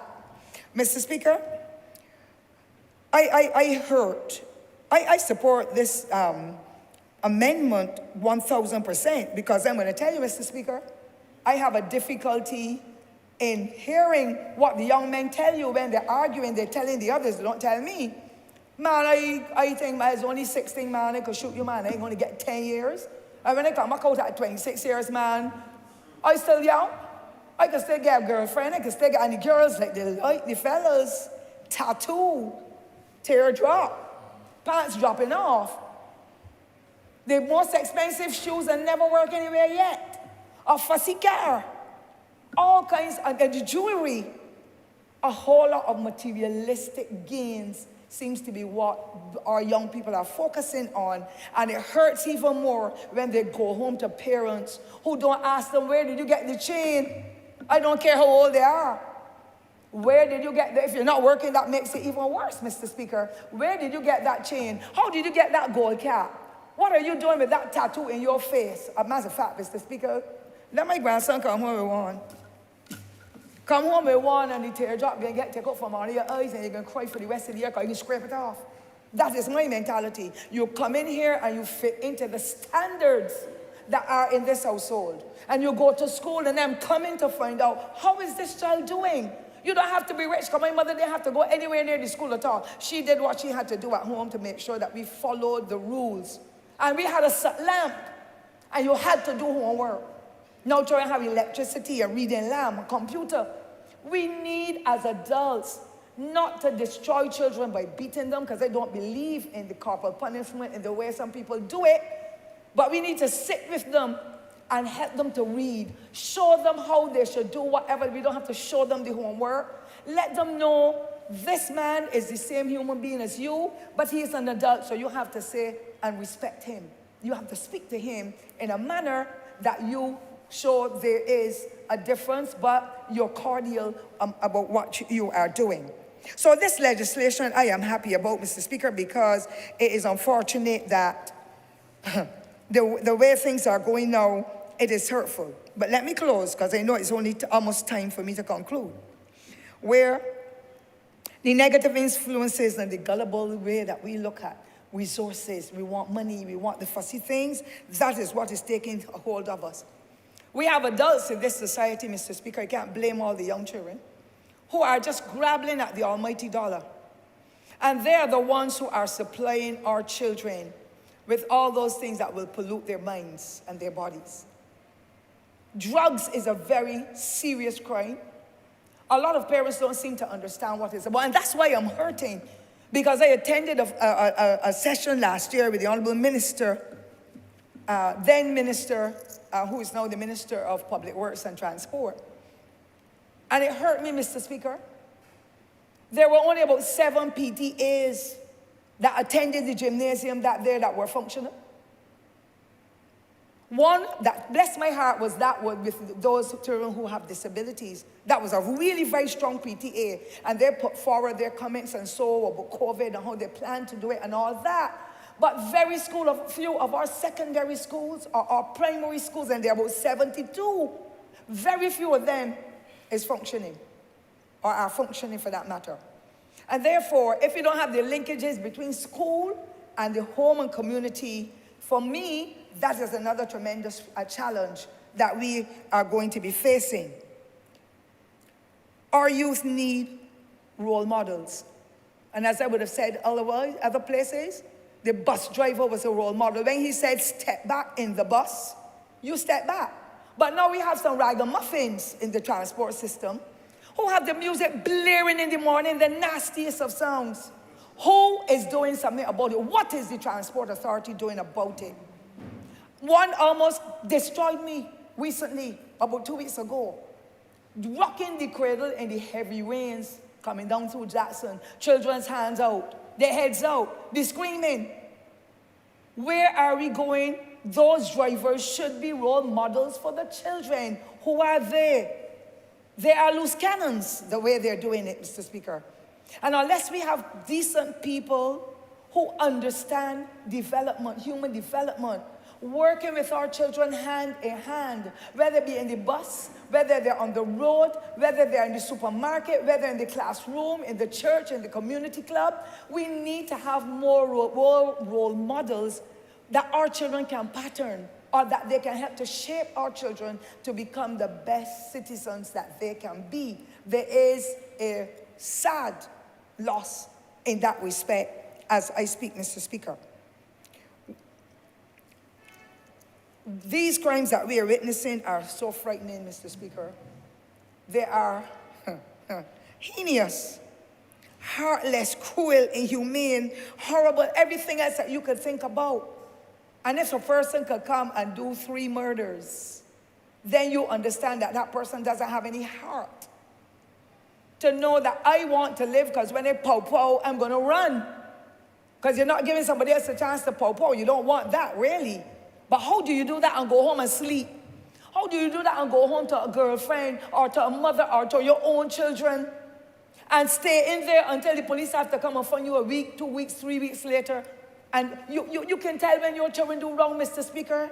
You would have raised your own children too. And you can see the guilt in their face, and from the time they think they're peeping through the window, they're only human beings. But how do they come into households and that doesn't happen? And then mothers in particular will go down and say, police are unfair, my child. He had him there for murdering the man, and look how he come here now, he eyes swell up. But if you cuff the police in the eye, police to cuff you back in yours and break your nose too.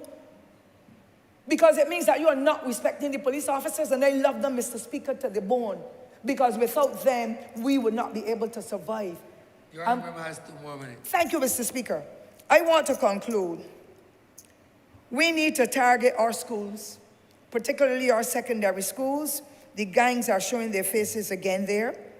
We need parental education. Parents being educated, whether it be Barbados helping, whether it be through the schools that used to do excellent work. That's how I met you, sir. We need to get back to those morals, those values that help to make us the proud men and women we are. The golden rule, do unto others. Consequences. When you do it, what are the repercussions? Are they going to be good or bad? Think before you act. Those are statements that we learned. Train up a child in the way he should go, and when he is old, he will not depart from it. That is a biblical one. A soft answer turns away wrath. There was one that says, and I'm going to try to remember it, I had it at the tip of my tongue just now. Any coward who runs away lives to see another day. Are we telling our children that? Walk away. When the arguments start, walk away. Because any coward who runs away lives to see another day.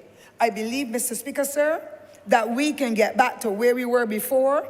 We need the police to be in the communities. We need the DARE program where the drug education was being done in our primary and secondary schools so that those children get an understanding and that they did the drama, they wrote their stories. They did so many excellent things with that DARE program and the substance abuse training that they were offered at that time. The T2S program, transition to secondary schools that the HIV/AIDS Commission did. All of that is necessary for the children, but some parents need to get that as well.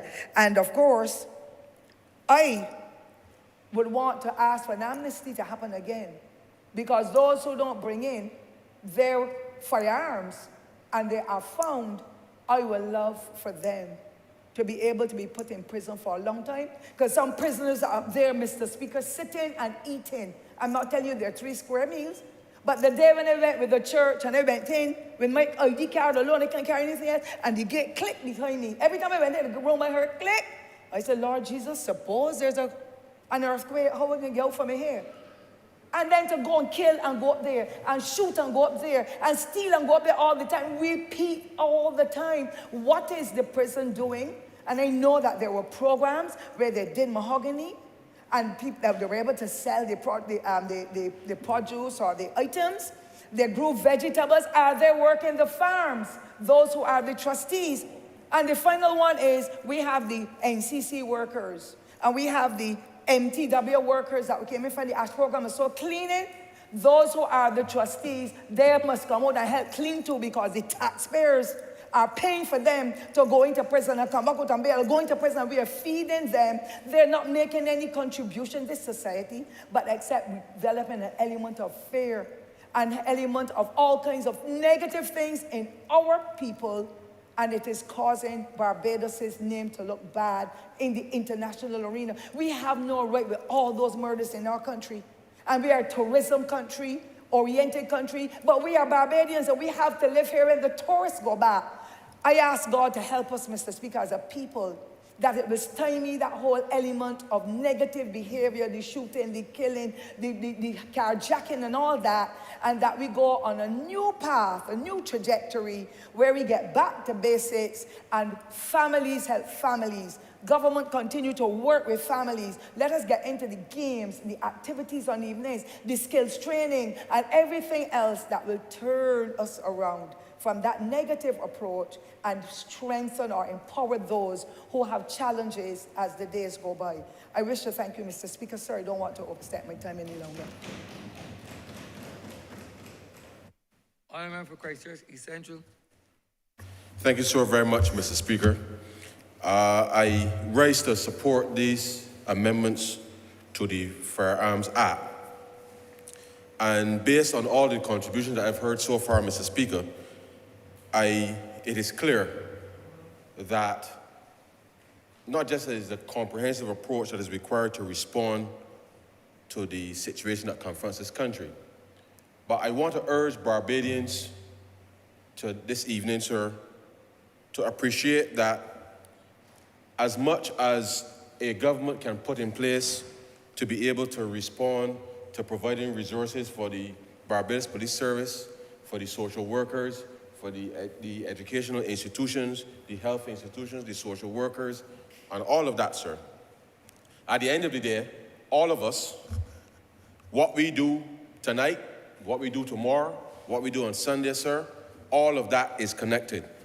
And I come to this debate this evening, sir, just very, very briefly to say to Barbadians that I understand very clearly, and I believe the government understands very clearly, that times are tough. But I must share with this honourable chamber, sir, a perspective that I believe is critical. And as you know, sir, Section 6 of the substantive bill speaks to the importation and the exportation of firearms in this country, and the need, if you like, sir, for anyone who wishes to engage in such activities to apply to the Commissioner of Police to be able to get such licenses. And I start here, sir, and this will be the essence of my contribution, because there have been calls on the government over the past few months to give an ease with respect to the cost of living, and the government has responded in the way that it has, sir. Some people have called for the removal of duties and taxes on the imports of food and the like, sir. And we've looked and tried to be as targeted as possible. And you will recall, sir, the Honourable Prime Minister, the member, as well as the member for St. James Central in his previous capacity, met with the private sector, sir, with a specific focus on coming up with a compact to be able to help ease the costs of goods and services in this country, to be able to help ordinary people live, sir. But I want to make sure that we understand the connection of what I'm saying, sir. Because I'm bringing a perspective here on behalf, sir, of the Customs Department which I have some responsibility for as minister, and to ask Barbadians, sir, to do some soul searching. Because we have tried our best, sir, to make things as easy as possible to get things through the port. But as you know, sir, we have been able to invest in and I should state at the outset, sir, the Customs Department has 3 primary mandates, sir. 3 primary mandates. To facilitate trade and business, revenue optimization, sir, but also border security. And the extent to which, sir, over the course of the last few years, as we've put in place those measures, we have seen, sir, an acceleration of the detection with respect to seizures, sir, of large caches of guns and ammunitions, sir, mixed up, sir, with food items, which persons argue that people are sending from overseas, sir, to help ease the squeeze, as we would like to say, sir, in Barbados. And I want to urge Barbadians, let us get this thing right. Because while, sir, as you would expect, we want to be able to clear things out of the port quickly. We have certain targets that we would like to have done so that people don't have to wait long to receive their goods and services. But if every day, sir, customs officers in the execution of their duties have to stop because they have detected, sir, guns, magazines, and multiple bullets, sir, there is no circumstance under which, sir, that faced with such large fines, sir, that we could even contemplate continuing to ease up the facilitation, sir. Because we must understand that living in this small country, that it is critical to maintain stability. And therefore, whilst we would like to clear items faster, and yes, whilst we would like to collect more revenue, at the end of the day, sir, public safety is paramount. And therefore, as part of how we as citizens, and you know, sir, I always refer to the things my grandmother used to tell me, don't follow the multitude to do evil. So when people are pleading with the government, sir, to try to ease and make things easier, and they're encouraging people from the outside, sir, in one way or another, to hide, sir, guns. And in some instances, sir, they're quite innovative. Because in the ordinary food item, sir, as we would assume is the ordinary food item, sir, whether it's Quaker Oats, a Quaker Oats container, sir, whether it's Del Monte corn, sir, all interspersed inside. So these are very sophisticated elements, sir, which are assigned, presumably, sir, to a mother or a grandmother as the consignee, sir. And therefore, we must have conversations within our families to understand that, yes, the government wants to make things as easy as possible for people to be able to live in this country. But we can't make it as easy for people to live in this country, sir, and allow guns and ammunition, sir, to come into the country. And therefore, it is important that if we're going to be in this together, sir, that we cannot in any way allow these guns to, once detected, onto the streets of the country. And the Customs Department, sir, has been playing its role with respect to trying to keep as many of these guns and these sir, ammunition and the like, sir, from getting onto the streets. But it begs the question, sir. It begs the question. Why do people want to get access to these things on a little 166 square miles, sir, for which we all love dearly, I think. We all love dearly. Why do people want to get access to these things? Why are people prepared, sir, to use the women in their families, sir, to go down to the port or wherever, sir, to get locked up? Because as I'm advised, sir, once you turn up and you take possession of the barrel, then you're the one who's going to be charged. And therefore, I'm asking myself, why are families in this country, sir, or why are people putting families in a position in this country to be under certain stress? Because all they're doing, sir, and I know, sir, that you're very good at what you do. But in my mind, sir, it doesn't make any sense at all, because if I turn up at the port tomorrow, sir, for a package, and unless I pack it, sir, and see it go off and they take the photos because they know how it works on the other end. Unless I pack it, sir, I ain't turning up to collect the barrel from the body because I can't attest to what's in there. And therefore, we must be very clear and conscious in our own minds as to what it is we are doing, sir, what it is we are encouraging. And when I referred earlier, sir, about not following the multitude to do evil, I know for a fact, sir, my friends know very well, sir, don't get ran involved in nothing because ranning, as my grandmother always used to say, sir, I ain't letting the police do anything to me because if the police want to know something, I can tell them. So don't let me know nothing, sir. If I go home right now, sir, and in the course of getting ready for a function later tonight, I happen to come across something, sir, I call in Border Hall. Because if it didn't belong to me, and I asked my wife, well, or my son, if it didn't belong to me, well, how it get in here? Because I know it didn't belong to me. I call in the police. And therefore, unless we are prepared, sir, to take those individual actions, when you see things happening in and around you, sir, you have to respond. Because it is, and I think, I'm not sure which member earlier spoke to getting to making sure that we get serious about the small things. It is critical, sir, because unless, yes, the member for the city, it is important, sir, that we understand that unless we do the things in cohesion, we will not be able to wrestle this problem to the ground. We will continue to do what we have to do, sir, from at the border, but it is in the homes and the communities, sir, is where these battles must be solved, they must be fought in order for us to be able to turn this thing around.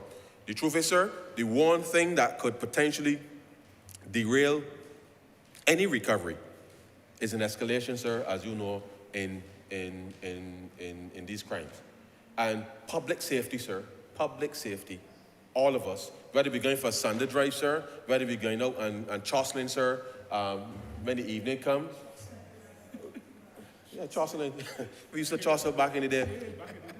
Whatever it is we do as leisure, sir, we could be in oysters, eating a fish, sir, down Baxter's Road, Lyman, sir, getting some sauce panasada, whatever it is that we want to do as friends and families across the landscape of Barbados. It is important because a lot of things have been happening in recent times, sir, that certainly can be avoided. And therefore, it means that each and every one of us must hold each other to account. And therefore, it is absolutely, absolutely critical, sir, that we do what we can to arrest this problem. I've also had the opportunity, sir, to engage with members of the U.S. government on a few matters related, because as you know, sir, guns are not manufactured in Barbados. But as you know, guns are pretty much free for all in the U.S. And we've indicated to them, sir, that they needed to do something about what's happening on the other end. Because I don't believe, sir, that somebody could just go and pack a barrel somewhere in Miami or New York or wherever, sir, and get on a ship from those ports and arrive in Barbados. And therefore, or the region, for that matter. And therefore, we've been urging those on the other side to be able to put more stringent protocols in place to help protect us. Because whilst it is free for all for you to walk in a gun store, sir, at any age it would appear in the United States and acquire a gun, we don't want that in our neighborhood. And therefore, whilst we will continue to do the scanning in order to protect ordinary Barbadians on this end, we've been working on the other side, sir, to make sure that we can at least try to limit the extent to which the flow is coming, in order to make sure then that we can even have an additional barrier of scrutiny on the other side in order to be able to arrest this problem. And therefore, I want to impress upon Barbadians, sir, that we must do what is right. Do not follow the multitude, sir, to do evil. And that is not necessarily meant to be anything biblical. It is just common sense, sir. It is just common sense. And the extent to which families are then exposed financially, sir, because I know, sir, I would imagine, sir, that a man of your esteem, your fees are relevant to the seriousness of the thing. What do you mean by that, Honourable? You know what I mean? In the complexity. Honourable, what do you mean by that? The complexity, sir. The complexity and the nature of what you may have to defend requires, sir, time and effort. And therefore, commensurate with that, you would appreciate then, sir, that on the basis of what we are proposing here, the fines, the bail, and all of these, the costs sir, financially to families will be significant. And therefore, it does not make any economic sense, sir, in my own view, for people to go down a path that then exposes the family, sir, to financial exposure. It simply does not make sense. And therefore, from my perspective, it is important that we deter people from getting into these very serious areas. And there's no disrespect or anything, sir, with respect to the profession. But what I'm saying is that the consequences of the decisions that people make leads to obviously some measure of financial distress to families. And the truth is, sir, I am actually amazed at the extent to which persons suddenly find resources available to be able to respond in the way that they do. And it really does speak to how we deploy resources even within our communities, within our families, to be able to put to which I believe, sir, could be put to a different use, to be able to help build wealth within families and across communities. But the reality is, sir, that we have to do this together. And the government of Barbados, and I give the commitment, sir, that we will continue to do that which we must do at the border, to limit the entry of guns and ammunition into the country. That is what the officers of the department have committed to doing. They've been working very well with the Barbados Police Service in that respect. But the truth is, sir, we have seen an acceleration in terms of even the sophistication of the weapons that come in. And the truth is, sir, I really don't know why anybody would want an AK-47 or anything of that nature in Barbados. And therefore, these are the things that we are faced with as a country. We are not at war, sir. We are not at war in Ukraine or anything. So I'm asking myself, what are these people wanting to arm themselves for? And therefore, the extent to which Barbados has been a society of calm, of peace, I want to see that maintained for ordinary Barbadians. I want to see that maintained, sir, for anybody who may wish to visit Barbados. And therefore, if we are serious as a nation, if we are serious as citizens for wanting to enjoy all that Barbados has to offer, then I think that in all of our communities across Barbados, we must ask ourselves tonight and tomorrow and for the rest of our time that we have here, some very searching questions about who do we want to be for our children, what are the examples that we want to set, sir, and I can assure you, sir, and the Honourable Chamber that we will continue to make sure that we create that barrier, sir, at the border to be able to limit access to guns into the country in order to ensure that we can stave off, sir, what clearly has been an escalation with respect to persons seeking to arm themselves. And to the extent, sir, that people may, on the basis of what's happening globally and social media, and thinking about amendment, Second Amendment rights and all these kinds of fancy ideas, sir, the truth is, sir, that as a small state, stability is the absolutely only asset that we have. And as much as we have been able to build a significant amount of social capital, we must maintain that stability, sir. That social connection, that social cohesion, sir, must be maintained at all costs. And therefore, if you see something, Mr. Speaker, Mr. You, sir, I mean, if you see something, you got to call the police, because at the end of the day, sir, the police is that agency that has great responsibility for protecting all of us. It is a collective service, sir, from which none of us could exempt ourselves. And therefore, we must, as citizens, take the responsibility. Whether we like the interaction or not, sir, we must take the responsibility to share the information. I know that the Crime Stoppers and that is quite anonymous. We must do that, sir. But by the same token, we must ensure that as we treat to each other, that we can do so, sir, in a manner that allows us to maintain absolutely, sir, the stability. So with those very few words, sir, I absolutely support the amendments here. I wish the fines would be a little higher, so that for those that we will catch, that we will get a little more money into the treasury on the basis of what I see there. But I'm being very serious, because unless we set a very, very clear example, sir, as to how this will potentially hit you in the pocket, sir, then I believe that that too will act as a deterrent for keeping, for families and communities to realize that this is a real thing. We really don't want to see any more deaths as a result of firearms or significant injury. But the reality is that we must have the greatest deterrent possible. And therefore, with those who are here, I absolutely support this bill. And I'm obliged to you, sir. Honourable member for St. Philip North. Thank you, Mr. Speaker. I must say today, this is one of the times in Parliament where every single speech that I've heard thus far has added to the discussion. I wouldn't say debate, because I don't think anybody is arguing about the benefits of this amendment to the legislation.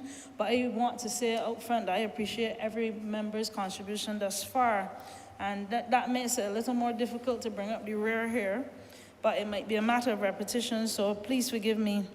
I congratulate the Honourable Member for St. Joseph who brought the legislation into the House.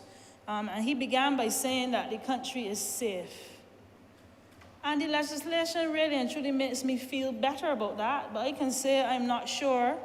After today, I believe the general public, including myself, would feel a little safer in this community. Imagine the angst I feel when I get home late at night.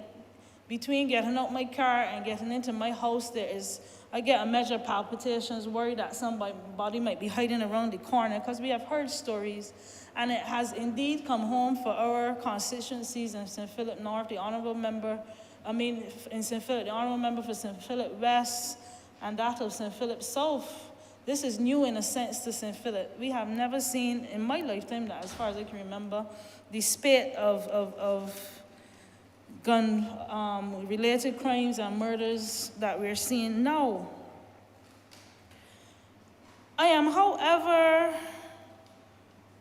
I strongly believe that we need to pay attention to perhaps the root causes of this issue, the genesis of the firearm issues and the violent crimes among our young people. We need to think about it, investigate it, act upon it, and in tandem with the legislative changes. I want to start at the beginning, and in the beginning in my mind is where parents come in. Everybody, despite popular belief, everybody is not a natural parent. And many of us need help in terms of navigating that new world for some of parenthood. It doesn't come naturally to everybody. They need support. I think we need to look into issues like more parenting classes, because remember that we're seeing a lot of young parents now, and many of them have been brought up in the environment where they have not had a father figure and sometimes a mother figure, or that they were in the family, but they dealt with guns and drugs, which usually come in tandem. So I think we need to offer support to these parents so that they're able to, as the Honourable Member for St. Thomas said, to train up a child in the way it should grow, in the hopes that it will not depart from that training.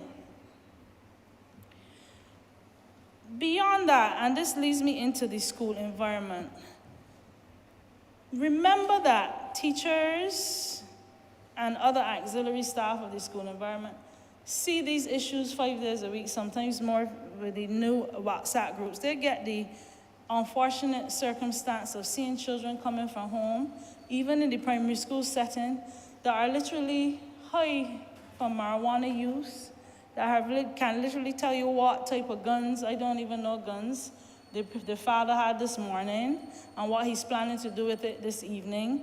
We have children that come into schools with baggage. This is one of the other things that we need to address. We need to remember that school is not only a place of learning, but a place of discipline. They cannot be learning without discipline. And I think the teachers and the other staff need to be supported in this fight. We have to be careful. Yes, the legislation came into Parliament about discrimination in the workplace with respect to how your hair is combed and so on.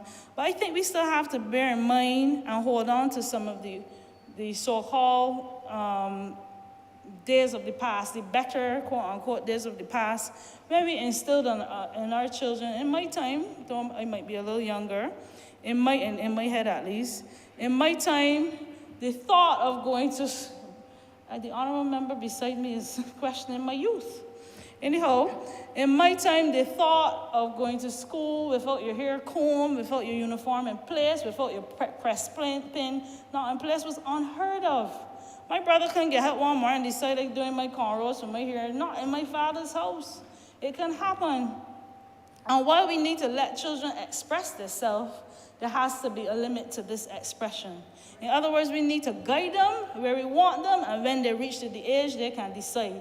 But the point is, they had the input of the parents, the church, the extended family, as the Honourable Member St. Thomas said. We need to guide them in that sense. A 5-year-old cannot determine what his hair will look like, and I say what his hair will look like. I want twisties to go into school. There is a culture associated with dress and hair, whether we like to deny it or not. That pants below your waist with the underwear up top, some not always tidy, is associated with the prison culture in the States. I think all of us know this by now. We cannot allow these influences to get into our school environment. We need to make sure that there is adequate facilities for counseling, for parents and students, of course, within the school setting. I mean, like, on a daily basis, when you need it, not in a case where you need to make an appointment. A counselor needs to sit in these schools. And believe me, things have gotten worse within the schools since COVID hit.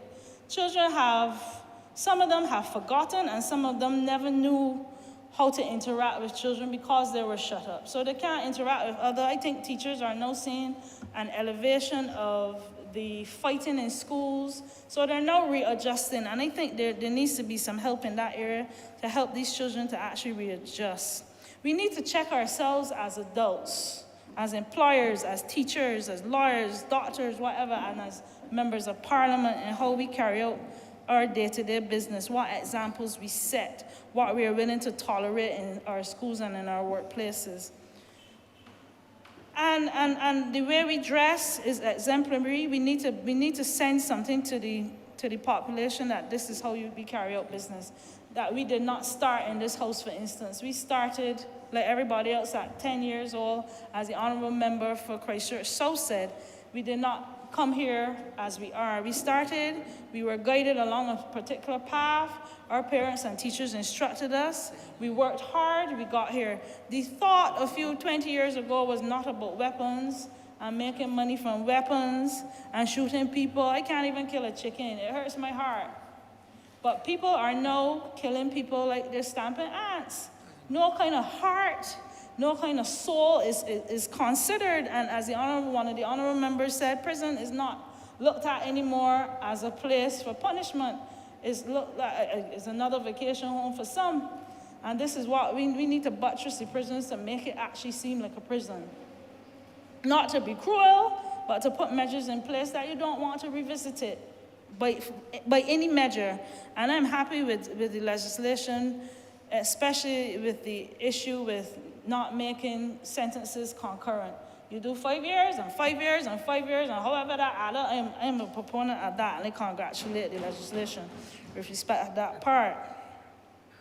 In schools, in my day, uniforms were not only for school within the school environment. We had a pride, but also when you were on the streets, your uniform had to be in place. Ribbons had to be in place. Pants had to be pulled up where it should be. I remember, and I could bring this instance with the now late Dame Patricia Simmons.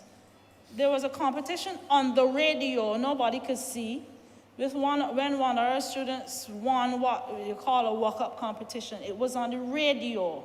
Nobody could see, I repeat. By the next day, news got to the school, and that child was suspended. This is the things we need to enforce. Yes, it's talk about culture. No, people are talking about walking up is our culture.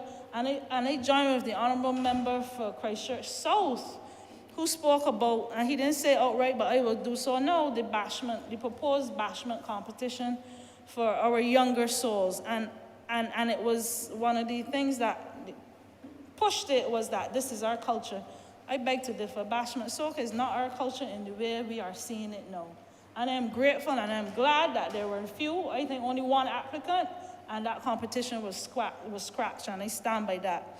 Culture does not have to be a walk-up thing, walk up on a woman, you know how that is. And I don't mean to use those words, but they're not curse words. But this is where we have been. A man behind a woman, and children are seeing it. This same mobby thing. The person that is famous on social media he just had a birthday, a 5-year-old child, I think. So it is reaching every strata, it is reaching every age, and we need to be careful on what we do and what we put forward to the general public, including our children.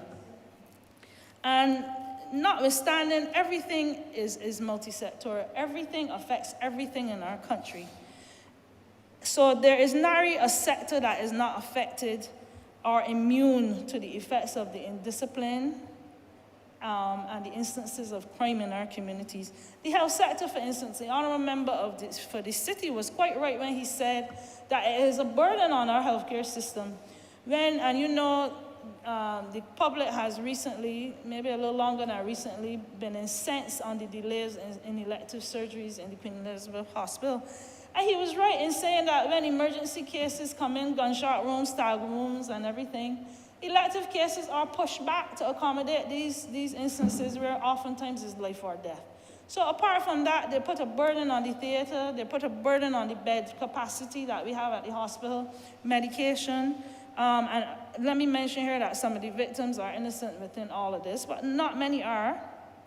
So it involves every sector is what I mean to say. So that is with the healthcare sector there. It involves the social and family life structure.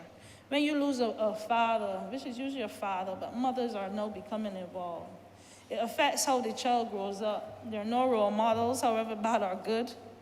And nobody, in truth and in fact, can bring up a child like a parent. And this is not necessarily a biological parent, a parent that cares. So there's loss of parents, there's loss of income to the household and parental influence. And this directly affects the economy. So we have people that are being shot, some disabled, and we know all the issues that the National Insurance Scheme is facing right now. So you become disabled as a result of a gunshot wound or some other crime. It puts a burden on NAS with disability benefits.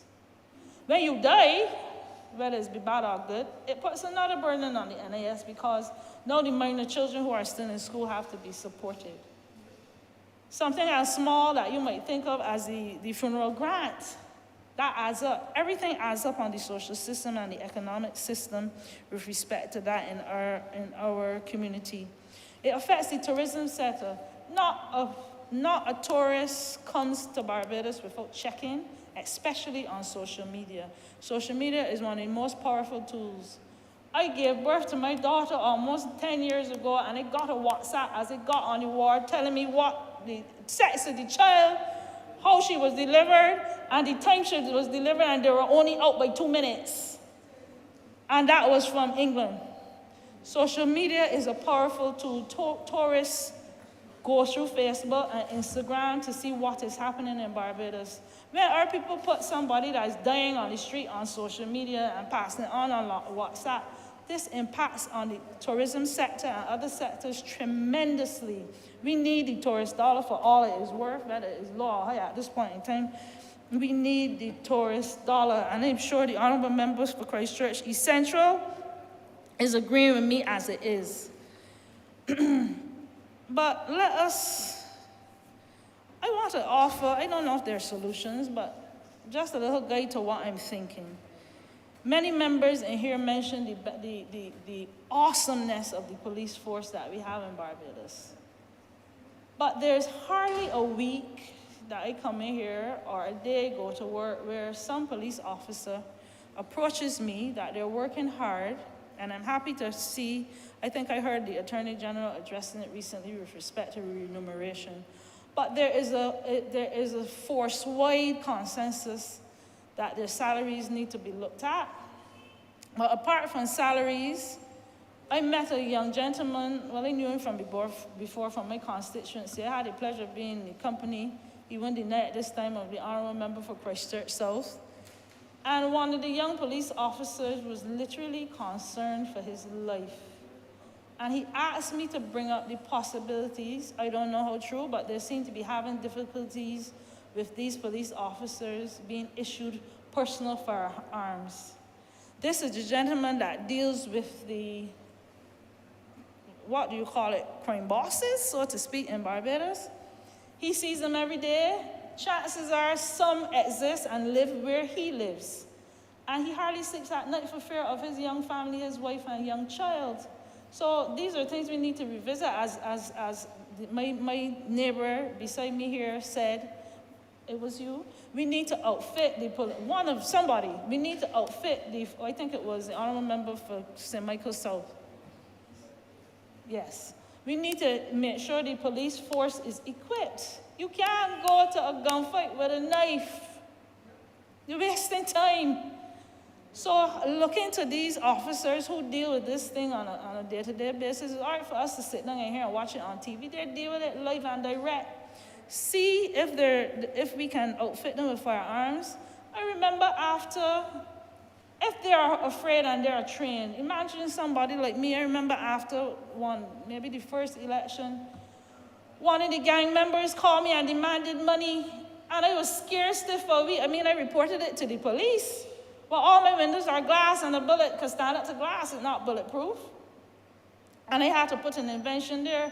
I had the fear of knowing that two people came in my yard at night to see how best they can get in.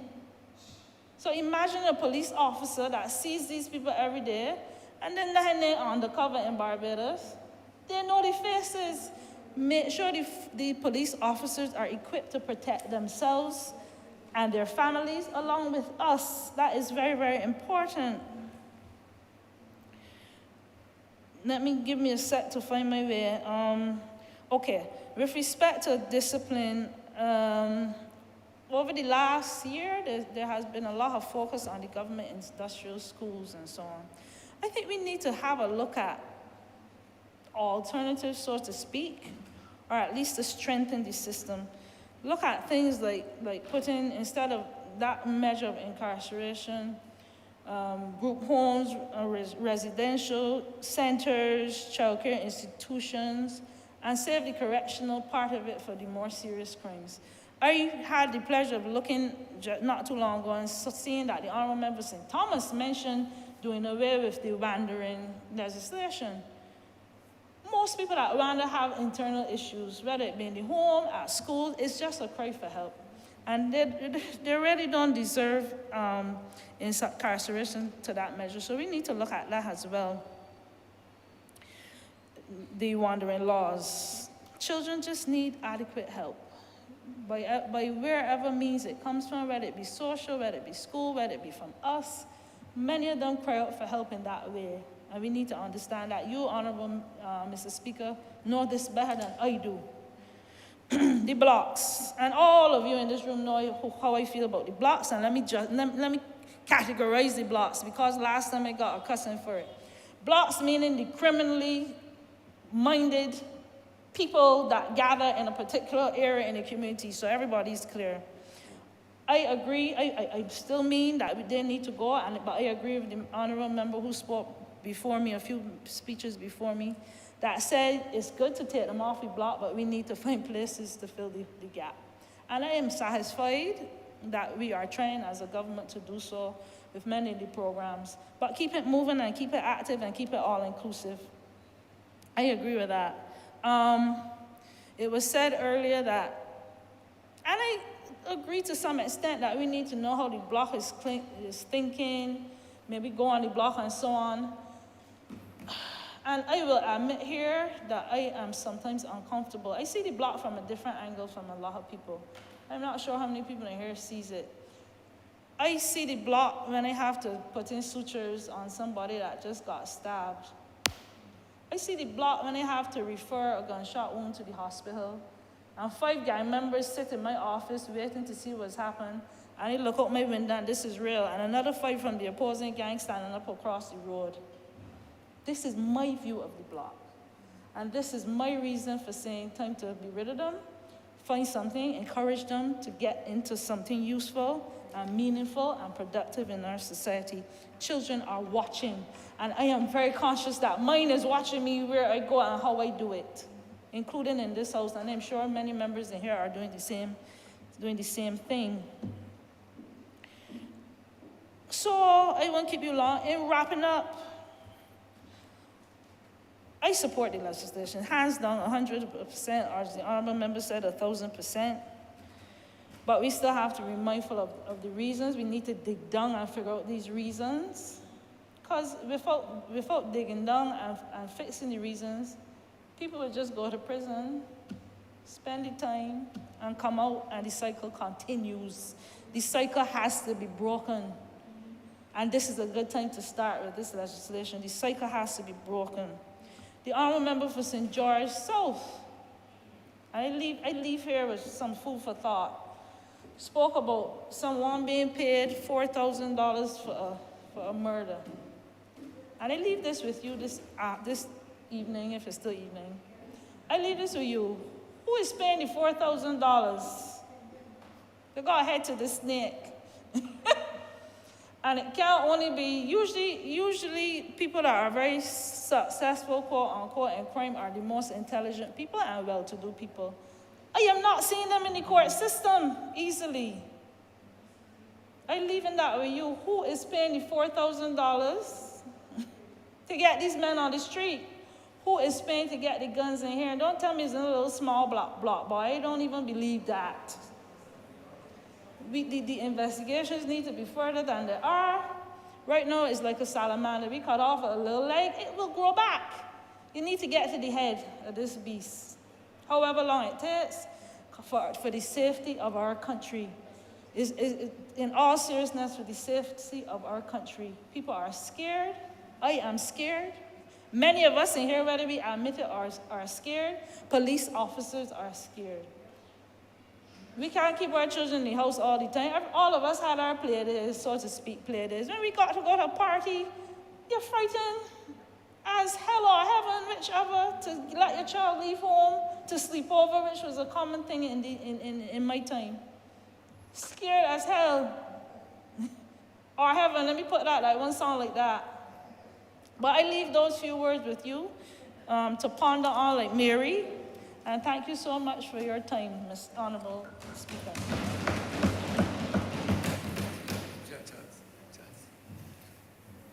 Honourable St. John. Thank you, Mr. Speaker.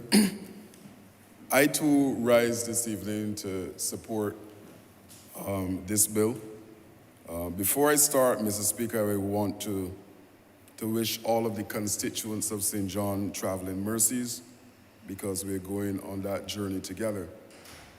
It is not often that I would, so to speak, disagree with one of my colleagues, but for 4 years, Mr. Speaker, I did nothing but work with the blocks across this country.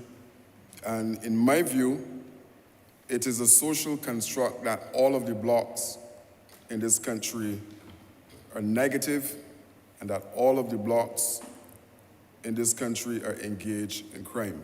That is my personal position from working, like I said, for 4 years. What I will do, Mr. Speaker, is to share some information with the chamber and hopefully the public about what this government is doing to help as it relates to the block culture, as it relates to young people. And I have often said, Mr. Speaker, that this situation as it relates to our young people is not something that government should be going alone on. And I will explain. I've often asked, whenever I have an opportunity to speak, to encourage private sector to be involved in the process.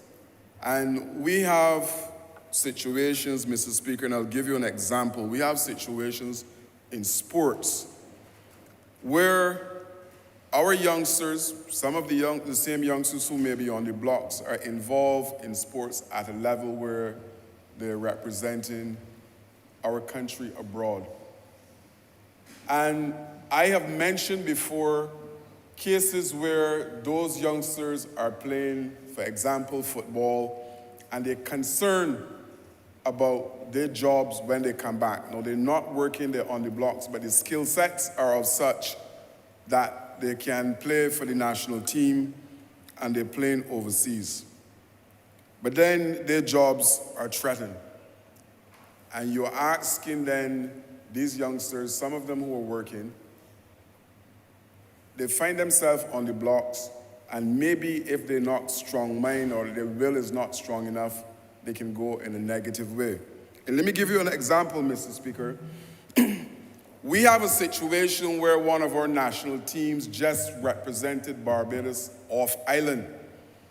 And the manager of that particular team was basically fired on returning to Barbados because it may be construed that too much time was being spent what we consider national duty.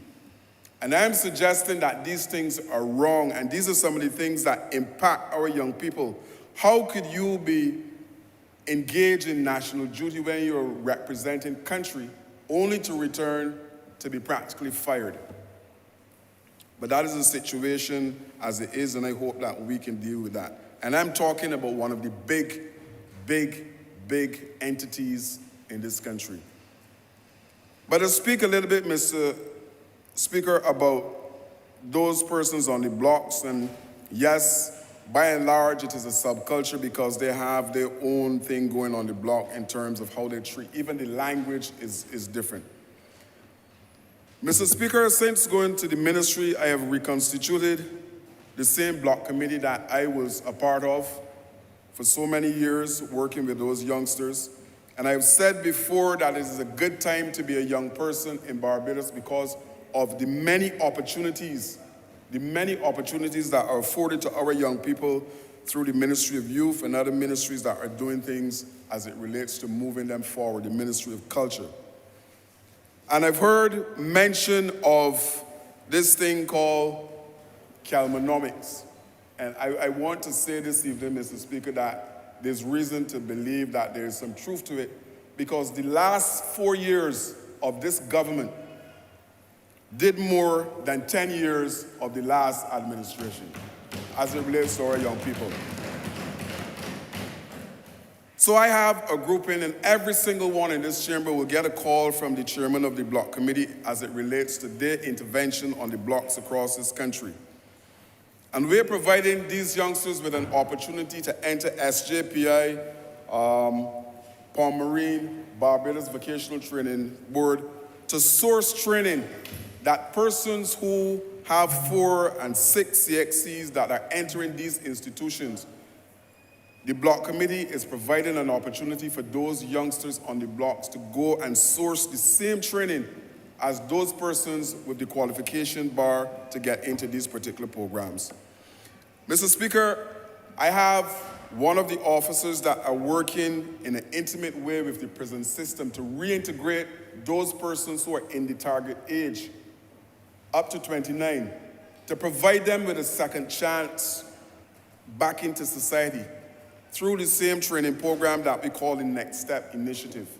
And if I may call his name, Mr. David Denny is the one who's piloting this program. So again, I'm saying that there's an opportunity for our young people not to be involved in deviant behavior. In the second year of my stint as MP for St. John, I was called on 2 occasions because 2 youngsters were shot dead in the constituency of St. John. And it is not about one individual. Father, mother, family, community was impacted by these violent acts. And I'm suggesting, Mr. Speaker, that for those persons to go the route of crime, it must be something peculiar with the particular individual, because if you want an opportunity, this government is providing all of those said opportunities for persons. There's a mentorship program that is coming, Mr. Speaker, shortly through the Ministry of Youth, Sports, and Community Empowerment. And the 3 areas are lumped together, they're fused together for more than one reason. The mentorship program, Mr. Speaker, is to help those individuals who may be looking to go down the other road. And we're providing a sounding board with persons who we will vet to ensure that they do not travel that particular road.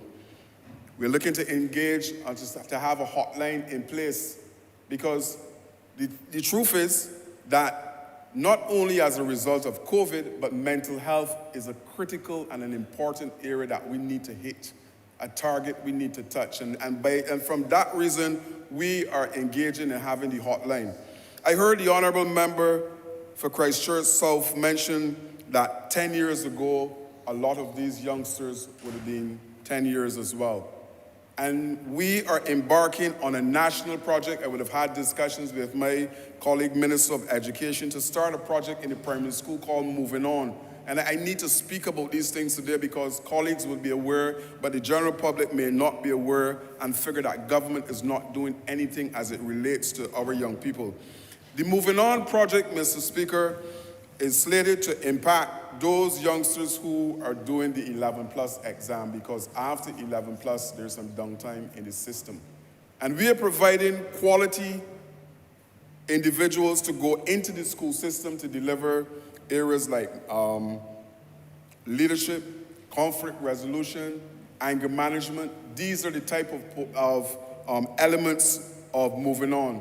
And I'm hoping, like I said, that next year that this can roll out throughout the primary school setting with the blessings of my colleague minister. So, to the Honourable Member for Christchurch South, it is possible that we can stem the flow of those persons who are 10 years old by providing this particular program. Mr. Speaker, the Building Blocks program is something that I came and found within the ministry from one of my colleagues who were there before. And this program is seeking again to provide employment for those particular persons on the blocks who are interested in commerce, who are interested in being self-employed. And it just so happened that within the ministry that I am proud to be leading, the Youth Entrepreneurship Scheme is there to buttress that and to provide the necessary training for these individuals to be involved and to make sure that there's some longevity to the business that they're getting involved in.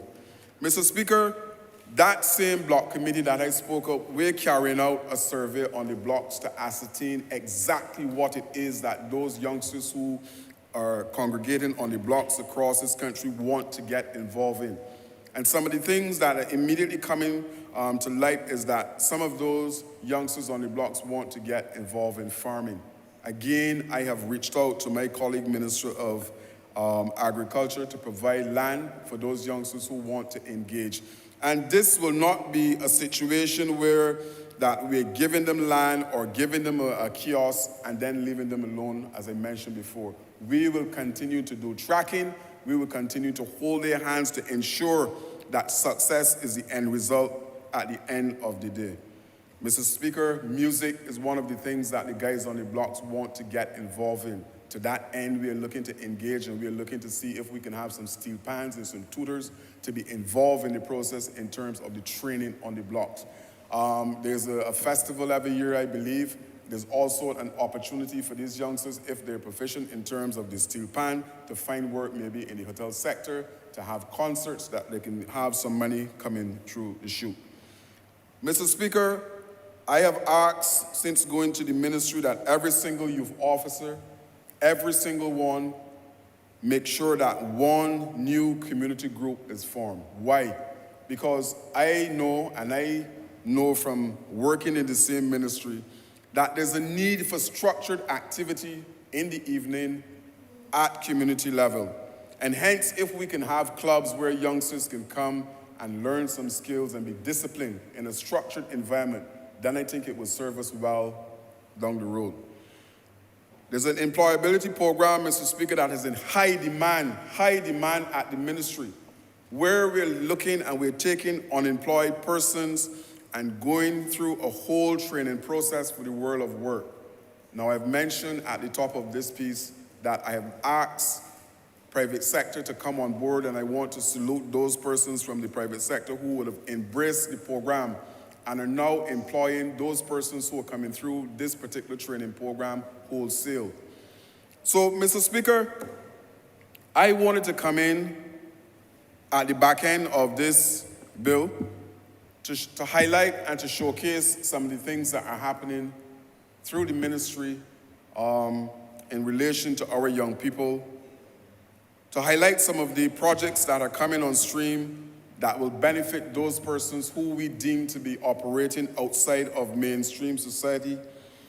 Initiatives, Mr. Speaker, that will in a way, reduce recidivism in the system.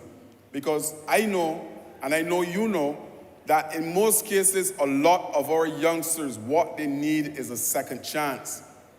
And the Ministry of Youth, Sports, and Community Empowerment are driving every single day to provide that second chance for those persons who otherwise will, as we would normally say, go through the cracks. So, Mr. Speaker, because of time, I will not go any further, but what I will say again is that it is a good time to be a young person in Barbados because of the opportunities that are being provided by this government through the Ministry of Youth, Sports, and Community Empowerment. I thank you. Honourable Member for St. Philip West. Thank you, Mr. Speaker. I wanted to add my voice to this debate and to support the bill that is being discussed at this time. And just as we have to create laws, sir, that will help to protect our society, I believe we have to create pathways as well as programs that will help provide alternatives to lawlessness.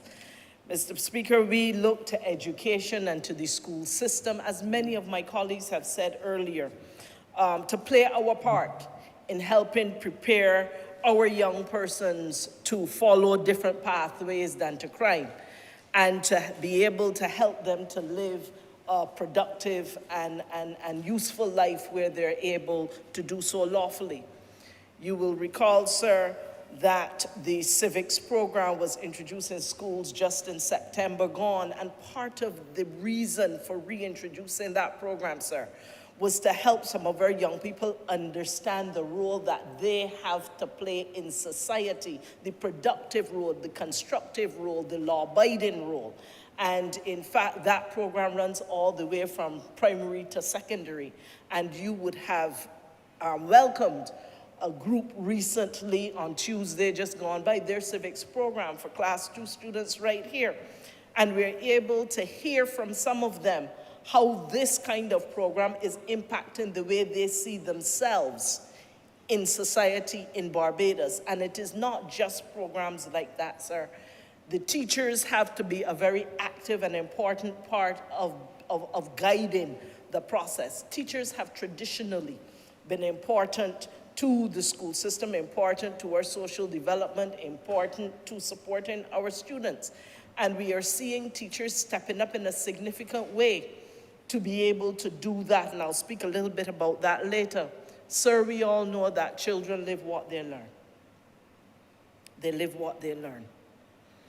And when we see children at a very young age, some in our own primary schools that are involved in the kinds of behavior and the kinds of activities that we say it is leading nowhere good, it is likely to lead them down a road that is not going to be good for their lives and will probably end them up in the hands of the law. We recognize that most of them are living out fantasies that they are seeing in real life. We had a situation, sir, recently where a young boy brought to school a toy gun. A toy gun. And in his mind, he was living a fantasy of what he was learning and seeing right around him. Children are living what they learn. And therefore, we have to be careful what we are exposing them to. Now, what I am being told by the teachers, sir, and I must say that when I was preparing for this debate, sir, I asked the schools to send us some statistics, and they were looking at academic challenges, behavioral challenges, social concerns, the emotional concerns, mental health concerns, suicide, and some other aspects that was happening across the school system. Sir,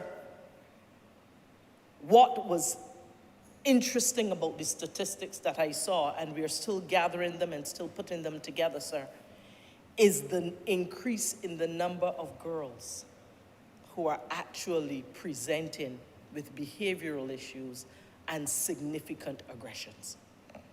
We have traditionally associated this with boys, but we are seeing now that the statistics are telling us that the girls are almost meeting them neck and neck, 50-50. It's not quite there yet based on the preliminary statistics I've seen, but we are increasing to that level. And so the interventions that have to be made at the social level have to cater not only to our boys, but equally to our girls who are beginning to see themselves in a very aggressive and presenting with more serious behavioral issues. Now, what the guidance counselors are telling us, the guidance counselors who are working in the schools, what they're telling us is that a number of children are coming to them with no one else to talk to. We have within our system, sir, children who are fortunate to have parents and to have teachers and to have guidance counselors and to have faith leaders and to have psychologists or even aunties and uncles to whom they can turn when they want to deal with some of the hard things that they're bringing into school. Because understand, what the teachers are telling us is not so much dealing with the children only in school and their academic situations, but it is what the children are bringing to school mentally, emotionally, that is challenging them significantly. And for those who have someone who can speak to them, who understand their language, who will not judge them, but will rather treat them seriously, who will be able to work with them and guide them, help them think through things for themselves, help them to come to reasonable decisions about what they want to do. For those who are fortunate to have that, yes, sir. But many of the students that we are seeing presenting with a number of the different challenges, whether it is behavioral issues, mental health issues, or other types of issues, many of those children are telling our guidance counselors and our teachers that they have no one else to turn to. Some are giving us the stories of when they try to talk to others whom they believe they should be able to talk to. The people curse them, use nasty words, they put them down, they make them feel as if what they're feeling and thinking doesn't matter or is inappropriate. And so as a result, they're turning to their peers. They're turning to their peers, some of whom are on the block. They're turning to their peers to give them the answers that they're not getting from others whom they believe they ought to be able to turn to. And some of their peers have had to figure out some things on their own, not all of them by the right way. So they then become the major influences in their heads. And it has taken significant interventions to be able to help some of these students. And I want to give you the good news, sir, that some are being helped. We have increased the number of counselors that are able to work with our schools. We have increased the number of social workers who are now working with our schools. We have added to our guidance counselors. We have now added psychologists, and we're working with the Barbados Society of Psychology as well. We are also preparing now to move towards, to moving New Horizon to a secondary level, so that we can also provide alternative education for those students who are presenting with behavioral challenges, but who also have other challenges that can be addressed through alternative education. We are doing our best, sir, to link learning to livelihoods. We are finding that a number of the persons, even when they're just out of school, part of their challenge is that there's a lag between what they learned in school and they're being able to get a job where they can actually apply anything that they've learned. The Construction Gateway, as you know, is a significant program which is seeking to shorten that gap between I went to school today and learned something and now I can actually apply it and get a job and make some money. That will then keep me out of trouble sometimes and use my time in a more productive manner. We are now seeking to make sure that we are giving more students the opportunity for second chances. Just this term, there are a number of students who had been put out of school that I asked our chief and our deputy chief education officers to go ahead and see what we can do not to leave them out on the street. Some of them had just passed 16, which means they're not obligated to be in school according to our laws, but we know what will happen with them if they didn't get a chance to come back and redo.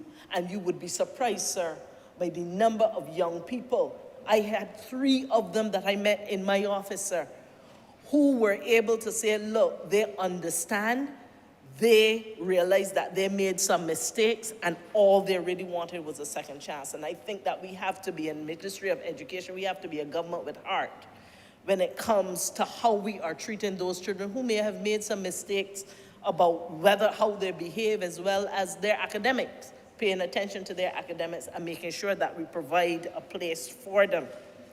Sir, one of the issues we have been addressing and seeking to address is the disengagement of boys in school.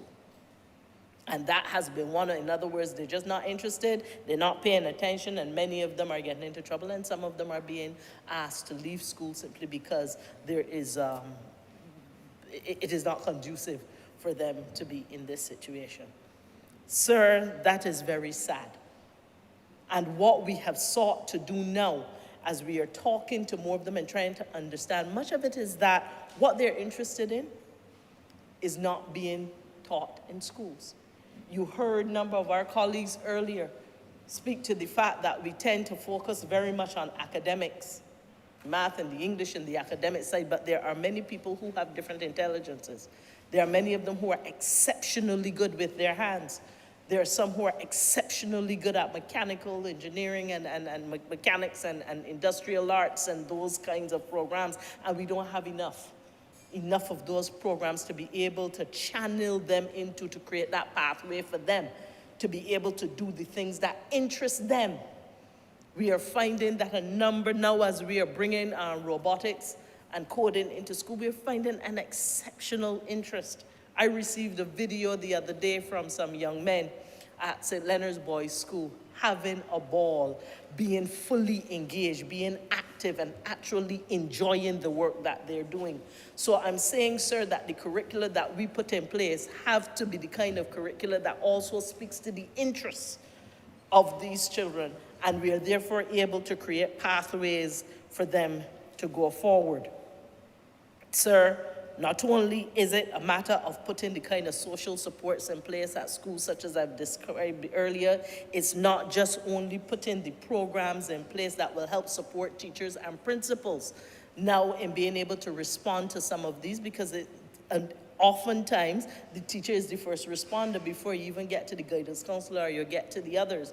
And we are doing what we can to equip our teachers to be able to at least know what to look for, so that when they then have to refer, they're able to do so, and that there is the right kind of support for them to make those referrals. But teachers themselves are the first responders. They're the ones who see the issues long before others will indeed do so.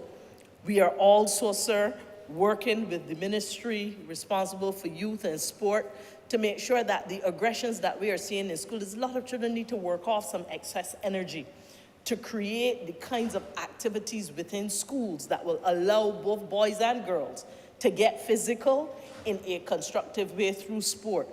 We are adding monkey bars in a number of different school environments, particularly at the lower level. We are creating other facilities for sporting activities so that they will now have more physical activity.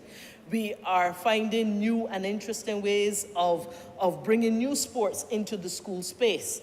And for example, one of the things we're seeking to do is to ensure that there are some more road tennis courts in a number of schools, with the intention, of course, of proliferating this sport and creating new ways. Some of the teachers have said to us that they have noticed a number of the students are very interested in what they call the extreme sports. Those extreme sports. And so the traditional sports that we have used may very well work for some, but we now have to create an extreme sports type facilities for those young people also who have that interest to be able to move to that level. Sir, I did say that I would not speak long, as the day has been long and the debate has been long, but I will conclude by saying, sir, that we can throw policy at this. We can throw legislation at this situation. We can throw police at the situation.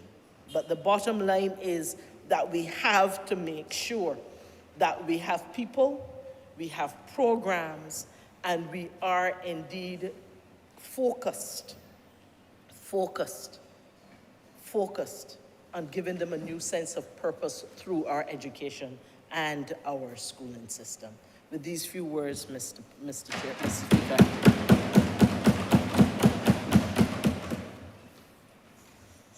Honourable Member for St. Joseph. Mr. Speaker, I would say that today has been a good day for this chamber.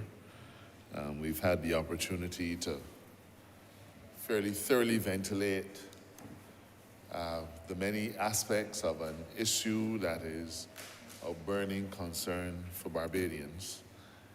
But our exercise did not end there. I believe that we have come to the point where we complete at least the enactment in this chamber of a piece of legislation which I firmly believe will send a clear signal to Barbadians, to those Barbadians who are on the right side of the law, that we are committed to preserving their interests, and to those who are on the wrong side of the law, that we are committed to ensuring that their reign does not last in our fair land.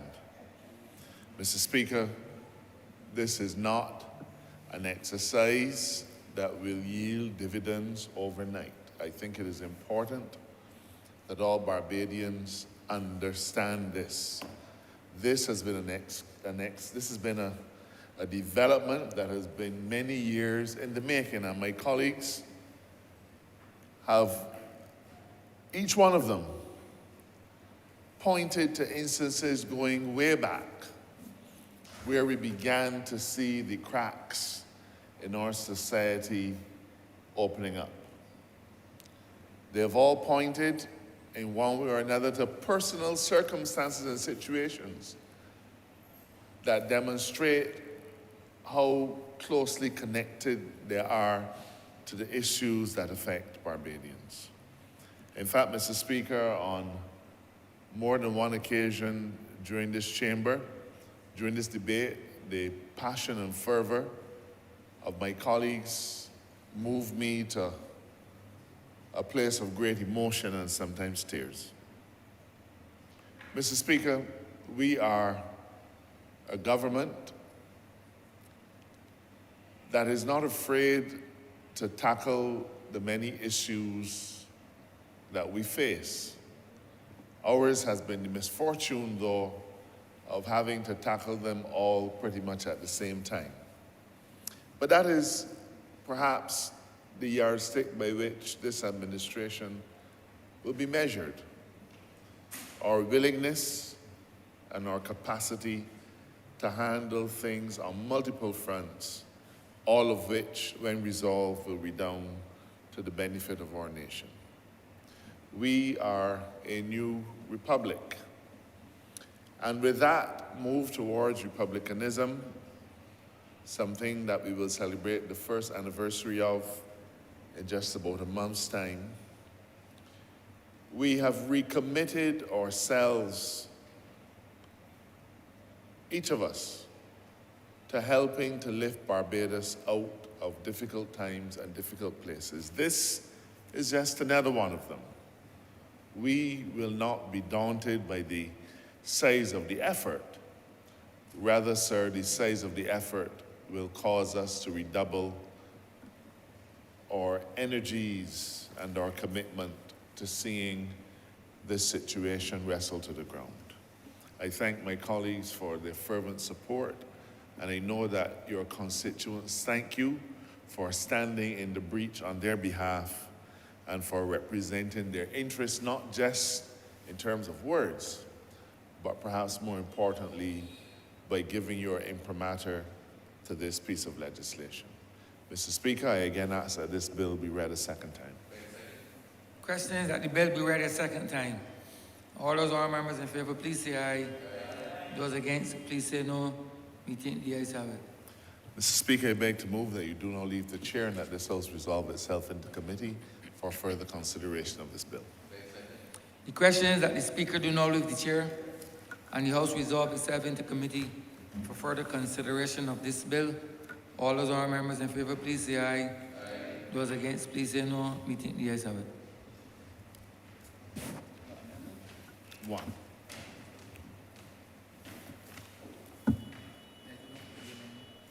I have it.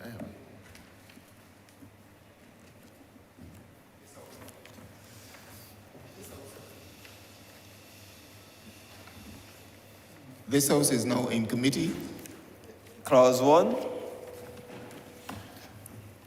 Mr. Chairman, I beg to move that clause 1 stand part. The question is that clause 1 stand part. All honourable members in favour, please say aye. All members against, please say nay. Methinks the ayes have it. Clause 2. Mr. Chairman, I beg to move that clause 2 stand part. The question is that clause 2 stand apart. All honourable members in favour, please say aye. Honourable members against, please say nay. Methinks the ayes have it. Clause 3. Mr. Chairman, I beg to move that clause 3 stand part. The question is that clause 3 stand part. All honourable members in favour, please say aye. Honourable members against, please say nay. Methinks the ayes have it. Clause 4. I beg to move, Mr. Chairman, that clause 4 stand part. The question is that clause 4 stand part. All honourable members in favour, please say aye. Honourable members against, please say nay. Methinks the ayes have it. Clause 5. Mr. Chairman, I beg to move that clause 5 stand part. The question is that clause 5 stand part. All honourable members in favour, please say aye. Honourable members against, please say nay. Methinks the ayes have it. Clause 6. Beg to move, Mr. Chairman, that clause 6 stand part. The question is that clause 6 stand part. All honourable members in favour, please say aye. Honourable members against, please say nay. Methinks the ayes have it. 7. Mr. Chairman, I beg to move that clause 7 stand part. The question is that clause 7 stand part. All honourable members in favour, please say aye. Honourable members against, please say nay. Methinks the ayes have it. Clause 8. Mr. Chairman, I beg to move that clause 8 be amended by inserting clause 4, reading as follows. Any firearm, imitation firearm, or ammunition in respect of which an offence under this Act has been committed shall, with effect from the date of the conviction of the accused person for that offence, be forfeited to the state. With that amendment, sir, I beg to move that. Sorry? Yes, sir, it would be clause 30, subsection 4, which will be inserted. Beg to move that clause 8 as amended stand part. The question is clause 8 as amended stand part. All honourable members in favour, please say aye. Honourable members against, please say nay. Methinks the ayes have it. Clause 9. Beg to move that clause 9 stand part. The question is that clause 9 stand part. All honourable members in favour, please say aye. Honourable members against, please say nay. Methinks the ayes have it. Clause 10. Mr. Chairman, I beg to move that clause 10 stand part. The question is that clause 10 stand part. All honourable members in favour, please say aye. Honourable members against, please say nay. Methinks the ayes have it. Clause 11. Mr. Chairman, I beg to move that clause 11 stand part. The question is clause 11 stand part. All honourable members in favour, please say aye. Honourable members against, please say nay. Methinks the ayes have it. Report. Mr. Chairman, I beg to move that you do not report to His Honour the passing of one bill in committee with one amendment. The question is that I do not report to His Honour the Speaker the passing of one bill as with amendment in committee. All honourable members in favour, please say aye. All members against, please say nay. Methinks the ayes have it.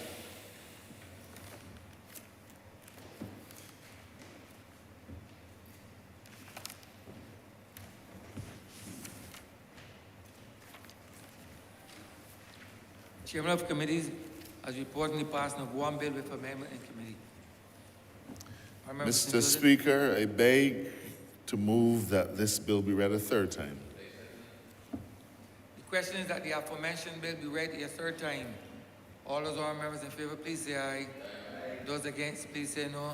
We think the ayes have it. Mr. Chairman, I beg to move that this bill do now pass and be cited as the Firearms Amendment Act 2022. Question that this aforementioned bill be passed and so cited. All those who are members in favor, please say aye. Those against, please say no. Me think the ayes have it. This bill is passed and so cited.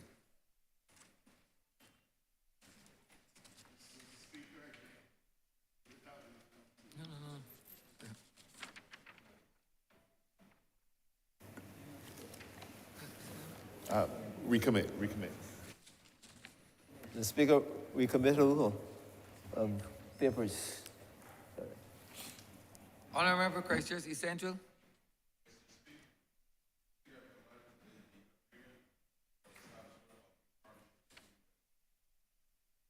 Being Community and the African Export-Import Bank, AfriExim Bank.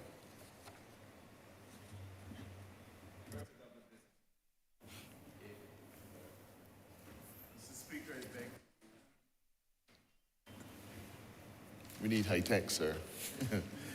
Mr. Speaker, with that, we've come to the end of our business for today. Let me thank members for their participation. I beg to move that this chamber now be adjourned to Tuesday, 8th November at 10 a.m. in the morning. Question that this aforementioned, this chamber be adjourned until Tuesday, the 8th day of November at 10 a.m. in the forenoon. All those are members in favor, please say aye. Those against, please say no. Me think the ayes have it. This honorable chamber stands adjourned until Tuesday, the 8th day of November at 10 a.m. in the forenoon.